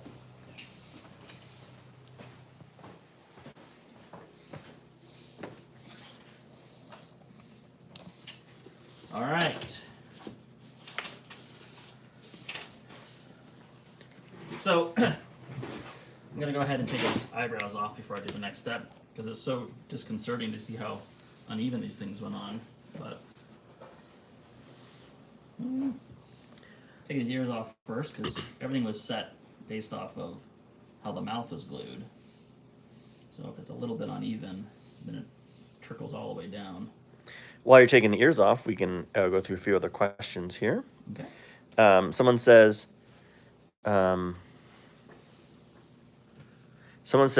glue the lips or sew the lips. It's time to discuss. We sew it.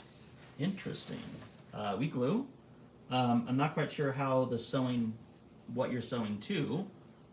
Perhaps if you're having a flexible pallet. But we glue. I mean, I'd be curious to see. I'm always eager to learn new things.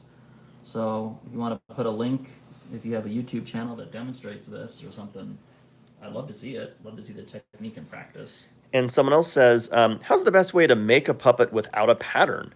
Like I'm testing a new head form or a body, like a prototype. How can I do a pattern in the foam and the fabric? Well, Is there a video on the channel about this? yes. If you find our Eric the Elephant series, it's a long form series that we did a few years ago where we made an elephant puppet and we show the entire process, including how do you figure out patterns. So seek that out, and I think you'll find that to be very instructive. Yeah, we may be doing some new videos about that process. Oh, yeah. Because it is It the is- question we get the most. It is the most asked question. You know, how do you get to your, yes, this is all well and good, but how do I get to the point where how do I make a mock-up basically so I can actually create a pattern? Yeah. Taking his eyebrows off, they'll go back on. And someone else recommends, as far as a way to create patterns, firm foam with sculpted clay, masking tape, a pen, cutter blade, recommending that they check out Adam Krudinger's puppet building channel, The Puppet Nerd. Adam, he was a great puppet builder, and this says, rest in peace. Rest in peace. Yeah, Adam was a great puppet builder, and he still has a lot of tips available on his YouTube channel for puppet builders of all stripes. So check it out. So there's still mistakes to discover. It looks like the old puppet had eyebrows that were perhaps glued on. Really? So we're going to have to patch in a little fur over this. Yes, really. Question. Is it easier to make a new puppet than to repair and rebuild an old one? It's easier to repair an old one because, especially if you're trying to, I mean, it's hard to make it look exactly the way you want, the way it used to. Like, hey, make this exactly the same, because like tiny little changes can make something totally different. You'd be maybe surprised how much it can change. But I would say starting from scratch is always challenging because you're creating the patterns. But as you saw today, I mean, today we started with just a bunch of junk foam that was pulled out of this guy, and we're already this far along. You know, so that's, I mean, honestly, this guy, if he was a rental puppet, he's ready to go on the shelf, except he just needs a neck. So what I'm going to do is I'm going to take care of some of this cosmetic stuff, and then we'll keep going from there. Let's see if this is sewn on or what. What is going on here?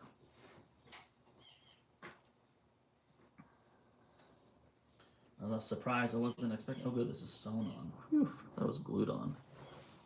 This wasn't glued. I was thinking we'd have to patch in some fur, but we don't have to do that. Great.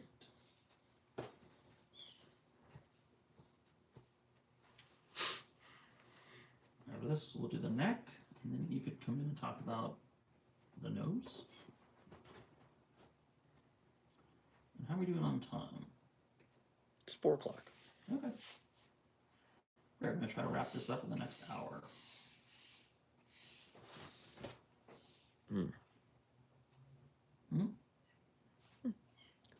That's the process.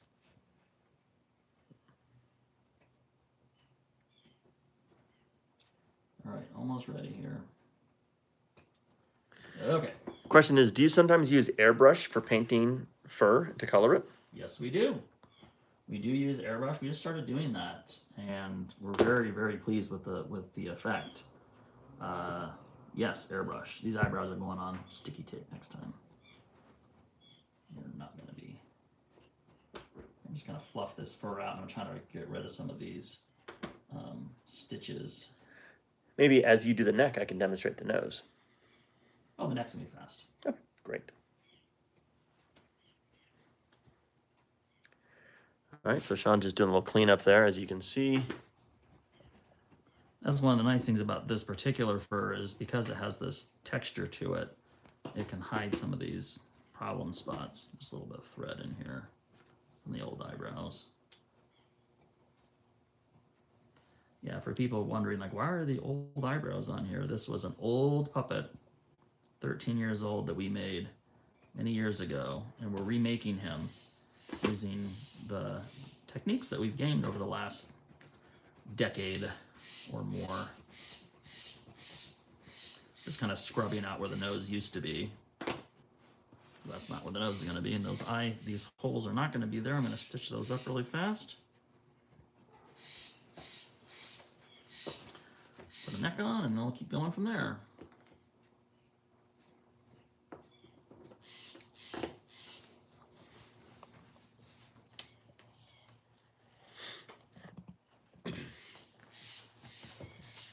Needle. And what sort of stitch are you going to use for this? So this I'm going to use the ladder stitch. That's the one that draws the seam in towards the center, makes it disappear.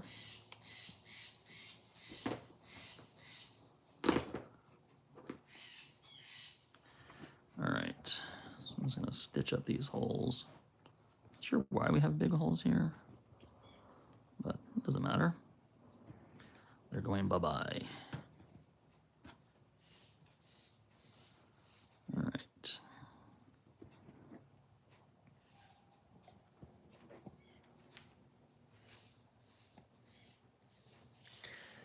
Question is, do you stick eyebrows now, pins, or you, how do you attach them basically? Yeah. Nuts and bolts, screws? Yeah, these eyebrows I'm going to attach with wig tape.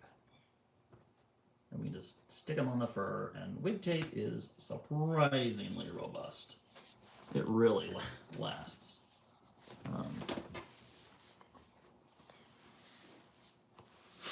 So some of this stuff might look a little Frankenstein-y now, but once all the face goes on and everything, it will not be noticed, especially with this yellow fur. Again, just using this ladder stitch.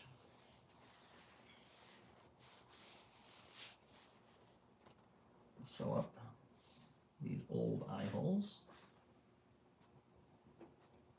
If you ever see our rental puppets, you might be shocked to see them before the eyes go on. There's like holes all over the face because sometimes their eyes are put higher, lower, far apart. There's a question. But in general, the eyes are large enough to cover any of the holes. As you're talking about wig tape, someone says, "Do you wear a wig?" Smiley face. Yes, do you like it? It's not a very good one. I feel like I should get my money back. It was funny though when we'd go to the makeup supply store to buy the wig tape. Yeah. It's always funny when we go in, we're buying hair cutting supplies and wig tape, and they're like, okay. Maybe it's aspirational. That's right. Planning for the second crop. All right.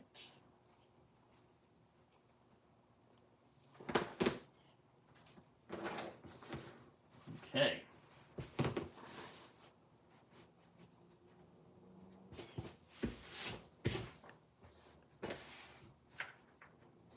All right, so our goal was to make a much more functional puppet, and already this is 1,000 times more functional. It's the thimble you're hearing. All right, back to our trusty neck sleeve tube that goes in here. And the neck sleeve is fur is already done, so I'm just gonna re-sew this on. You always want the neck fur to be a little smaller because it kind of brings in all that stuff at the bottom of the head, and it kind of gives a little form. Otherwise, it could look a little saggy baggy, and that's not that pleasant.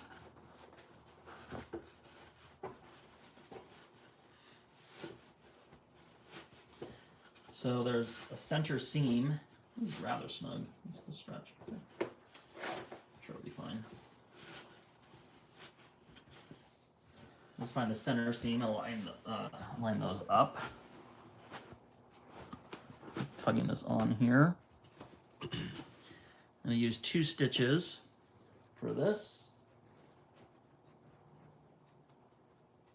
Okay.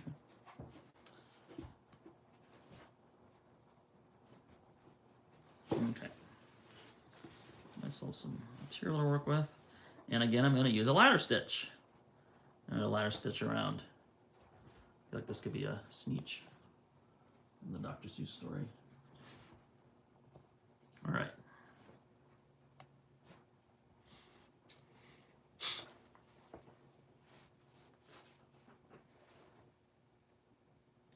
So again, I'll do a ladder stitch. There's 2 stitches that we use on the neck sleeve, and you'll see how they both come into play and why. So starting from the back seam here, do the ladder stitch in and out one side. Oops, didn't grab the thread. And then in and out here. And then thusly work my way around. Now, if you've done this right, this won't actually be a load-bearing seam because all of the actual stress of putting on the puppet and taking the puppet off will be borne by the neck sleeve. And you saw we put that on with the whole spandex ring, and it's stitched and glued and all of that. All right, so as we're doing the ladder stitch, if anyone has any questions, this would be a great time to ask them. We do have a few that have come in. Okay. Someone's asking who is aware of our old set of Audrey 2 plants that we used to rent. Oh, yeah. Wondering if you still rent them out, and also wanted to let us know that they always thought the old one was kind of better. Oh, Most specifically Pod 4, considering how huge it was compared to the new one. yes. Well, thank you for the compliment. We like that set as well, but that set was coming on 20 years old and had a lot of wear and tear issues that we wanted to solve with the new set. It also had a lot of hardware involved, lots of wood, lots of metal, lots of, the slide, the hardware, and it became very, very expensive to ship, expensive to maintain, because it would always come back with something that was breaking. So we had to retire it, and I would say, where is it? It is no more. It is no more. There was an eclipse of the sun. Yeah, and it disappeared. and it went back to the planet from which it came. There was a second eclipse of the sun. But yeah, the nice thing about a new set is the ease of use. I mean, you literally just put it on the stage and it's ready to go. And that's really what we are wanting to do. Come up with something that was very easy to set up, still had a fun, striking appearance, but didn't require the hardware, the slide, the wood, the plastic, the bolts, the nuts, and all of that to get it to be set up. And if anyone else has questions, we would happily entertain questions. Or if you want to leave us a tip, we've had 2 people leave us tips today during this puppet making, which I thought was very generous. And we're learning that's a thing. So yeah, push that little $. Leave us $20 Or $1 million. or $1 million. Yeah, I mean, you don't get what you don't ask for. So if anyone wants to give us $1 million, I will generously accept that, and we'll even make you a puppet. We'll make you a puppet for $1 million. And people can say, "What do your puppets cost?" I said, "Well, you should go for $1 million." So we have some more comments. A rejoinder to your comment about the Audrey plants. Someone says, this is Super Mario Justin 4, says, "Oh, dang, thought it touched an exposed cable wire and exploded. Like in the 86 theatrical cut of the film." Oh, yeah, we know the reference. That's great. Great movie. And by then, the way, our old Audreys live on forever on this YouTube channel. Yeah, and and the old tutorials are still there. Das Fabularium says 20 years is an amazingly old age for a puppet, Oh yeah. especially one that was handled the way that it was and traveled as much as it did. Yes, and especially like with our Avenue Q puppets, is like it's puppet years. I mean, one show will age the set. It's like your tennis shoes. Your tennis shoes look great, and then you wear them in the first week, they're already like, oh, these aren't new anymore.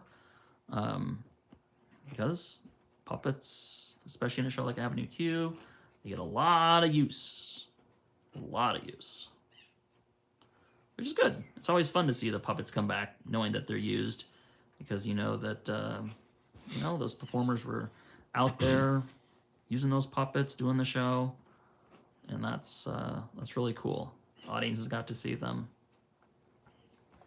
In our new set, we got to see a show that our new set was in. And it was such a great production in Garden Grove, California. So good. And they're going to be in another show coming up next year, and perhaps a few in between. So we're excited about that. It's always nice to have the puppets on the road. Like Audrey 2 just came back today. The Camel went out yesterday. Avenue Q's just came back.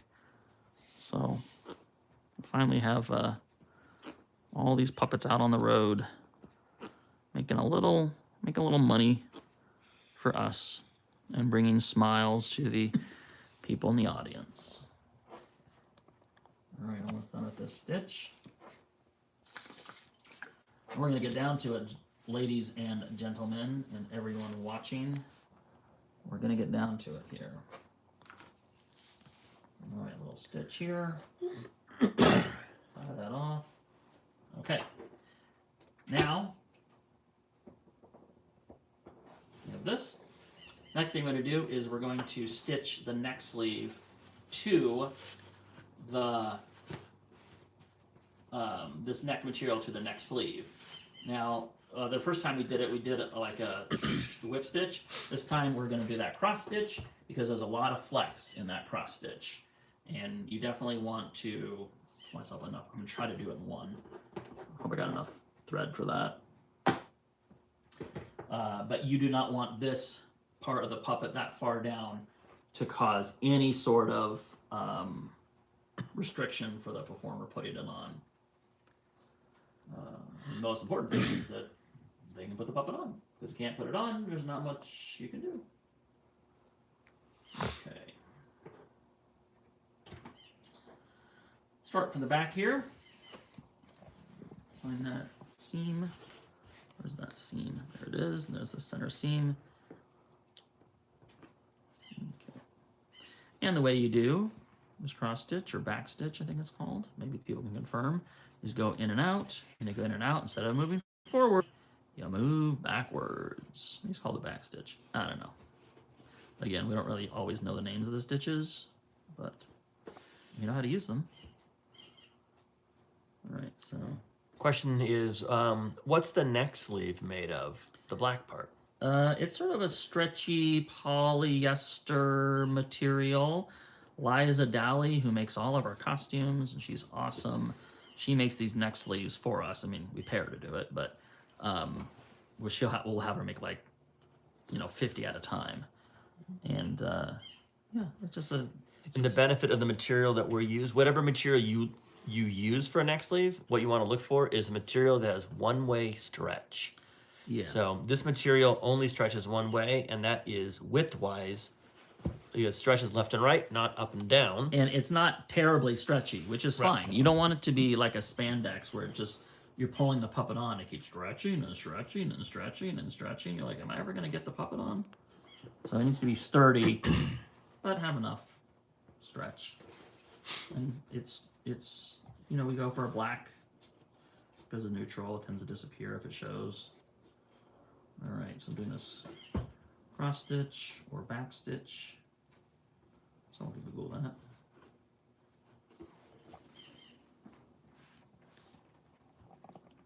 And all along here. All right, I'm going to tie it off.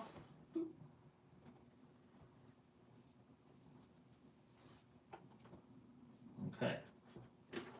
And snip. Now here's the fun part. Take this. Put it in the body. Pull the sleeve through. Grab a safety pin.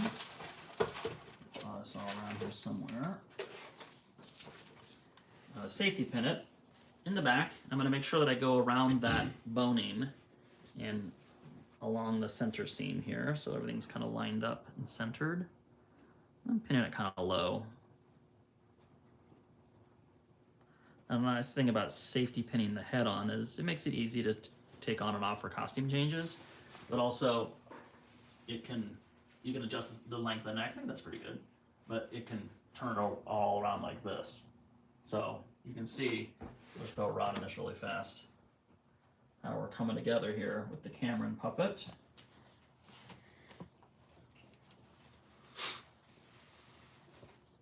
There's one on rod for now, but you can kind of see how it's coming together. How's it going? All right, now Patrick's going to come in here. Let's get some features on this puppet. All right, so the feature that we need to make, because our eyes already exist, is the nose. So I'm just going to move this guy over here. I'm going to use the nose that exists, even though that corner has been kind of pulled down a little. That's all right. I'm going to use part of this nose that exists, but some stuff I'm going to do a little differently. First things first, we need a new piece of wood on the back here because this is cracked. So before I do that, I'm going to make a little pattern. One of my little scraps of material that I set aside. Go with that. And here we go. I'm just going to trace the nose that I have here. I don't know why there's a seam in there. It's very strange. Oh, is it? Yeah, doesn't matter. All right, so trace it up because I'm going to be cutting this out of wood. Someone's asked, do you sometimes use leather finger loops? Is there a way to accommodate its diameter to any puppeteer, like one size fits all? I'm not a big fan of elastic. We do sometimes use finger loops that are leather. One size fits all isn't really, as of course that's never true. But you try to make it in a size that's reasonable and hope that it maybe is a little loose on one person, a little tight on another. But the thing with leather is it will always stretch and form to the hand of the person who's using it. So I'm making this shape. It's going to go on the back of this here. And I'm just going to be cutting this out of wood. Make sure it lines up. Make it a little smaller on the top. Someone's mentioning an idea for Audrey's using PVC pipe to put them inside the vines to make them move. That's a good idea. Oh yeah. I'd like to see that. Yeah. All right, so that, I'm just going to take this blade, I'm going to cut this foam off the back here. Watch spiders come out. Oh, okay. Yeah, that's why it was. Let's see if I can salvage this same foam. Yes. I want to make a new nose. All right, so cutting this off here.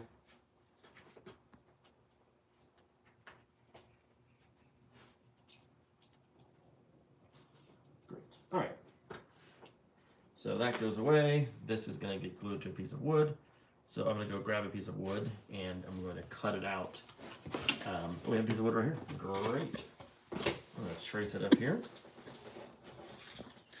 Ooh, that nose looks interesting. Wooden backing and L200. Exactly. And you'll see why we have the wooden backing. Because when you just have an L200, it just continues to pull and pull and pull and pull, and it loses that nice shape. You need a limiter. Yeah. All right, so I'm going to take this over to our little, what's it called? Saw. Yeah, a little saw. Scroll saw. Cut it out. Scroll saw here. I'm just going to cut along the edge.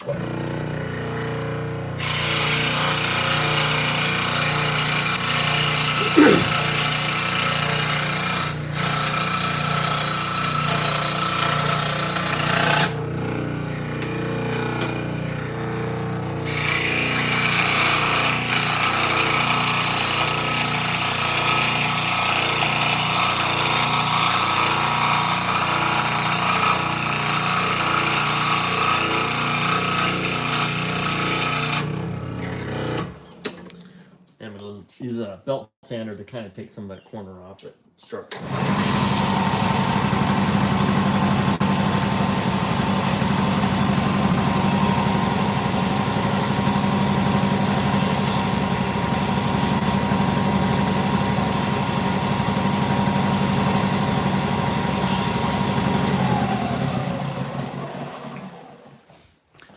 All right, some people were concerned about that saw. They didn't want you to cut your finger off live on YouTube. Yeah, I wouldn't want that either. That would be terrible. Although, hey, maybe we go viral. Maybe go viral. All right, so I'm just going to put some glue on the back of this and glue on the back of this and sandwich those two together.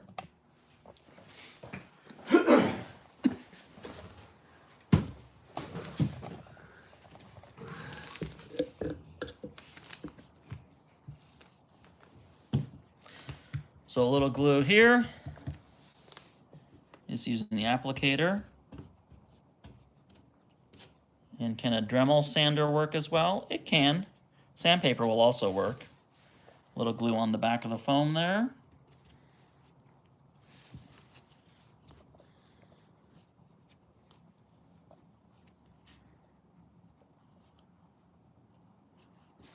All right, I'm going to let those set up.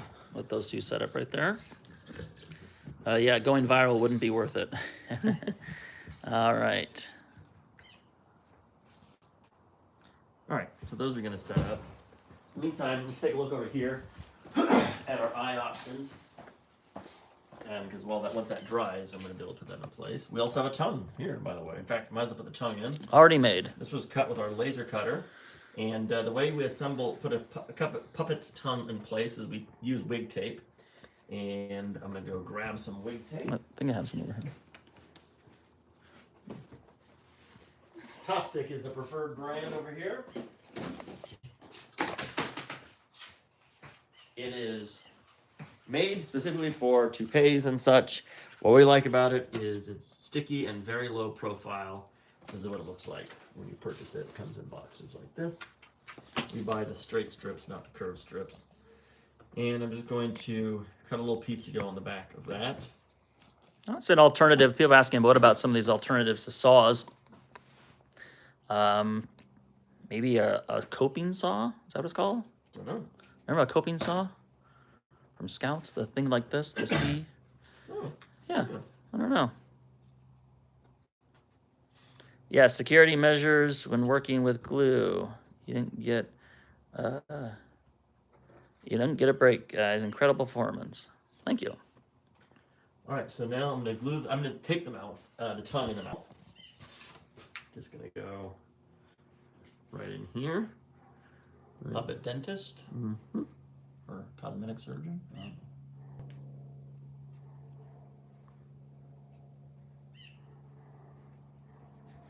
Which looks pretty straight. I'll tweak on that.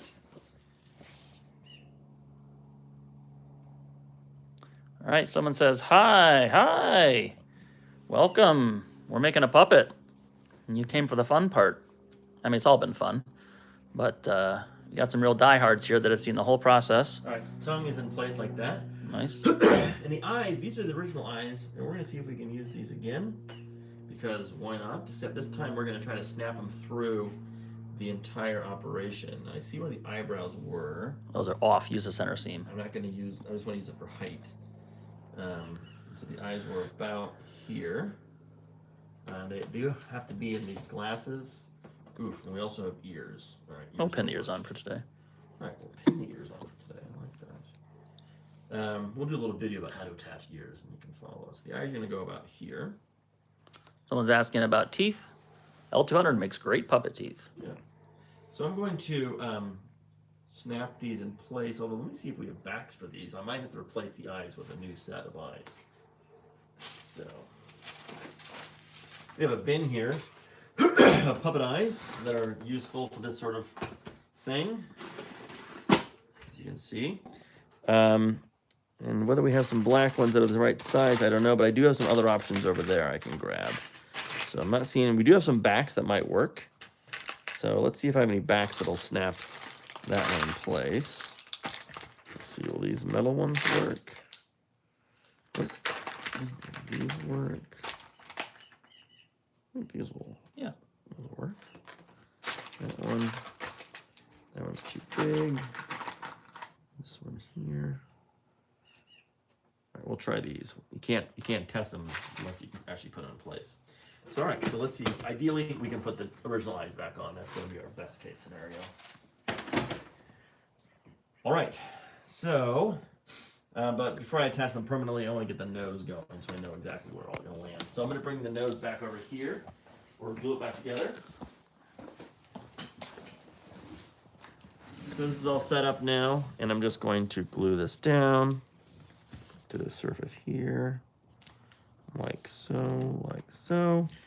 And then I'm going to bring it to the belt sander and sand that down a little so it matches where the foam is. Some people are talking about doing teeth. Another way is to sculpt them, cast them in latex. Yeah. You can make plastic teeth or polyurethane. Sure. I'm just going to sand off that extra so it lines up better.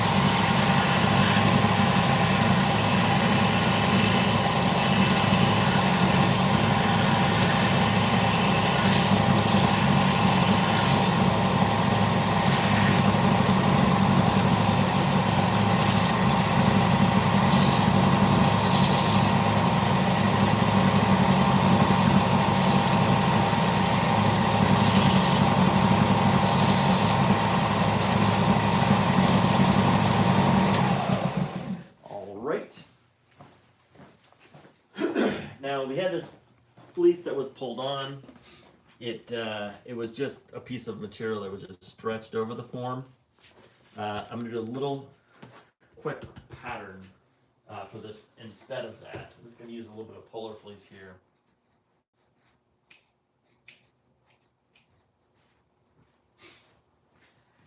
And make a pattern. The trick with patterning a triangle nose is you want to, you'll see the shape that it comes out with, but you kind of want to grab that bottom part as well. So the stretch of the material goes this way, so I'm going to lay it there. I'm going to wrap this over like so. And then I need to grab the bottom underneath. So I'm just going to throw some pins in here. I'm doing this. Help hold it in place. Looks like it's a pierced nose now.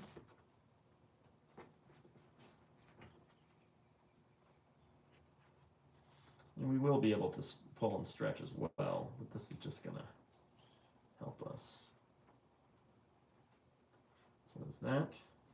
And I'm just going to mark up on this fleece where my cut lines are going to be. And because fleece is very stretchy, you don't have to make it much bigger than the fleece itself. I'm going to go along this edge here. Someone says that is a powerful belt sander. It is. Yes, Yeah, we feel like if you're gonna get like a few tools, like tools, drill press, a belt sander, and a bandsaw. Those are I think the minimums. So you can see how I've kind of drawn that shape. You see it there. When I cut off the material I don't need, what I'll be left with is a shape that then can be used to pattern. I might not just make a pattern out of this.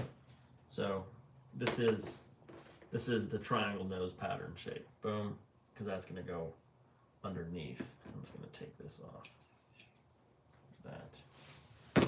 And I'm just going to trace this up on a piece of tracing paper and then cut that same material, same shape basically, out of my orange fleece I'm going to use. Someone asks, can every kind of foam be sanded or only harder, denser foams? No. Every kind of foam can be sanded. In Yeah. fact, a lot of times it's the real softer foam that you're using to sand. Yeah. We sand soft foam all the time, making heads, especially carved puppet heads, which we can do a demo on at some point.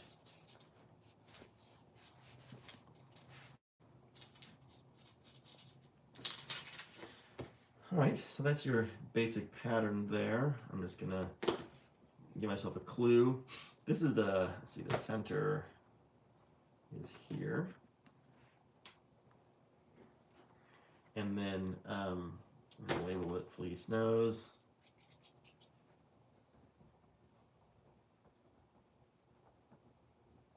And then the stretch of the fleece goes that way. That's what I indicate to myself that that's the direction, ideally, the fleece should go. And then this will just be one stitch, which will be across that bottom area. This here is going to get stitched to this here. I'm just gonna...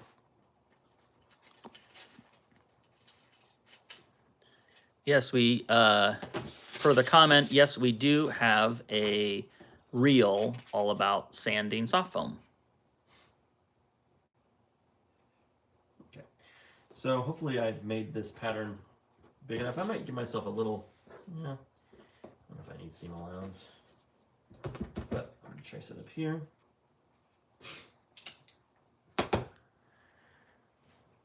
Pattern weight. Just trace. And then I'm just going to stitch it with some orange thread, which I see over there.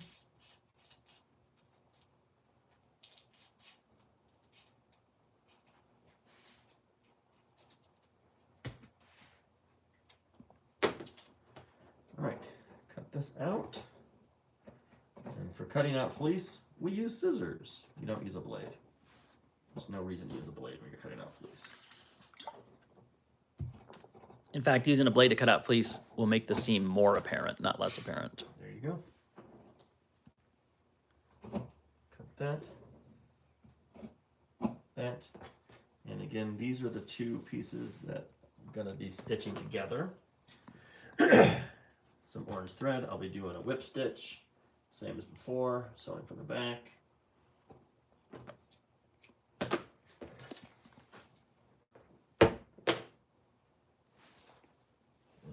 thread up this needle here.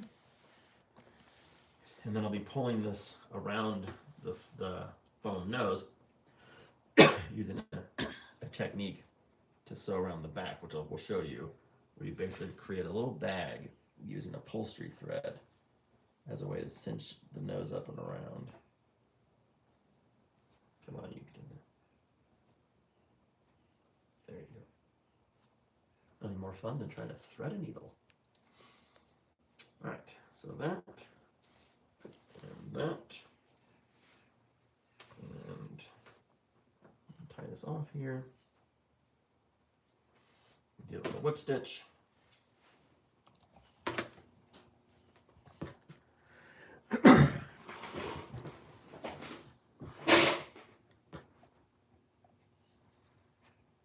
Basically just bring those two ends together, like so.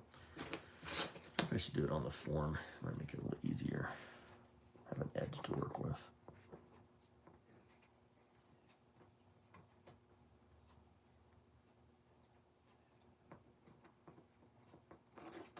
Or it might make it more difficult.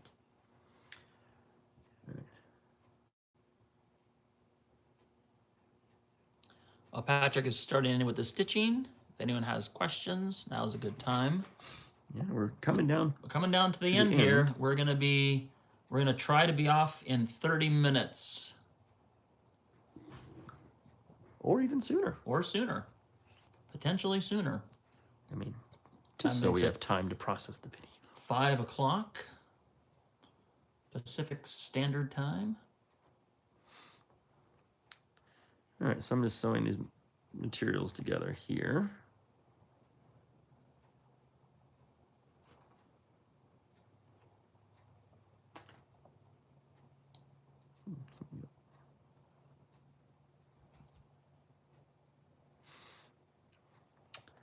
Stitching this up with a whip stitch. Trying to work carefully because this is on the face of the puppet and it will be seen. So here's a question. It's a great question. I have a question. Did you invent your own way of making a puppet, or did you learn from someone else? Who was your inspiration? Great question. So as far as puppet building goes, we've had a lot of very great mentors over the years. Some techniques we've sort of honed and refined based on the information we've learned. Our very first professional puppet building knowledge came from a Puppeteers Festival we attended in 1993. We attended a workshop. Camila Portuguese, Mike Wick, puppet builders. We learned a lot about puppet building from them, and then also puppetry from Lee Armstrong from Images in Motion. That was a real foundation for us. We learned, that's at that Puppeteers Festival, we learned the basics of puppet foam construction. And then from there, that brought us all the way to doing live shows for ourselves, a lot of self-taught stuff, learning more tips and tricks along the way. Our next sort of formal education, in a way, came from a time that we spent at Jim Henson's Creature Shop in 2005, where we got to learn under Jane Gutnick, who is a puppet master builder and now wrangler still with the Muppets. And she gave us the techniques and tricks that, and we learned from builders in the shop as well. That's where we learned patterning for the first time and draping and things like that. And then that got us along. And then really, what really refined our puppet building skills, I think, was when we worked on Crank Yankers. There we got a lot of really great tips, tricks, and techniques. And also had to make sure the puppets worked great for the professional puppeteers that were going to be operating them. And a variety of performers as well. Performers, yeah. And so that was in 2018, 17, 18, I forget. But that puppet build, that really sort of accelerated our puppet building knowledge. And then we started to kind of refine our techniques once you got our laser cutter, Yeah. and we started to find great applications for laser cutting things and making things in advance. So I stitched this together, and now I'm going to pull it over the form of the nose, and you'll see, hopefully if I did my job well, that works. Like this, just poke up that seam a little more. There's a little thing that got caught in there. What am I looking at?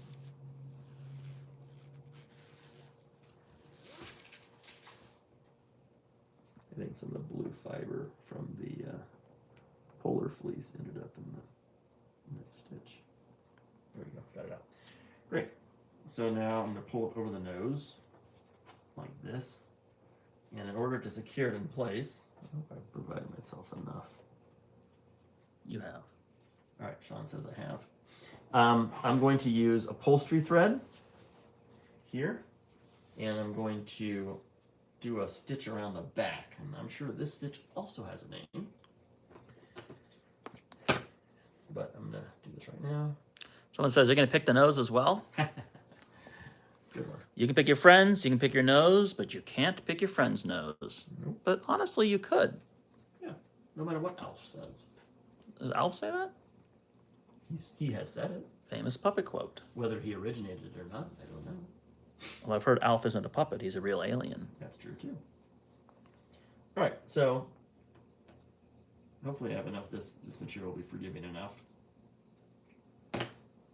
Upholstery thread is nice because it's a little heavier, a little thicker, and very strong. I'm just going to do a little, I don't know if it's called a whip stitch, around the edges here. First I'm going to do a little knot to tie off.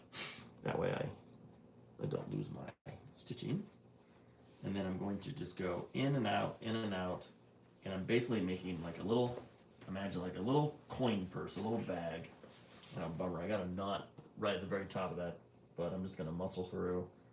I don't feel like rethreading this needle. Rethread. Nope, I got it. We're gonna Drive me nuts. go all the way through with that knot. It'll teach me a lesson about patience and endurance.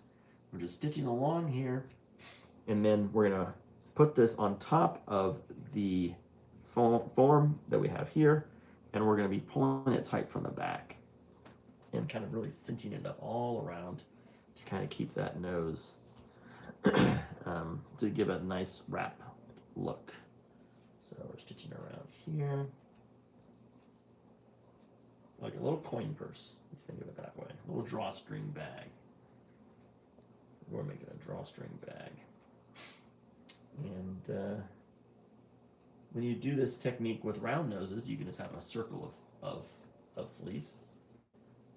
Generally, you want to have a little more extra, but fleece has a lot of stretch to it, so hopefully this has enough stretch to do what I need to do. And it doesn't have to gather so far You around. don't need that much around the back, but My ambition is to be one of the most skilled puppet makers in Egypt.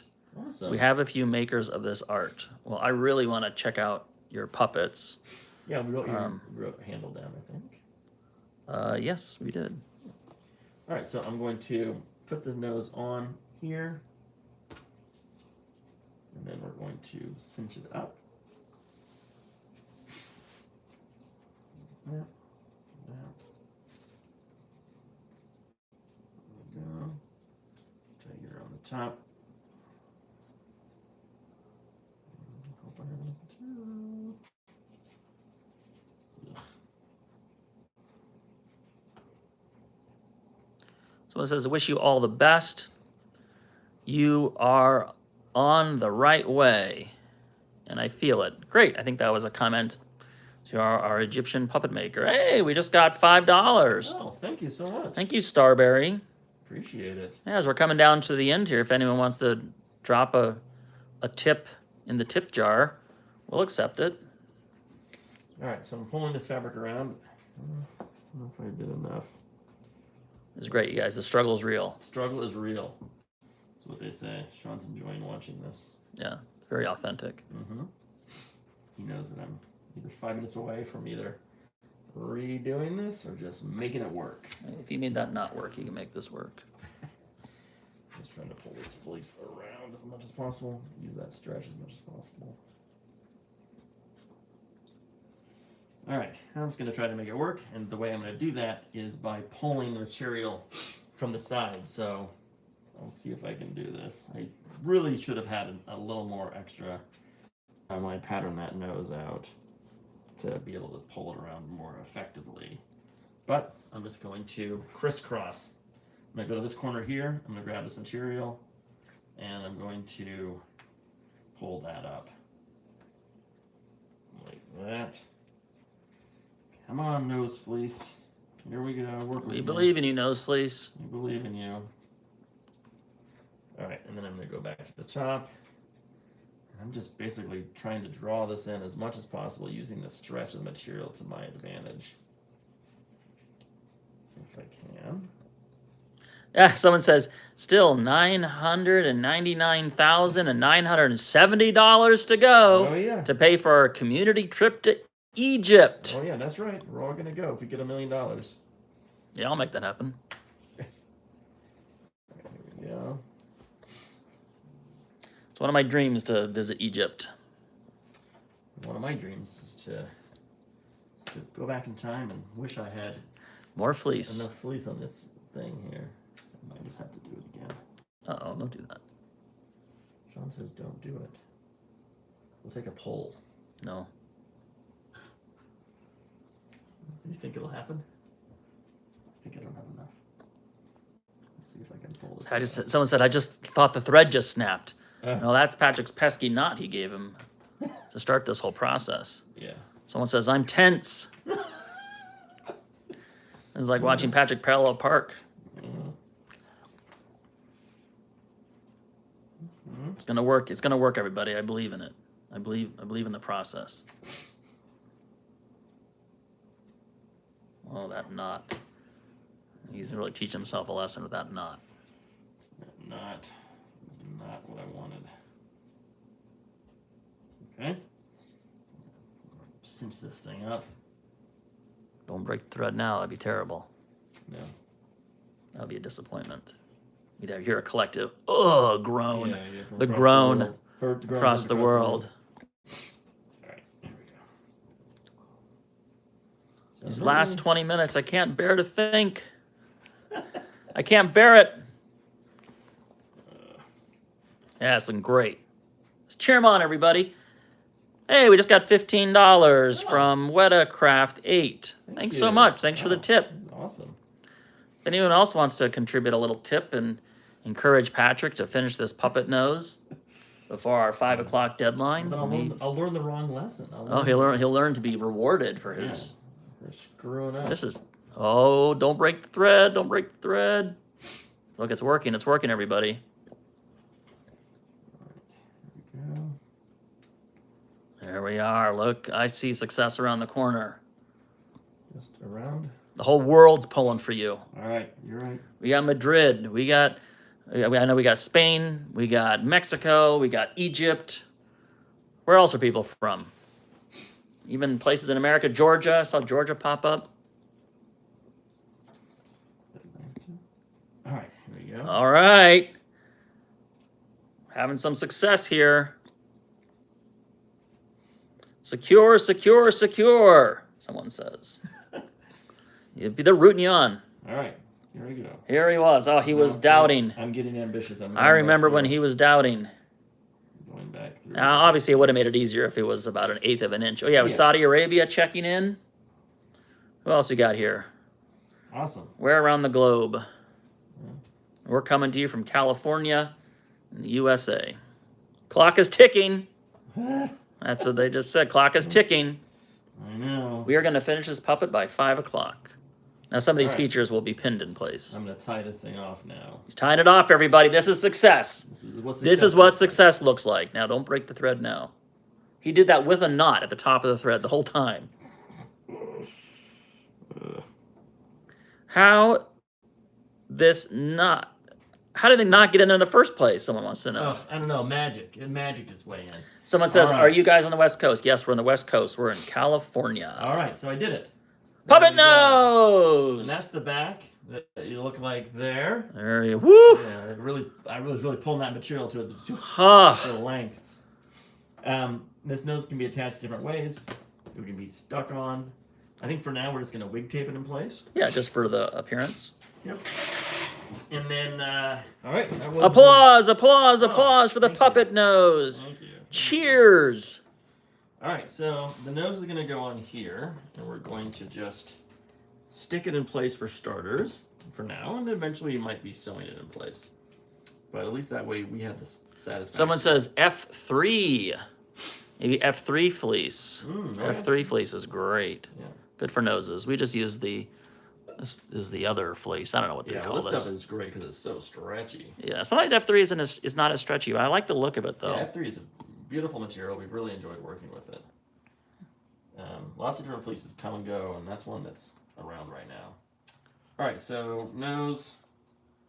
Trying to get that centered here. Looking pretty centered. That feeling? Cute.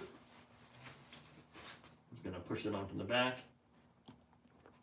Good. There you go. Someone says, excuse me for being slow to react. I use Google Translate to write. I understand as much as I can. Which country do we live in? We live in the United States. So we're in California, United States. So I'm going to.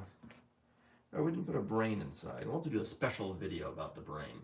We're not going to do a brain right now. Yeah, we will put a brain inside this puppet. All right, I'm just gonna cut eye holes there. Oh, it's getting down to it, ladies and gentlemen. Oh dear, look at that. That takes bravery. Cutting a hole into a finished puppet. Confidence or experience? Or Confidence, experience, or just plain stupidity.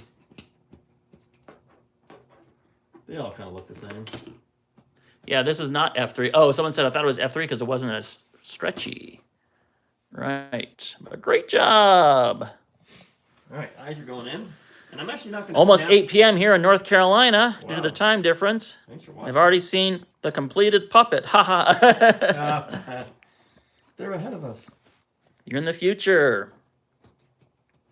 All right, I'm actually probably not gonna snap these in for now. I'm just gonna Yeah. place them in. Yep. We'll snap them in later, but at least this is gonna give us the look of this final thing. Those little eyes are coming through. That's good.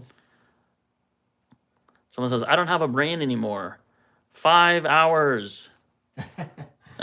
We feel the same way. Beasts, robots, aliens. All right, so the ears are also going to go on, but you know what? You got to save something for later. Yes. The glasses go on like here, and luckily the ears don't really, they're just going to go in place like this. But you can see how He's cute. a little puppet is coming in. I might want to move the eyes a little in. Yeah, we can do some We'll finessing. finesse the features, and we'll post some final pics and videos on our Instagram Next week, probably. so you can take a look at it. But You can see how he's like, huh, I feel brand new. I was so afraid, but now look at me. Oh, I'm washed. I'm clean. I've got new foam, and I'm actually easy to perform. I feel alive again. Oh, and once I have a brain, my goodness, anything will be possible. Anything will be possible. all right. I'm going to come around here. I want to say thank you all who joined us for this live. If you feel like dropping a tip in the tip jar, go ahead and do that. We won't turn away your money. No, we won't. And tune in next week to our Instagram and on YouTube. We're going to have more videos such as this. And we are going to post final pictures of him on our Instagram. So follow Swazzle Puppet Studios on Instagram. All right, I'm going to switch here. Patrick's going to take over the turning off the live. Well, thank you, everybody. Goodbye to all my new friends from all around the world. Thank you for joining me. Goodbye.